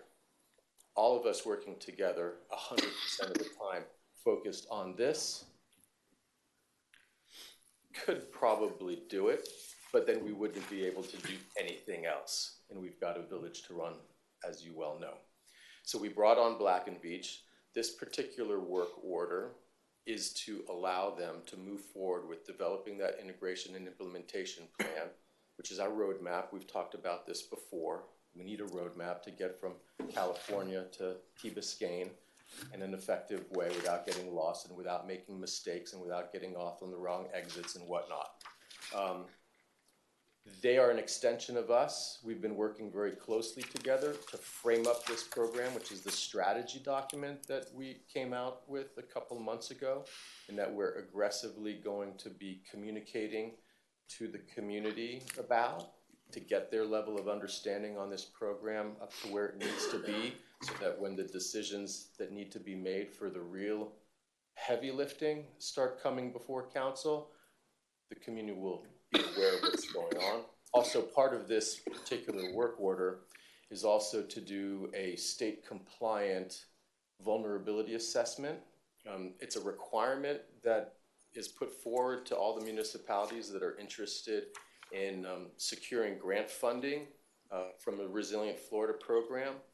That's something that we're going to be leaning on very heavily moving forward. Without that state compliant vulnerability assessment, we're essentially never going to be able to get funding from that program. We did put together... Which program? This is Resilient Florida program. We did put together a grant application, which we were successful in getting $330,000 from Resilient Florida to apply to the completion of the vulnerability assessment. That task is not going to take the whole $330,000, so the remainder is going to go towards completing this integration and implementation plan. We also have a loan application to SRF for $870,000, which will go towards completing this integration and implementation plan. And the balance, which is $181,000, was programmed into the FY23 budget specifically to keep making progress towards converging all of these efforts, such that when we transition from planning and design to construction about a year down the road from now, everything will be in place mechanistically and programmatically in order to move forward without just running into landmines and making mistakes and missteps and setting ourselves up with conflicts and whatnot. Because there's a lot of coordination that needs to go on here. All right. And I do also have Black and Veatch here with us. So if you have specific questions that you'd like to ask them, you can. I think I will go last on that one. Okay. I'll take that. Okay. Go ahead. Thank you, Roland. And there were a couple of things that you shared with me when we met that didn't come out and that I think are important to share for everyone else. One is that to get the grant for the vulnerability study, and correct me if I'm wrong on this, you got it because you were going to do the vulnerability study, but when you previously had applied for a grant from the same entity, you were denied because we had not yet done the vulnerability study. That's correct. So creative thinking, we got them to pay for us to conduct the vulnerability study. So presumably we can continue to seek additional funds in grants as we continue in these projects. That's yes? correct, yeah. Okay. So the state of Florida is requiring that we do the vulnerability part of this. That's correct, because ultimately the state of Florida wants to have a vulnerability assessment for the entire state. So they're cobbling that vulnerability assessment together by making all the municipalities do vulnerability assessments that meet specific criteria. The state ultimately wants a vulnerability for the entire state so that they have an ability to access federal dollars more successfully. When you have identified the vulnerabilities, then you have to get money to pay for those vulnerabilities, and by doing fixes to that. Addressing them, yeah. And then the other thing was, you mentioned that if our team in-house devoted themselves 100% of the time to getting this done, and I know that the manager feels super confident that you could all do it, and I'm sure that you could, but one of the things that interested me in outsourcing this was that obviously you can't do 100% on only this one project because we do have a village that needs to continue to run, but also that it isn't the first time for the team that you're bringing in. Correct. That if you could talk a little bit, or if they could talk a little bit about their experience and kind of the value we get from their previous tries at this. Sure, I'm not going to steal their thunder, so I'm going to introduce Charlie Mosley and Dr. Arturo Burbano. Charlie basically leads the program management and construction management effort for all of the eastern United States, and it's our good fortune that he lives here locally in South Florida. Arturo is going to be the lead for the program management effort that we're undertaking, and I'm going to let them sort of share their experience in doing this elsewhere, but it's vast and deep. So thank you very much. Mr. Mayor, council members, thank you very much for this opportunity to be here with you this evening. Black and Veatch has been in the program management business for over 40 years. We've, under our various programs across the country and around the world, we've implemented over $30 billion worth of infrastructure. Just today, we are currently providing similar services to the city of Charleston.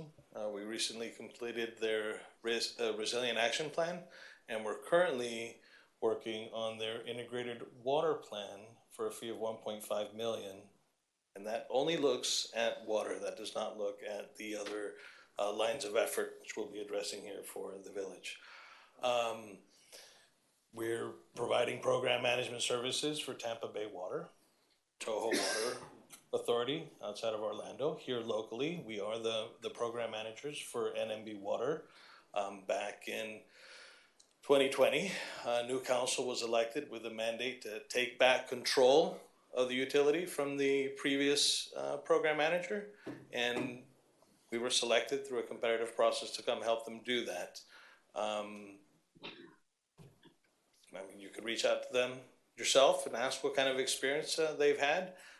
Frankly, we pride ourselves One, we're a solid Midwestern firm. We've been around for over 100 years. Okay? We're not just in the water and wastewater game. We're also market leaders in power, telecom, management consulting, federal services. We've been implementing complex programs here domestically and around the world. I personally, with Black & Veatch, led 2 very complex programs for the State Department and USAID in the Middle East. We're bringing a lot of experience to bear here for you guys. Another thing I'd like to emphasize is we take our role as stewards of your funding very seriously. We are an employee-owned company. We're one of 7 large employee-owned firms left in the United States. So when you're talking with myself or with Arturo, we act as employee owners. And the fact is, the way we grow our business is not by trying to exploit the transaction. The way we grow our business is by looking after your interests and hoping and working to earn your trust so that you will give us the next task order. Okay. Yeah. Let me go with Mr. London. Sorry, couldn't hear you. Yeah, you have a question? Let Brent go first. All right, thank you. No, what I'm gonna say. Such a gentleman. No, thank you, Ed.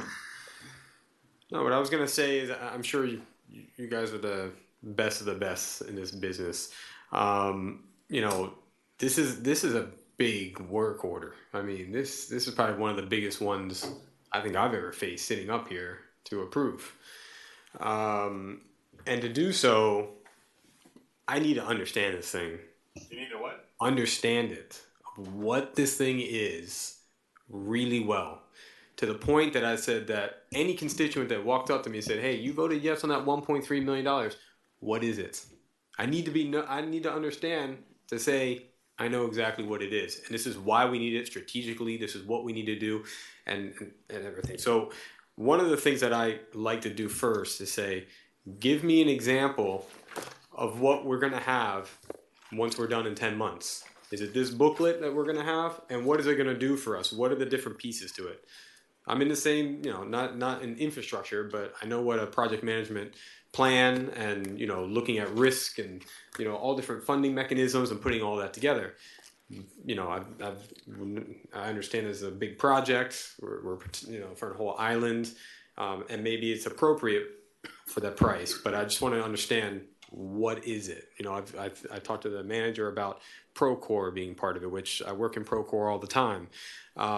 Okay, so can you give us an example of another municipality and said this was our final product that we delivered for them? This is how the Procore worked for them. This is how they put everything into it. This is why you need this.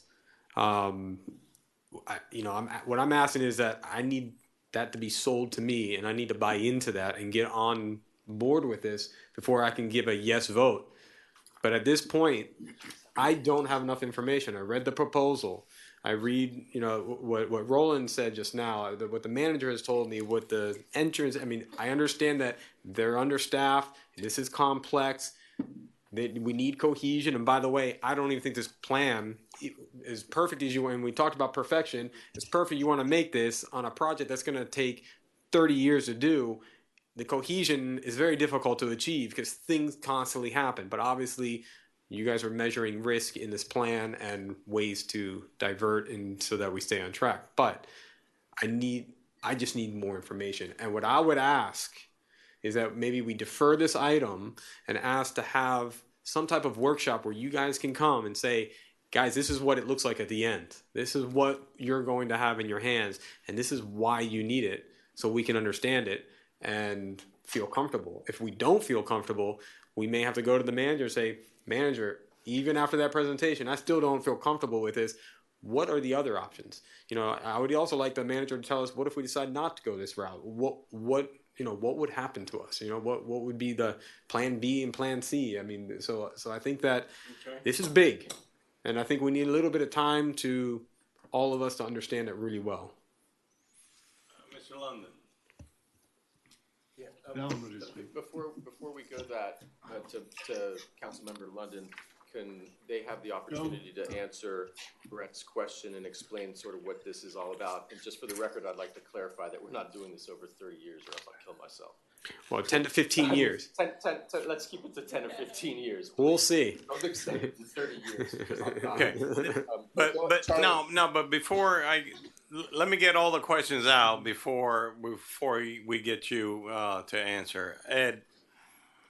Okay, I listened to what you said, Roland, and I've had a little experience doing subdivisions, residential and industrial, putting in water, sewer, fire lines, all the other, all the things we're going to do with the exception of telephone and, excuse me, I did build cell towers also. I forgot about that. So, again, to reiterate what Brett said, I just don't understand what we're going to get for our money, how much money we're going to spend, and why we have to spend it. I don't know how long that $1,003 is $1,300,000 is going to last. Is this the first work order, and then a year from then back for another $1,003,000 or $3 million? Is this the economical way of doing it? I know you have your mind made up, Roland, and so does Steve. That we're definitely not going to do design build. We do low to 30, then we do 30 to 100. And again, is that a definite thing? I don't think the village, at least I've never heard of us all agreeing to do it that way. So I don't know if we would need the same services as design build if we do design build. And I think Brett's suggestion or workshop to discuss this, to understand, and maybe convince me why it's a good way to spend our money. But I could never answer to anybody why I'm going to vote to spend $1.3 million for coordination of something, which maybe you'd have to hire some one person, maybe not, but that would be the only thing I could think of. Okay. At this point in time, I think we should consider Brett's suggestion, table it, Okay. workshop, and then. Thank you, Mr. Vasquez. Thank you very much. Let's start with a premise that program management is it's a standard in the industry, especially for projects of this magnitude and this complexity. There's a lot of issues to deal with when you are, incurring so much cost and developing so many different and validating so many different elements that have to be put together, coordinating that, managing the risk, managing the funding, managing the implementation. It's a given. If we decide today, and today we adopted a vision plan, it was a very, very heated discussion, and we all decided to move forward. This is part of moving forward. We can't go ahead and decide that we're going to move with a $200 million or whatever it is, the cost of this CapEx, without having a program manager in place. That would be just, in my opinion, would be very irresponsible for us not to do that. However, of course, Black & Veatch is one of the top PMOs as far as I'm concerned. They've been around for more than I know. My concern is that I see you working with larger utilities. I know you work with larger agencies. I would address the component from the standpoint of a neighborhood. And that's where I've seen the pitfalls. When you deal with a smaller community and you deal with a lot of voices and a lot of complaints, and this is the issue that we had back in Miami Beach, was yes, we had a great program manager, but it failed. And why did it fail? Because they could not contain the residents and the issues when we were going out and implementing the infrastructure. So where I'm going at is, my question is going to be, what is your experience dealing with municipal environments when you're dealing with so many logistics, and on top of that, a very residential community that's going to look at this very carefully and very cautiously? So my question would go in that direction. I don't necessarily think that, honestly, I understand you want to get comfortable with it, Brett. I just think that perhaps a workshop may just create the paralysis component, and I'm just concerned about that. I think that we can address the questions of the dais. I think we can address these things. I think we need to take into consideration that this is a standard approach. This is nothing out of the norm, out of the ordinary. This is done everywhere, and it's what every responsible municipality should do when they're engaging into a large CapEx. Specifically, when we want to have a good rate of return.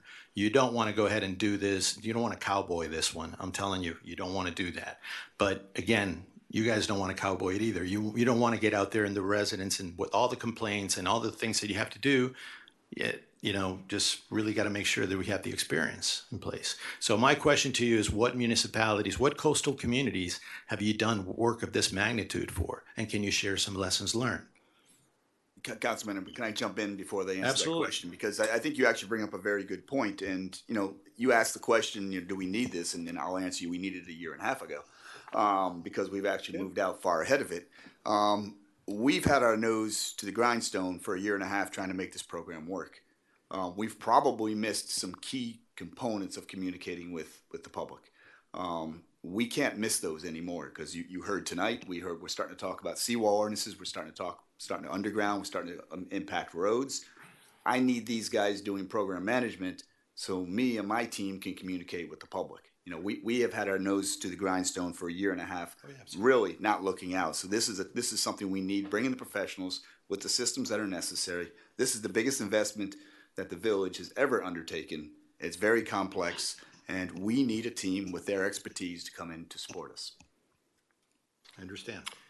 There's been two questions. I had surmised, I thought, an answer to the question that Brett and Ed posed, but I think I'd be better served if you answer it rather than I answer it. Yeah, why don't you guys go ahead and please clarify for Brett what exactly we're endeavoring to do, or going to do with this integration and implementation plan.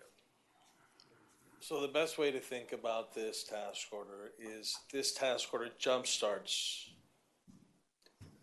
the program, okay? Yes. There was a word that was used earlier, outsource the program.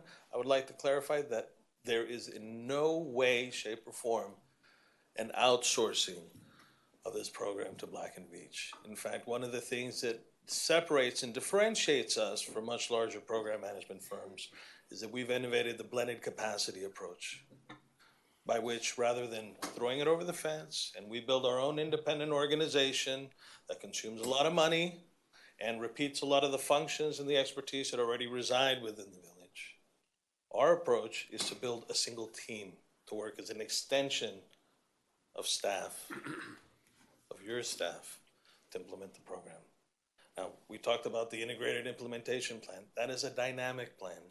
So first step, discovery, engagement with all the different stakeholders, definition of projects. Bring that benchmark out into the light of day. Know exactly what kind of beast, what kind of complexity we're dealing with.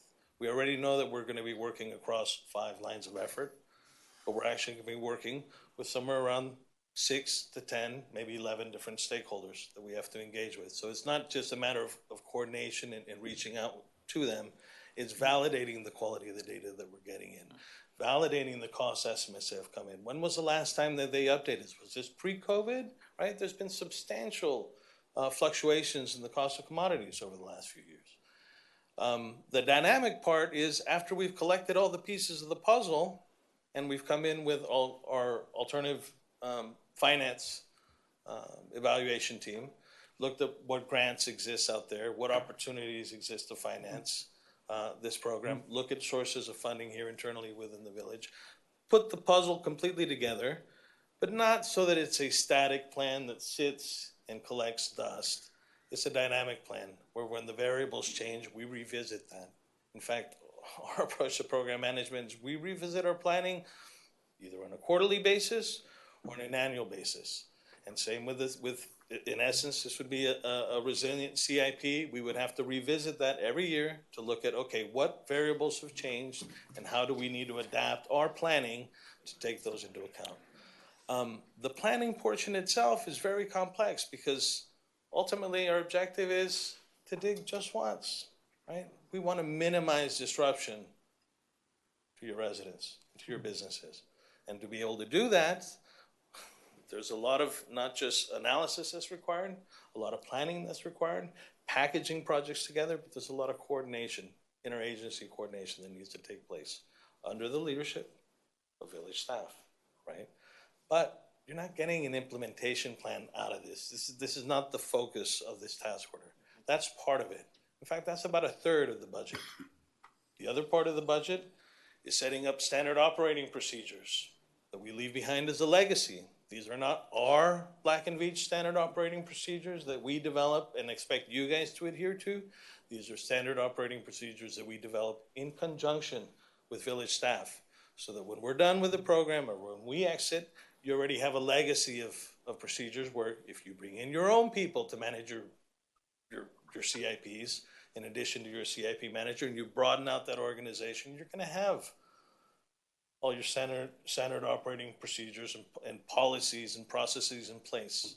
It also involves the creation of the project management information system, whereby after we've done the analysis, we capture all that information into Procore, set up Procore so that we have records for each and every single project. And Can you we're explain able to, Procore, please, for everybody? excuse me? Okay, so. Excuse me, if we can just pause for a second, just get a motion to extend. Move to extend for 15 minutes. Second. So that's to 11:15. All those in favor? Aye. Aye. Opposed? Motion carries. Procore is a good example of where Black and Veatch is already delivering value for you guys. Okay. The industry standard in municipalities across the country is to have project management information systems to manage approvals, workflows, to manage all the data related to the performance of a project, to be able to identify exactly, is it on schedule, is it under budget, if there are delays, why do we have delays, where are they residing, and through Procore, we're able to take that not just at the project level, but we're able to roll it up at the program level. And we layer on some analytical tools that we've developed within Black and Veatch so that not only you at your leisure online can check what is the status of any project or the program, right? Village manager will be able to check on us and our work in the middle of the night. Right? He sends me emails at 11 o'clock, 1 in the morning. He'll have the luxury of seeing exactly what the status is. No, but let me also add, this is the basis for the interface that residents are going to have to be able to query the program and figure out where we're at, what's happening, where, and what's being spent and all that. But sorry. No. I'm glad you brought that up.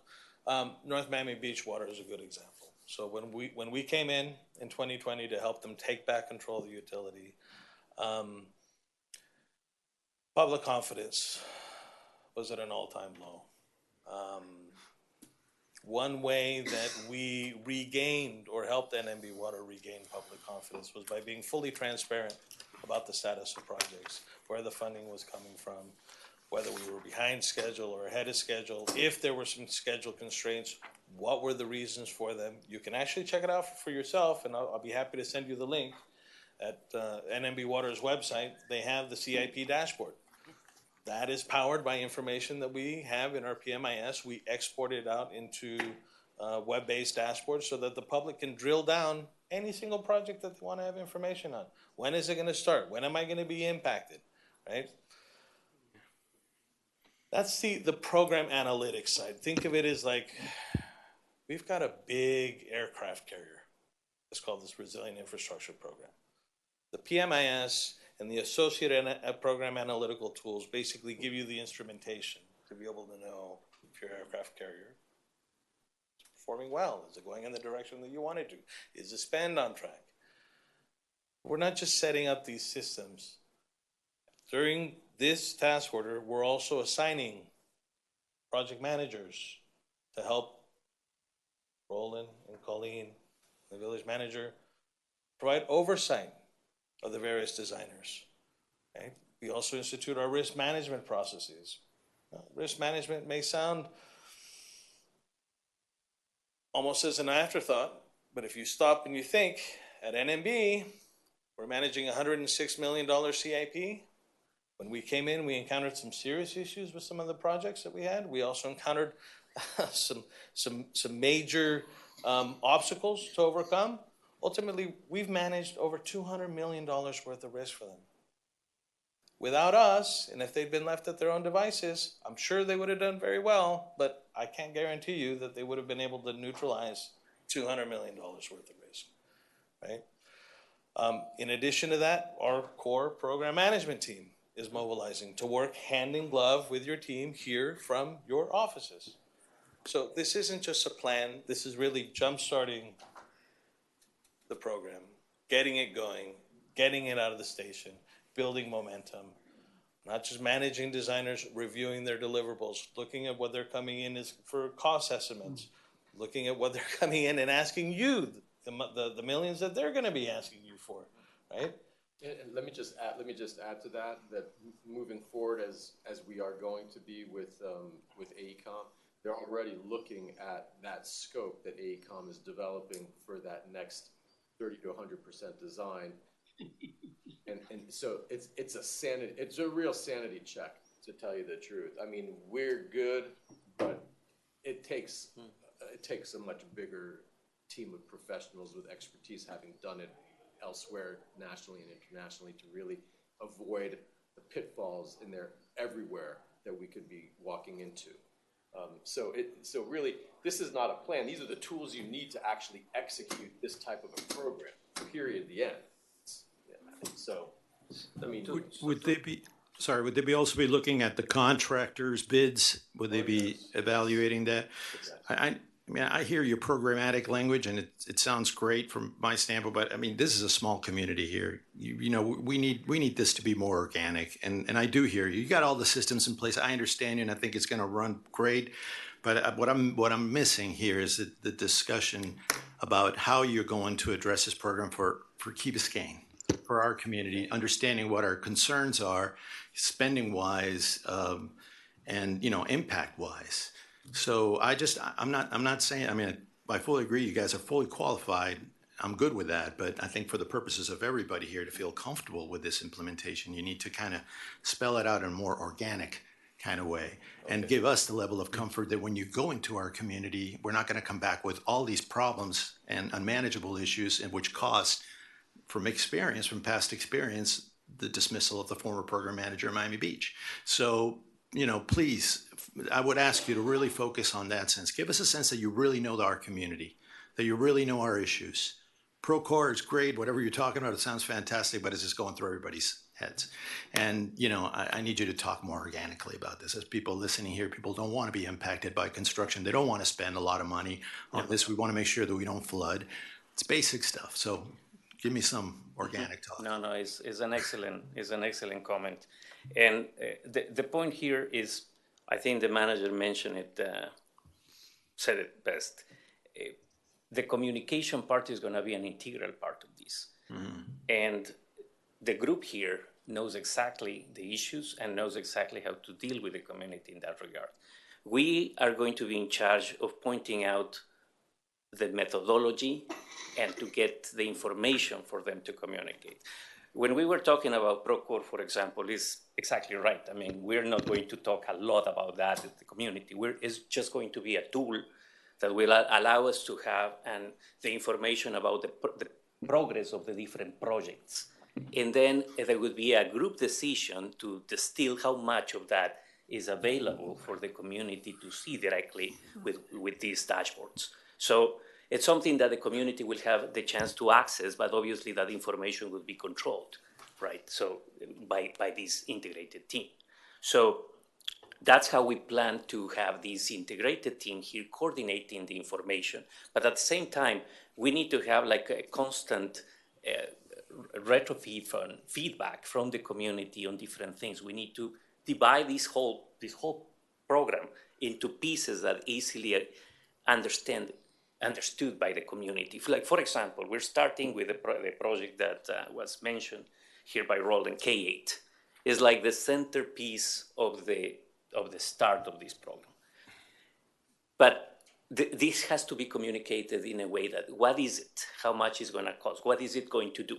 In order to do that, we are going to have to review the scope of work, see what are going to be the products, what is it supposed to achieve.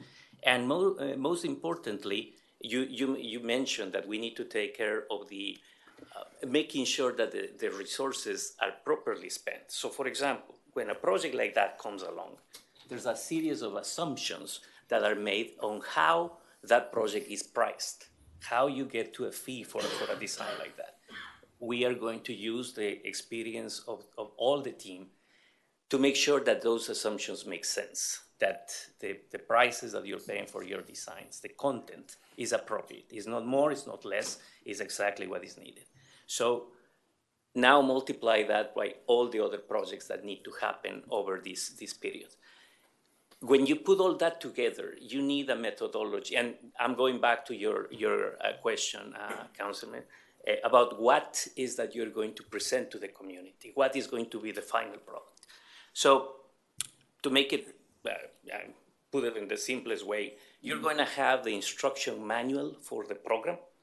And on this Procore system or any other of these program management systems, you're going to have the initial setup where all the information of the different projects is going to be integrated at the beginning with the information that we know now. And there's going to be the instructions on how to prioritize those projects over time, because the conditions for the different projects are going to change, because change is inevitable in different areas. For example, the funding. If the funding for some type of projects changes, then the priority for doing that specific project may change. So in this model, what does it mean? So this project here will be done here, or maybe can be combined with this other here. So we put it in a group of projects for a contractor that do it efficiently, effectively, and following the DIC-1's approach, which is the ultimate goal that we have, not to disturb the community more than what is needed, and to make sure to the community that that is a goal of what we're doing. Just to add, Councilmember Vasquez, essentially this whole integration and implementation approach generates for us all the information that we need to legitimately stand before the residents and explain to them in detail everything that's going on in this program over time in all the zones, and fundamentally explain the logic behind it, the rationale behind it, the prioritizations, everything that they be asking of us to explain to them. Right. So what you're basically talking about is a validation process, validation of the program for It's a validation. It's a validation of the infrastructure cost, of the logistics that are in there, the prioritization of the projects, and the funding that is available, and give us a sense of what we're going to spend and how difficult it's going to be and how it will affect the residents. That's how I want you to talk. All of that information provides us with the ability to actually have all the community engagements that we need every step of the way for people to understand what we're doing. Council member, I want to go back to your question that you asked, and it's, how are they going to tailor it? How are they going to take into account our residents?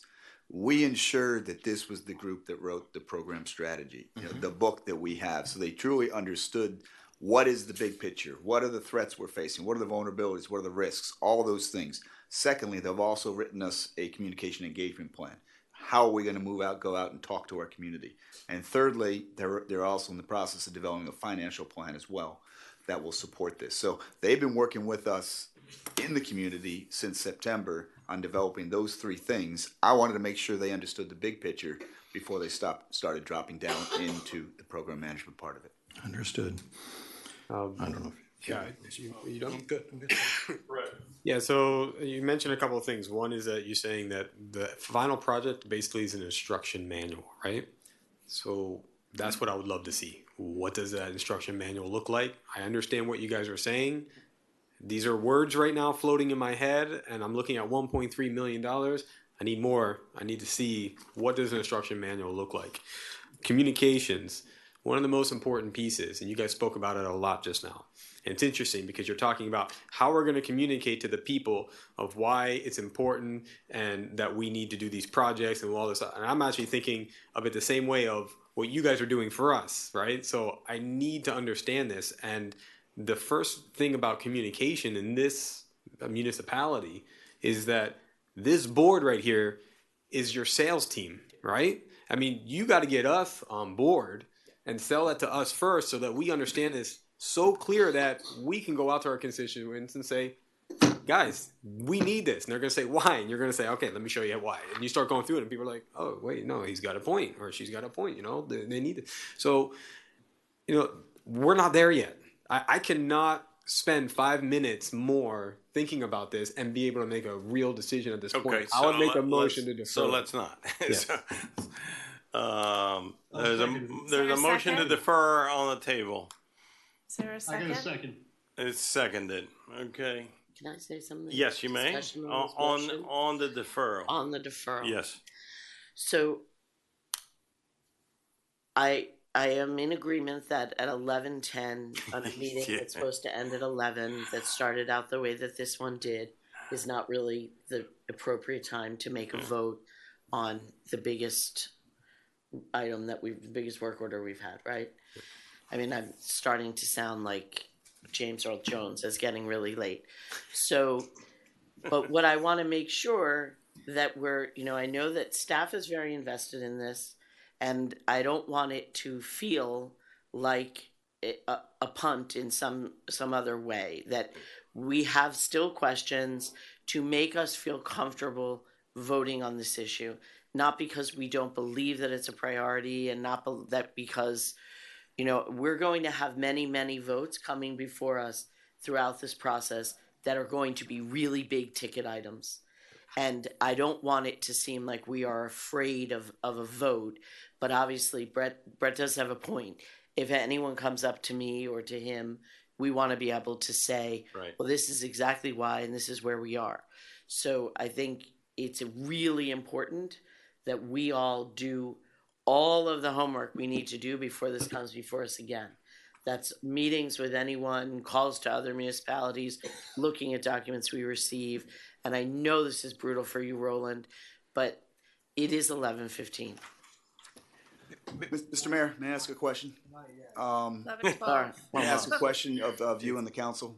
So we held a workshop in March, and we invited the council to attend, and I think 3 maybe attended. We also have invited folks to attend our 8 o'clock Wednesday synchronization meeting as well. So we're trying to reach out to you all, and I ask you please to reciprocate. Come to those meetings, ask those questions. We started in March. We have to get going. I think I told you very clearly we should have started this 1.5 years ago. We can keep moving down the road, and if that's the way you want to go, we will. But please, when we offer you the opportunity to communicate with us, please attend those meetings. Yeah, and I just want to say on that point, I thank you for what you said. I 100% that this is very important. But on the other end, when we do a meeting, please, if we all want to be there, call all of us to make sure that we can make those meetings. I could not make that Or make meeting. them individual if you have Or to. whatever. But again, this deferral, I would like to have some type of workshop sitting here like this, going through what it is that we're going to expect at the end of this. I would like to have something between now and the next meeting that we can sit down and get clarification. I feel like Wait, one at a time. We're about to run up again. Can we just make a quick motion? Motion for extend 15 minutes? No, Where's it go? not 15. Okay, 5. All right. 5, okay. Okay. All those Second. in favor? Aye. Aye. All right. I want to say one quick thing. It's not necessarily the product. It's the delivery, and you got to make people comfortable. I mean, I'm comfortable. I'm comfortable with what you guys are about to do. I've done it before. I know what you're going to do, but they're not comfortable. So you got to try to come back next time, and I need you to talk more down to earth. I need you to tell people what you're going to be doing and how you're going to be doing it and explain it. Not like this at the dais, theoretically, because nobody's going to understand you. And this is what kind of aggravates me about this presentation, is that I was here ready to vote for it. And I hear you guys just talking all this program management language, and you're losing everybody. And you're making everybody uncomfortable. So that gets me uncomfortable. So, I want you to, when you come back, bring it back with a common sense language. There's a motion to defer. There's a motion to defer that takes precedence on I have one question. on the motion to defer. Yes. Is what these guys are asking you to come back with achievable? Yes. A workshop. Can you do this? Can you respond with something tangible that explains what this is going to look like at the end? Absolutely. Okay. I In fact, don't know that I'd be we. happy to address how we've already taken the interests of Key Biscayne into account. So Bring some examples of municipal. I don't know that, I mean, like Fernando, I came tonight prepared to vote. I went to the Wednesday meeting. I had a long briefing. I've talked to Roland a lot about this particular issue. I don't know that we need a whole workshop. I'm okay with saying it's 11:16. If people aren't comfortable, I don't want to vote because I think this is really important, and it's something I would like everyone to feel comfortable on voting, whether you're yay or nay. But I think it should be on each of us to get ourselves there 100%. between now and the next meeting and come Absolutely. prepared. 100%. Okay. On And the by the way, motion to- intentionally, this is not a punt. On the We have, motion we have to every, defer. we have every intention to move forward. Call it. All those in favor? Aye. Opposed? Motion carries. Okay. It's coming back June 6th, right? June 6th. And then we each set up our own meetings. Yeah. And if everybody can go to one, fine. And if they can't, that's fine too. Mr. Mayor, we do have a time-sensitive one on 10D. The whole purpose of that resolution is about Oh, time. God almighty. Jeez. Can we do 10F, which is I think we can move that a very quickly. no-brainer? That basically gives us authority to use Miami-Dade County's ranges for our police officers to Can qualify. somebody move it? Can I Move say the the second title? then. A resolution of the Village Council of the Village of Key Biscayne, Florida, approving a memorandum of understanding with the Miami-Dade County for the use of Miami-Dade Public Safety Training Institute, providing for authorization, and providing for an effective date. Been moved and seconded. All those in favor say aye. Aye. Aye. Opposed? Motion carries. Okay. And Mayor Roscoe seconded it. 10D is the only thing we have left of the resos, and Get 10G also, right? That's all we have. Resolutions. that's all we got, right? What happened to 10G? The resolutions, yes, sir. Oh, yeah, we did it. Do you want me to read a resolution of the Village Council of the Village of Key Biscayne, Florida, authorizing the village manager to negotiate and execute a letter of intent with 10-8 Fire and Safety LLC for the purchase of ambulances consistent with the proposal attached hereto as Exhibit A and providing for an effective date? Move. Second? Second. Motion. Thank you. Move the seconded. Okay. Motion to defer. Hold on a Motion to minute. defer. The only thing that we're doing here is a letter of intent. Ed, you're gonna get 3 bites at this apple, right? Because all we're doing is allowing and authorizing the manager to send a letter of intent to put us in line, and then at budget time we could say no, right? Not a problem. It might not be pretty, but we could say no, right? And there's Yes. no risk to it, Joe, right? can we get the information first so we can make an intelligent decision? Yes. We haven't received that. Right. But all we're doing is getting in line, Ed. That's all we're doing. I'm prepared to fine. vote. Okay. That's the case. All right. Can we call the question? The question's been called. All those in favor say aye. Aye. Any opposed? Okay. That it? I think we're all brain dead, so. Yeah, I can't think anymore. Can I have a motion to adjourn? Move. Motion to adjourn. Thank you.